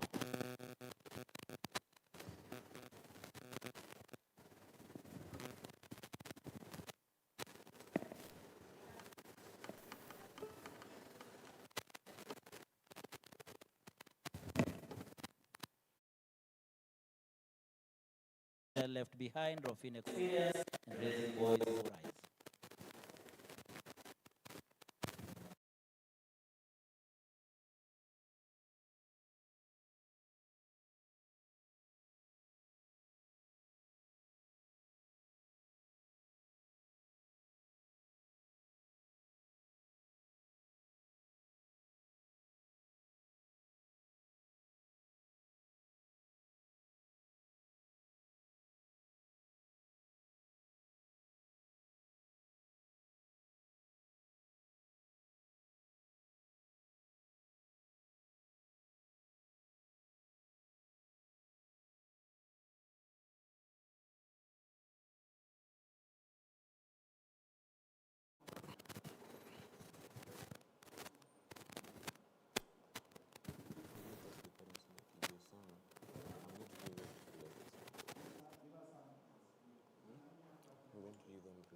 At the Rufine Field Group.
Discover future.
Wow, that was a very interesting conversation that we had between the panelists. And I'd really love to emphasize on some things that were said during there. And I remember Mheshimiwa saying that men can only cry for the right reasons, or they're supposed to cry for the right reasons. Mhm. So what do you think about that? Well, personally, I do agree, but as I listen to him more, he says something about you shouldn't like crying everywhere. You should have like specific places where you can cry, because you know you can be crying like in front of your children, you can be crying in front of True. It's gonna make even your children to be slightly discouraged. So you can cry, but you should know where to do it from. That's true. I also think that what he was trying to bring out is that the emotional quotient is really important. Being emotionally aware, you need to be able to, express yourself, so you don't hold with these emotions back, and they'll later come to bite you in the back. Understand? Yeah, I get you. Then I also heard one of the panelists talking about that fathers or a father figure should be present in everything that their children or just the person they're there to mentor should do. So what do you think is the importance of a father figure when preparing or getting a boy ready to become a man? That's a really interesting question. I think fathers are there to guide their sons to become men in a way that they will not feel like they're alone. In a way that they will feel supported in everything they do, and so they can learn how to do it right and not in the wrong way, so they don't go off track. Yeah, concerning the issue of a father figure, if you have a father figure in your life, you at least get to learn some of the good qualities from him. Like, for example, if they've talked about something concerning church, if you're a dad and, for example, like, you don't go to church, because you think church is meant for the ladies only, your son is also gonna take that from you. But if you show him the right path, go to church, fellowship with your family, spend some time with everyone in the family, spend some time with your son, you know, even as he grows up, he's going to embrace those values and qualities. True, So, true. I also heard something else that was talked about. I think it was Mheshimiwa, he was talking about, let me try to remember. He was saying, the same way a 7-year-old and a 10-year-old and a 14-year-old think is equivalent to the way a 70-year-old man will think. I agree. It's, he was talking about the way that as men, they're really scared of having serious conversations. I'd agree. I'm also scared of having. On that, there is this interesting example that they gave. For example, taking your son, you know, there's this moment where, like, when a man hears we need to have a serious conversation, obviously they won't like it at all. But you can at least try and engage. For example, if it's your son, take him for a nature walk through Karura Forest, and then, you know, when you're there, you can at least include some of the specific topics you want to talk to him about. And True. that can be really life-changing. True. Yeah, I remember also reading from a book that the funny thing that happens when you're giving the example of somebody who's 7 and somebody who's 70, you'll find between that age gap is that when you're a child, the way that you talk is going to, or the way that you grow up into something, then when you get older, you start to regress. So I get maybe that's where he's coming from. But at this moment, we have some of our partners who are going to be with us shortly. Yeah, so let's see how that goes. Yeah, why not? So these partners will be interviewing them about the whole program, about their take on it, and let's hear what they say. Yeah, but before they come in, what do you think you've gotten from this whole men's conclave? The main thing I was getting is that it's really, really important to be emotionally aware. Yeah, I do agree. Yeah, if you are not emotionally aware, you will suffer. You will withhold your emotions, and it will lead to something bigger in the future, even depression, which slowly kills you mentally. Yeah. One thing I also learned is that mothers also do play a role in empowering the boy child. True. Because, you know, if you look in the current society, mothers are the ones who bring peace mostly, and they got the serious talk to it. Yeah, because there are so many people, boys, that don't have their dads with them, and their mothers take up that role, and they do a pretty good job. But during this men's conclave, I think if they were listening online, they have really, really gotten the content to use. And now the partners will be coming in. Thank you. Thank you. Okay.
Who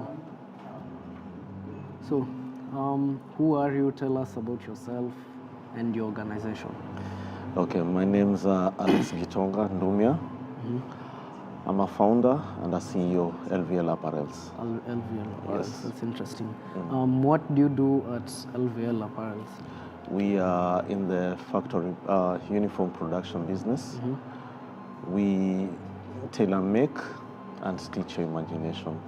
Anything you want from school uniforms, which we do for your schools. Corporates, PPEs, that is our business. That's your business. Yes. That's very interesting.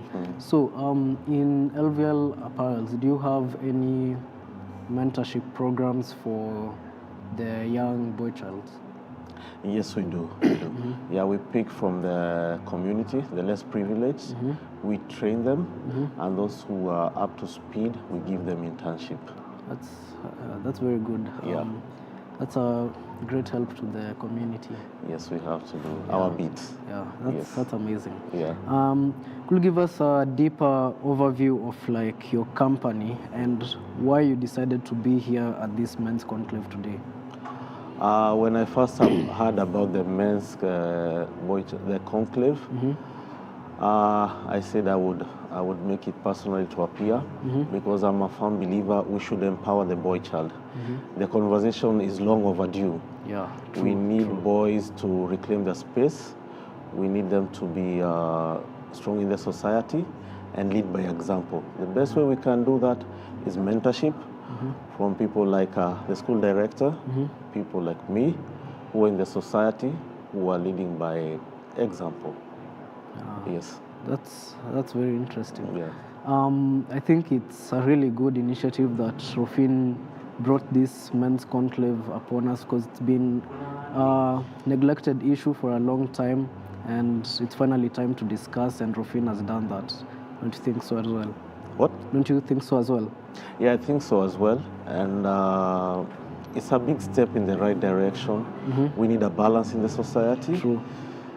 We need the boy child to be more dominant in a good way.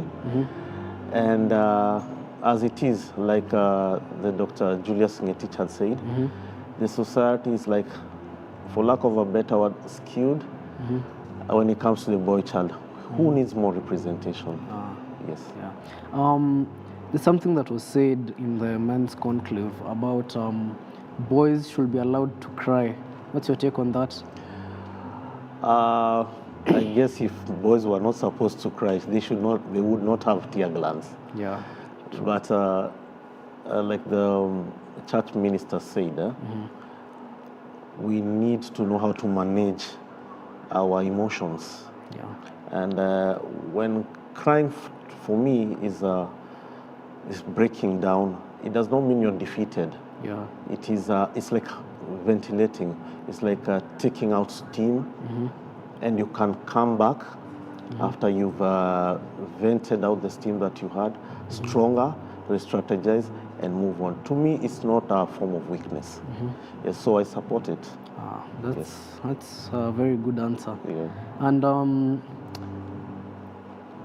why did you choose Rufin? Like, why did you choose to be making uniforms for this school? Did I choose? Is it just like business, or did you see something deeper in this school? No, I have a passion for what I do, and I chose to compete and for my space.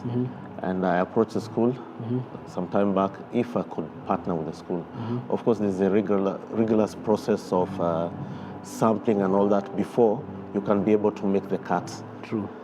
And have the school accept or you meet the threshold to be able to be a supplier of the quality that they want.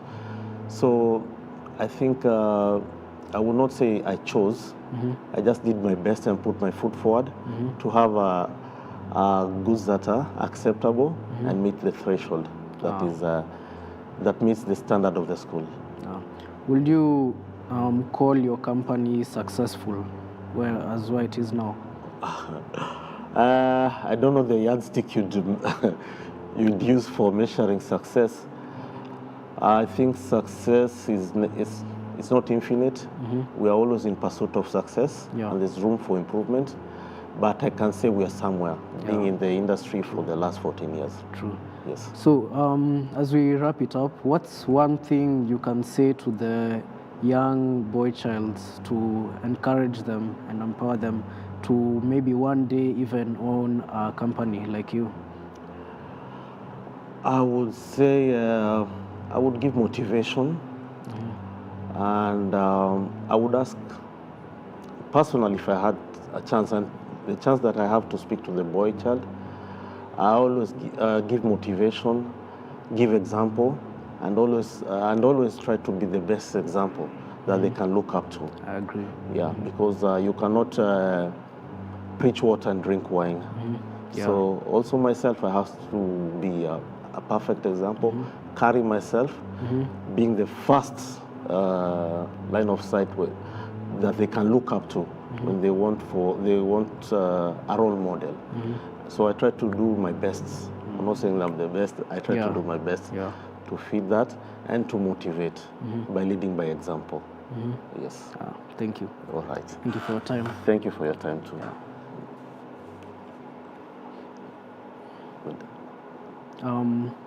Well, Alex, what did you say? Alex Gitonge. Yes. Yeah, Alex Gitonge, and he's from LVL Apparels. And today he has given us a very valuable lesson. And I just want to say, I'd want you to listen to them. Thank you.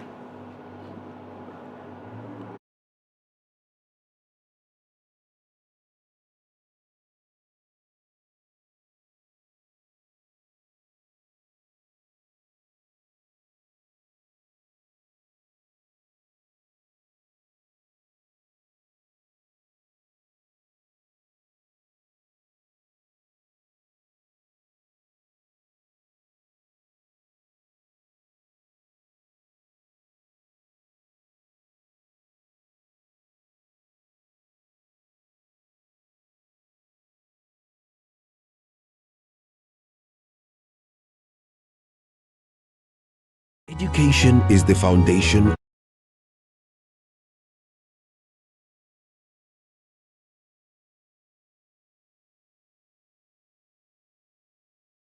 Shule School Financing Facility, you can access financing as much as your school needs. From classrooms to libraries, ensure your students have access to safe water and sanitation with our WASH financing.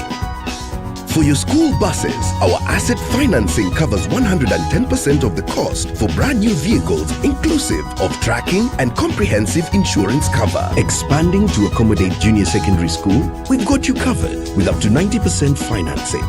Welcome home to Family Bank, your preferred bank for Biashara. Education is the foundation of our future. At Family Bank, we believe in empowering schools to thrive. Introducing the Inua Shule loans designed to finance your school's growth. With our Inua Shule School Financing Facility, you can access financing as much as your school needs. From classrooms to libraries, ensure your students have access to safe water and sanitation with our WASH financing. For your school buses, our asset financing covers 110% of the cost for brand new vehicles, inclusive of tracking and comprehensive insurance cover. Expanding to accommodate junior secondary school, we've got you covered with up to 90% financing. Welcome home to Family Bank, your preferred bank for Biashara.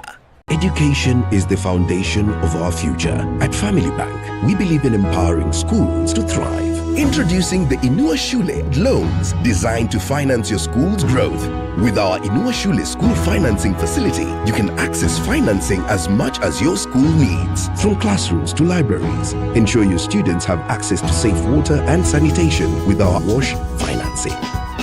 For your school buses, our asset financing covers 110% of the cost for brand new vehicles, inclusive of tracking and comprehensive insurance cover. Expanding to accommodate junior secondary school, we've got you covered with up to 90% financing. Welcome home to Family Bank, your preferred bank for Biashara. Education is the foundation of our future. At Family Bank, we believe in empowering schools to thrive. Introducing the Inua Shule loans designed to finance your school's growth. With our Inua Shule school financing facility, you can access financing as much as your school needs. From classrooms to libraries, ensure your students have access to safe water and sanitation with our wash financing. For your school buses, our asset financing covers 110% of the cost for brand new vehicles, inclusive of tracking and comprehensive insurance cover. Expanding to accommodate junior secondary school, we've got you covered with up to 90% financing. Welcome home to Family Bank, your preferred bank for Biashara.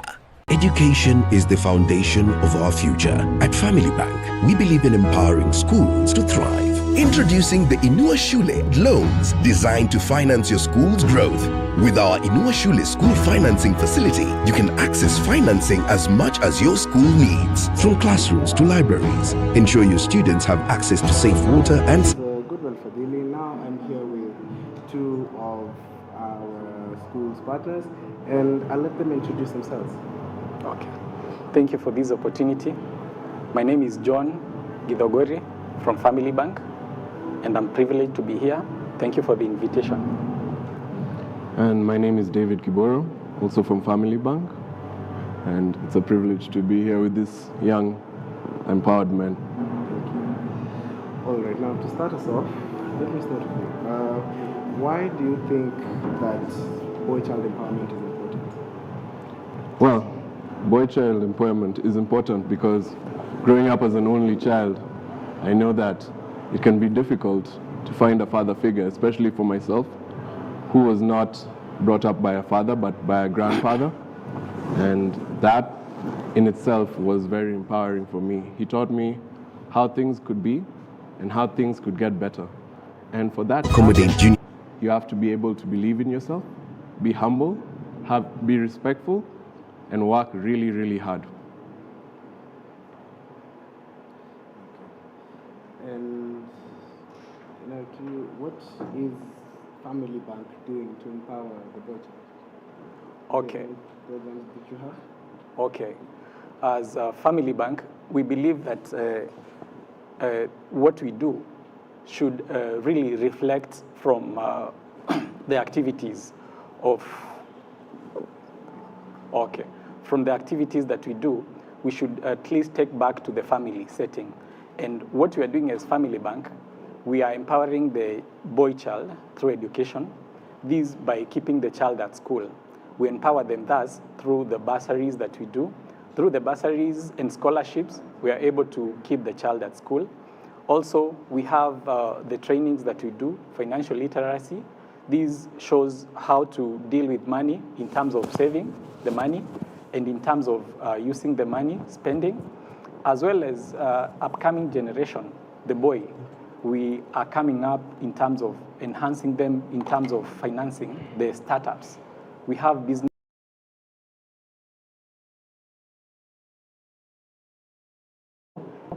and support them financially.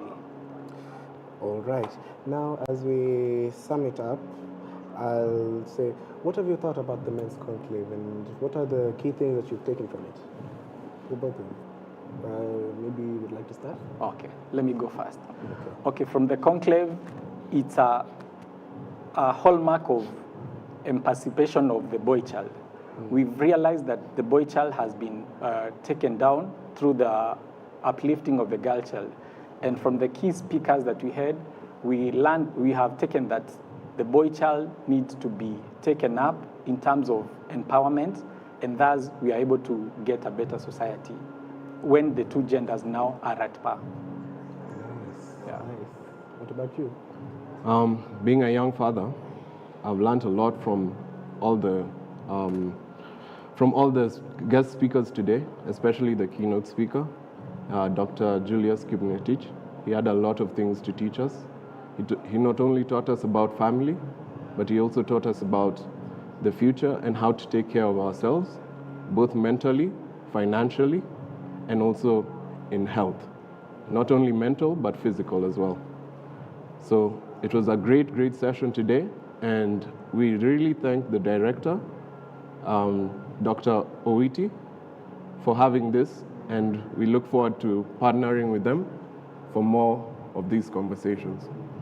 All right. That was a good conversation, Gents. Thank you for being here. Thank you for your time too. Thank you We for appreciate your time. it. Good job. Thank you.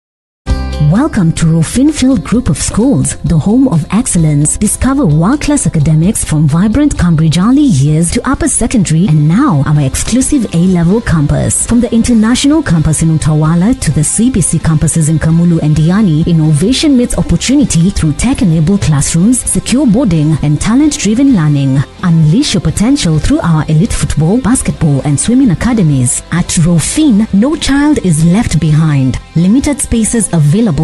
Enroll now.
Welcome to Rofinfield Group of Schools, the home of excellence. Discover world-class academics from vibrant Cambridge early years to upper secondary, and now our exclusive A-level campus. From the international campus in Utawala to the CBC campuses in Kamulu and Diani, innovation meets opportunity through tech-enabled classrooms, secure boarding, and talent-driven learning. Unleash your potential through our elite football, basketball. Welcome back, everyone. So we are back with our parent right now, and he's just going to introduce himself. And yeah, so how are you? Hi, Yes. my name is Dr. Ebenezer Udofia. I'm a parent at Rofinfield International. Oh, that's nice. So I have some few questions which I'd like you to answer me. And so the first question is, if you notice that your son isn't stepping up as a man, how will you encourage him to step up? Oh, wow. I'm privileged to be a father to a son and a daughter. And so if my son is not stepping up as a man, definitely I have to step in as a father and make him to know that you have to be a man.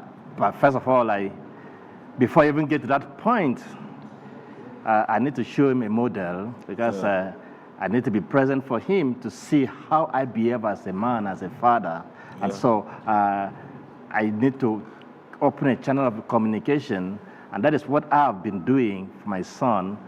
And so communicating with my son, being there, present in his life, make him to have access to me, to tell me his challenges. And if he's not measuring up, I can definitely correct him, because I have a frequent communication, and I'm always there for him. So that my presence with him and being involved in his activities will help him to correct the area that he is not meeting up. So you mentioned communication. And I remember one of the panelists said that men or boys don't like serious talks. So how will you engage him in this communication or talk. That is very correct. I want to tell you, I want to confess, when my wife asked me to sit down, let's communicate, I always feel startled because I think it's something serious. And so I happened to work in an NGO field, a humanitarian, and so my son goes with me to the field where I work, because it's not just a one-time communication. As a parent, I will tell you, you don't just wake up one day and say, sit down, let's talk. Your boy child will not listen to you. Not that he will not listen, but he will be scared or afraid that maybe he has committed something wrong.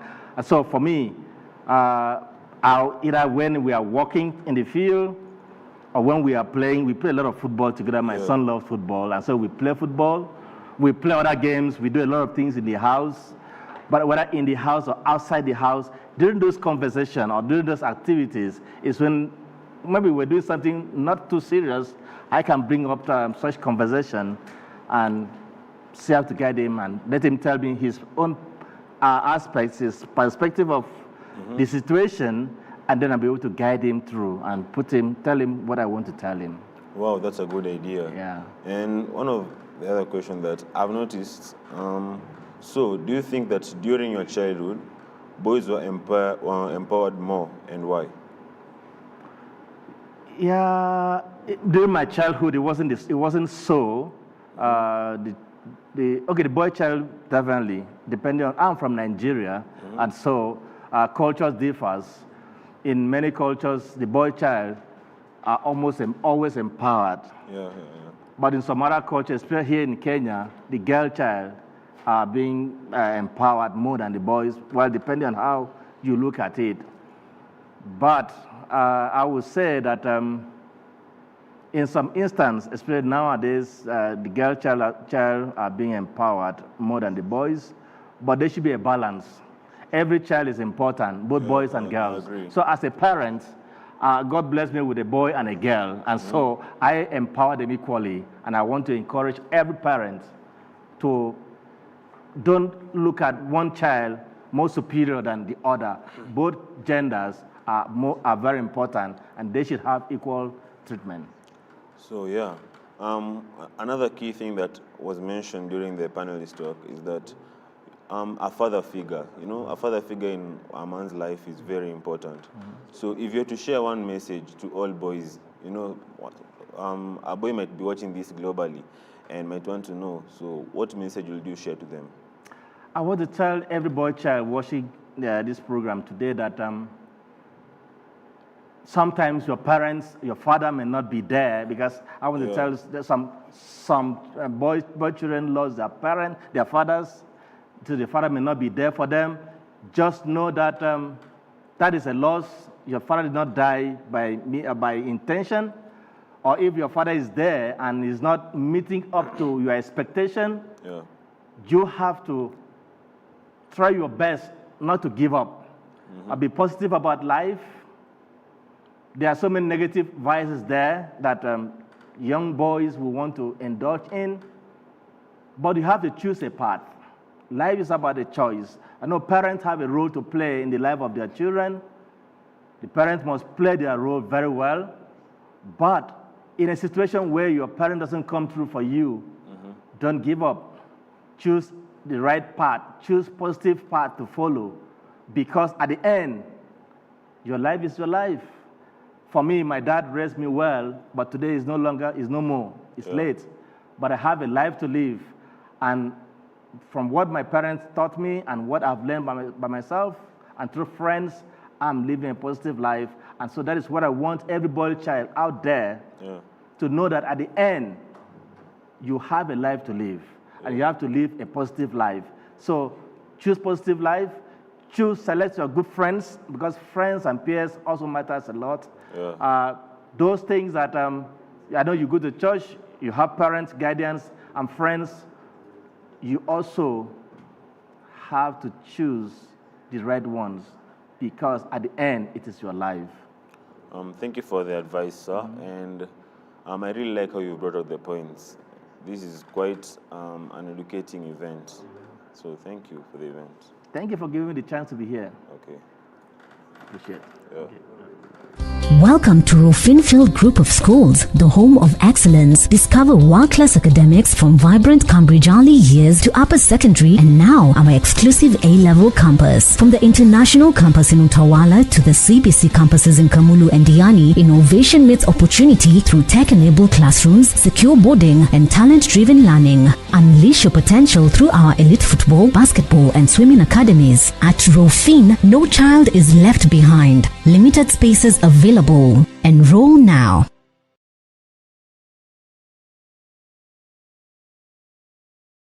Welcome to Rofinfield Group of Schools, the home of excellence. Discover world-class academics from vibrant Cambridge early years to upper secondary and now our exclusive A-level campus. From the international campus in Utawala to the CBC campuses in Kamulu and Diani.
How are you? Good. What's your name? My name is John Maina Mashira. Oh, he's not at home? John Maina Mashira. Yes, a parent in grade 3, Amboseli, and grade 1, Savo. So I have 2 boys in Rofin. 2 boys? Yes. Oh, that's nice. Yes. My name is Matthew Fadili. You can call me either one. Yeah, Pressure. maybe that you prefer. Okay, pleasure So, meeting you. why Rofin? Why Rofin? That's a very good question. It's about education. It's about quality. That's it's true. about what we get from Rofin. It's about exposure. The list is endless. Yeah. Talk of exposure, talk of quality, talk of discipline, talk of love, talk of support, all those things. That's why it is Rofin. Yeah, that's true, because I think education without the proper exposure or quality it isn't useful. It is true. Yeah, because when your child gets exposure out there or gets events like this and they get to participate, they put their education to good use instead of just keeping it to themselves. So what's your take on all of this today? Today's program has been very insightful, personally to me. As I already said, I'm a father of 2 boys. Yes. And boy child has been left behind.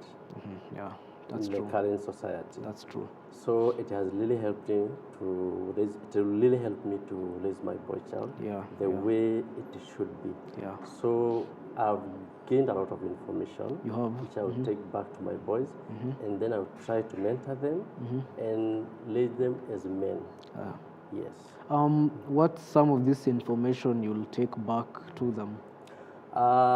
When we talk about empowering a boy child, we talk of love and support. Yeah.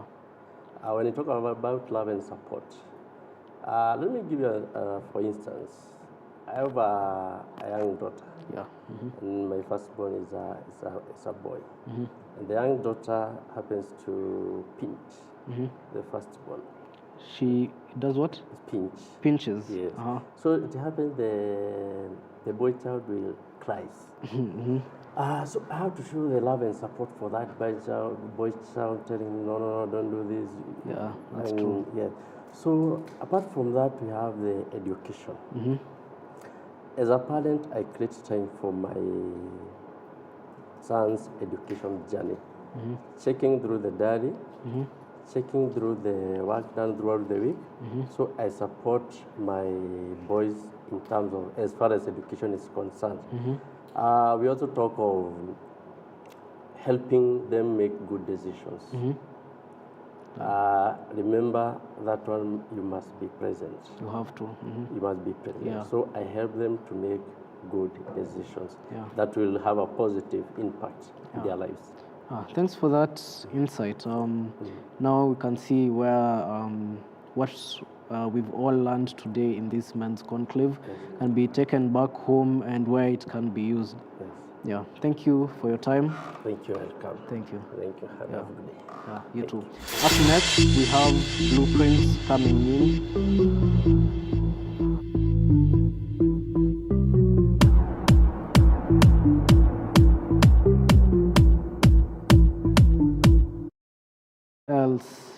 What else?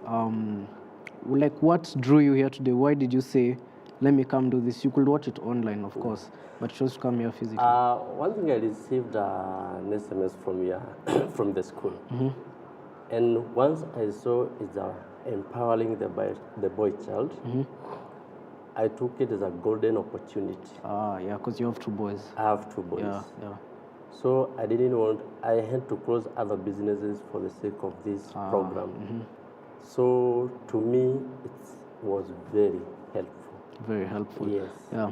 And how old did you say your two boys are? One is in grade 3, that is 9 years, and another is grade 1, that is 6 years. And you 7 said, years, sorry. Yes. And you said the sister usually pinches the first born. Yeah, the sister, I have a younger sister who happens to beat the two boys. And they happen to cry because they can't beat the young girl. You see, at that point, you have to show love and support for this boy child, so that they don't see as if they are neglected. Yeah. Exactly. Remember, you are not doing any privileges to them. You are just taking your own positively. So you have to chip in, do whatever you have to do as a dad or as a father. Then they are able to take that thing, whatever you have done, positively. Yes. Thank you so much for attending this and volunteering to come here to this interview. We hope to have more of this, and I'll see you next time. Thank you, Lofin, for having us, and we hope to have more of these programs. Thank you. Thank you. Thank you.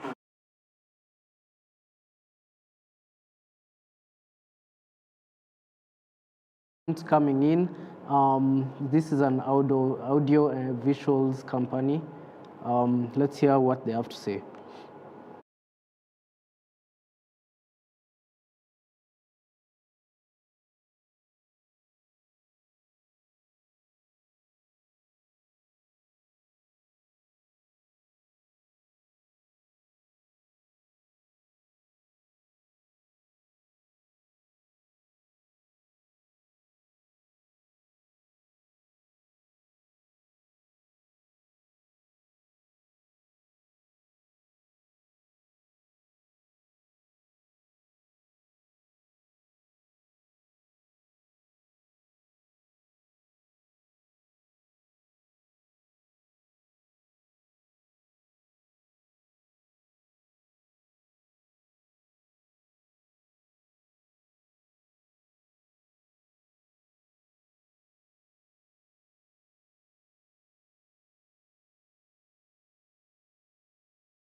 with Blueprint, and we have a representative here, and I'd like him to represent himself.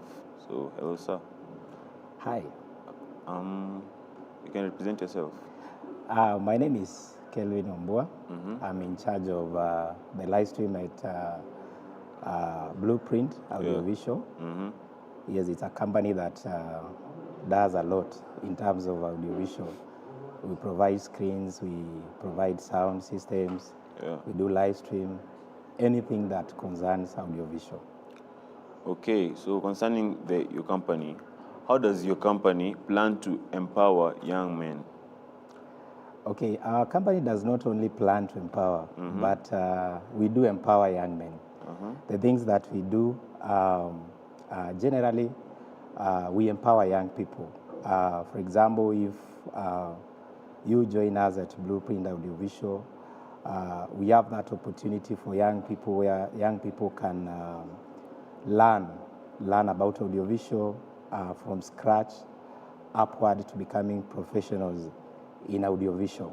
So we have that opportunity. That is what we do apart from doing business. There are young people that we mentor, especially boys, young men. We mentor, we bring up, we encourage them. We give them an opportunity in this life so that they can learn, because our company is an established company. They can learn the things that we do, and some of them, they tend to grow and continue in whatever we do and become successful business people in the audiovisual industry. Oh, that's nice. So what's your company's take on supporting the mantra of the event, which is raising boys who rise? Okay. If I got it right, like in today's event, we were at the core center of what was happening here. The people online, they were able to follow this live stream, and even the event, the way it happened, we were behind it. So making sure that this event goes out there perfectly well, sound good, visuals good. Even those who are attending here, they were able to, the event was able to be conducted well, everything flowing perfectly. We take pride in that, seeing that we are able to enable communication take place. We are able to make things work, that there is a good communication, and that people out there can be empowered through our ability as an audiovisual company. That makes us proud. As we wrap up, what's your take on the event? Like, how do you think the event has empowered men? The Conclave. Great question. Thank you. Such events are good. You know, even the Bible tells us, how will they know if they are not taught? So at the end of the day, there must be somebody somewhere who will speak about these things. So now, an event like this, the one we had today, it is a very good initiative. And I want to congratulate Rufin Group of School. I think this is the first event I've ever seen a school organize such an event for the boy child. So that means Rufin is a good school. It minds the boy child. And as the mantra goes that no child left behind. Even the boy child is not left behind. They think about the boy child and they organize all this. So such events are good events. And speaking about what we have received today, if somebody has been following online, I'm very sure that their life will not remain the same again. It has been a transformative session. It has been a good event. And if we have such forums like this to speak about how we are going to empower boy child. You know, there have been a lot of talks about the girl child. But now here, we are coming up with talks about the boy child. And the Rufin Group of School is the pioneer of all this. This is a great initiative. And I believe as we move forward, as we continue having more talks like this, then the boy child is going to be empowered more. So we have had some powerful points from our sir here from Blueprint, and I've got to learn a few things from what he has said, and I'd like to appreciate him even as he leaves. Thank you so much, sir. Thank you so much, and I believe you have been empowered as well. Thank you so much. Thank you. Stage we have my team.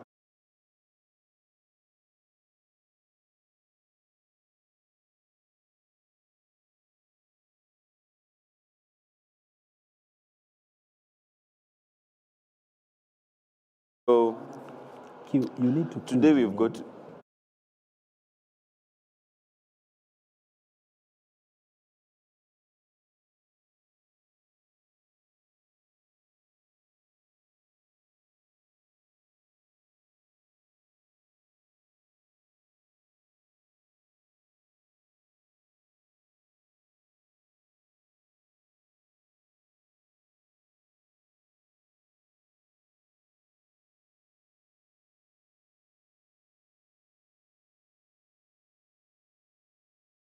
Welcome to Rofinfield Group of Schools, the home of excellence. Discover world-class academics from vibrant Cambridge early years to upper secondary and now our exclusive A-level campus. From the international campus in Utawala to the CBC campuses in Kamulu and Diani, innovation meets opportunity through tech-enabled classrooms, secure boarding and talent-driven learning. Unleash your potential through our elite football, basketball and swimming academies. At Rofin, no child is left behind. Limited spaces available.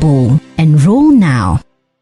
Welcome to Rofinfield Group of Schools, the home of excellence. Discover world-class academics from vibrant Cambridge early years to upper secondary and now our exclusive A-level campus. From the international campus in Utawala to the CBC campuses in Kamulu and Diani, innovation meets opportunity through tech-enabled classrooms, secure boarding and talent-driven learning. Unleash your potential through our elite football, basketball and swimming academies. At Rofin, no child is left behind. Limited spaces available. We're back again, guys, and we are wrapping up the event. Honestly, I've taken some key points today, and I've really been empowered personally as a man, and I've been able to gain new skills that I can use in my day-to-day life and also to empower others. Honestly, I'd like to give our gratitude to the directors, the management for organizing an event like this and empowering the boy child. This is Jeremy Johnson, and let me give it next to my next reporter. Today in the men's conclave, I've learned quite a lot, and this is just the beginning of something big, because we will be having more of this, and we'll be able to keep empowering boys. This will not be the only conclave we're going to have, and I've been Matthew Fadili. Now passing it on. All right, it's been such a good experience here, and I've loved the fact that we've been able to come, sit down and have this conversation so that we're not just acknowledging the girl child only, but we're having the boy child and the girl child being put on a level ground. And with that, I say that my name is Cedric Okech, and we've also been with our reporter who was on the ground this morning, that is Clive Sunguti, and this has been the gang. We're signing off. Thank you. Thank you. So we can continue the conversation. Discover futuristic education at the Rofinfield Group of Schools, home of excellence. We nurture individual talents while maintaining high academic standards with our experiential learning. Our campuses offer day and boarding CBE programs with the Diani and Utawala international campuses offering the complete journey from early years through A levels. And now introducing Rofin Senior with all pathways and Rofin Sixth Form providing pre-university courses. The Rofinfield Group of Schools. Discover futuristic education at the Rofinfield Group of Schools, home of excellence. We nurture individual talents while maintaining high academic standards with our experiential learning. Our campuses offer day and boarding CBE programs with the Diani and Utawala international campuses offering the complete journey from early years through A levels. And now introducing Rofin Senior with all pathways and Rofin Sixth Form providing pre-university courses. The Rofinfield Group of Schools.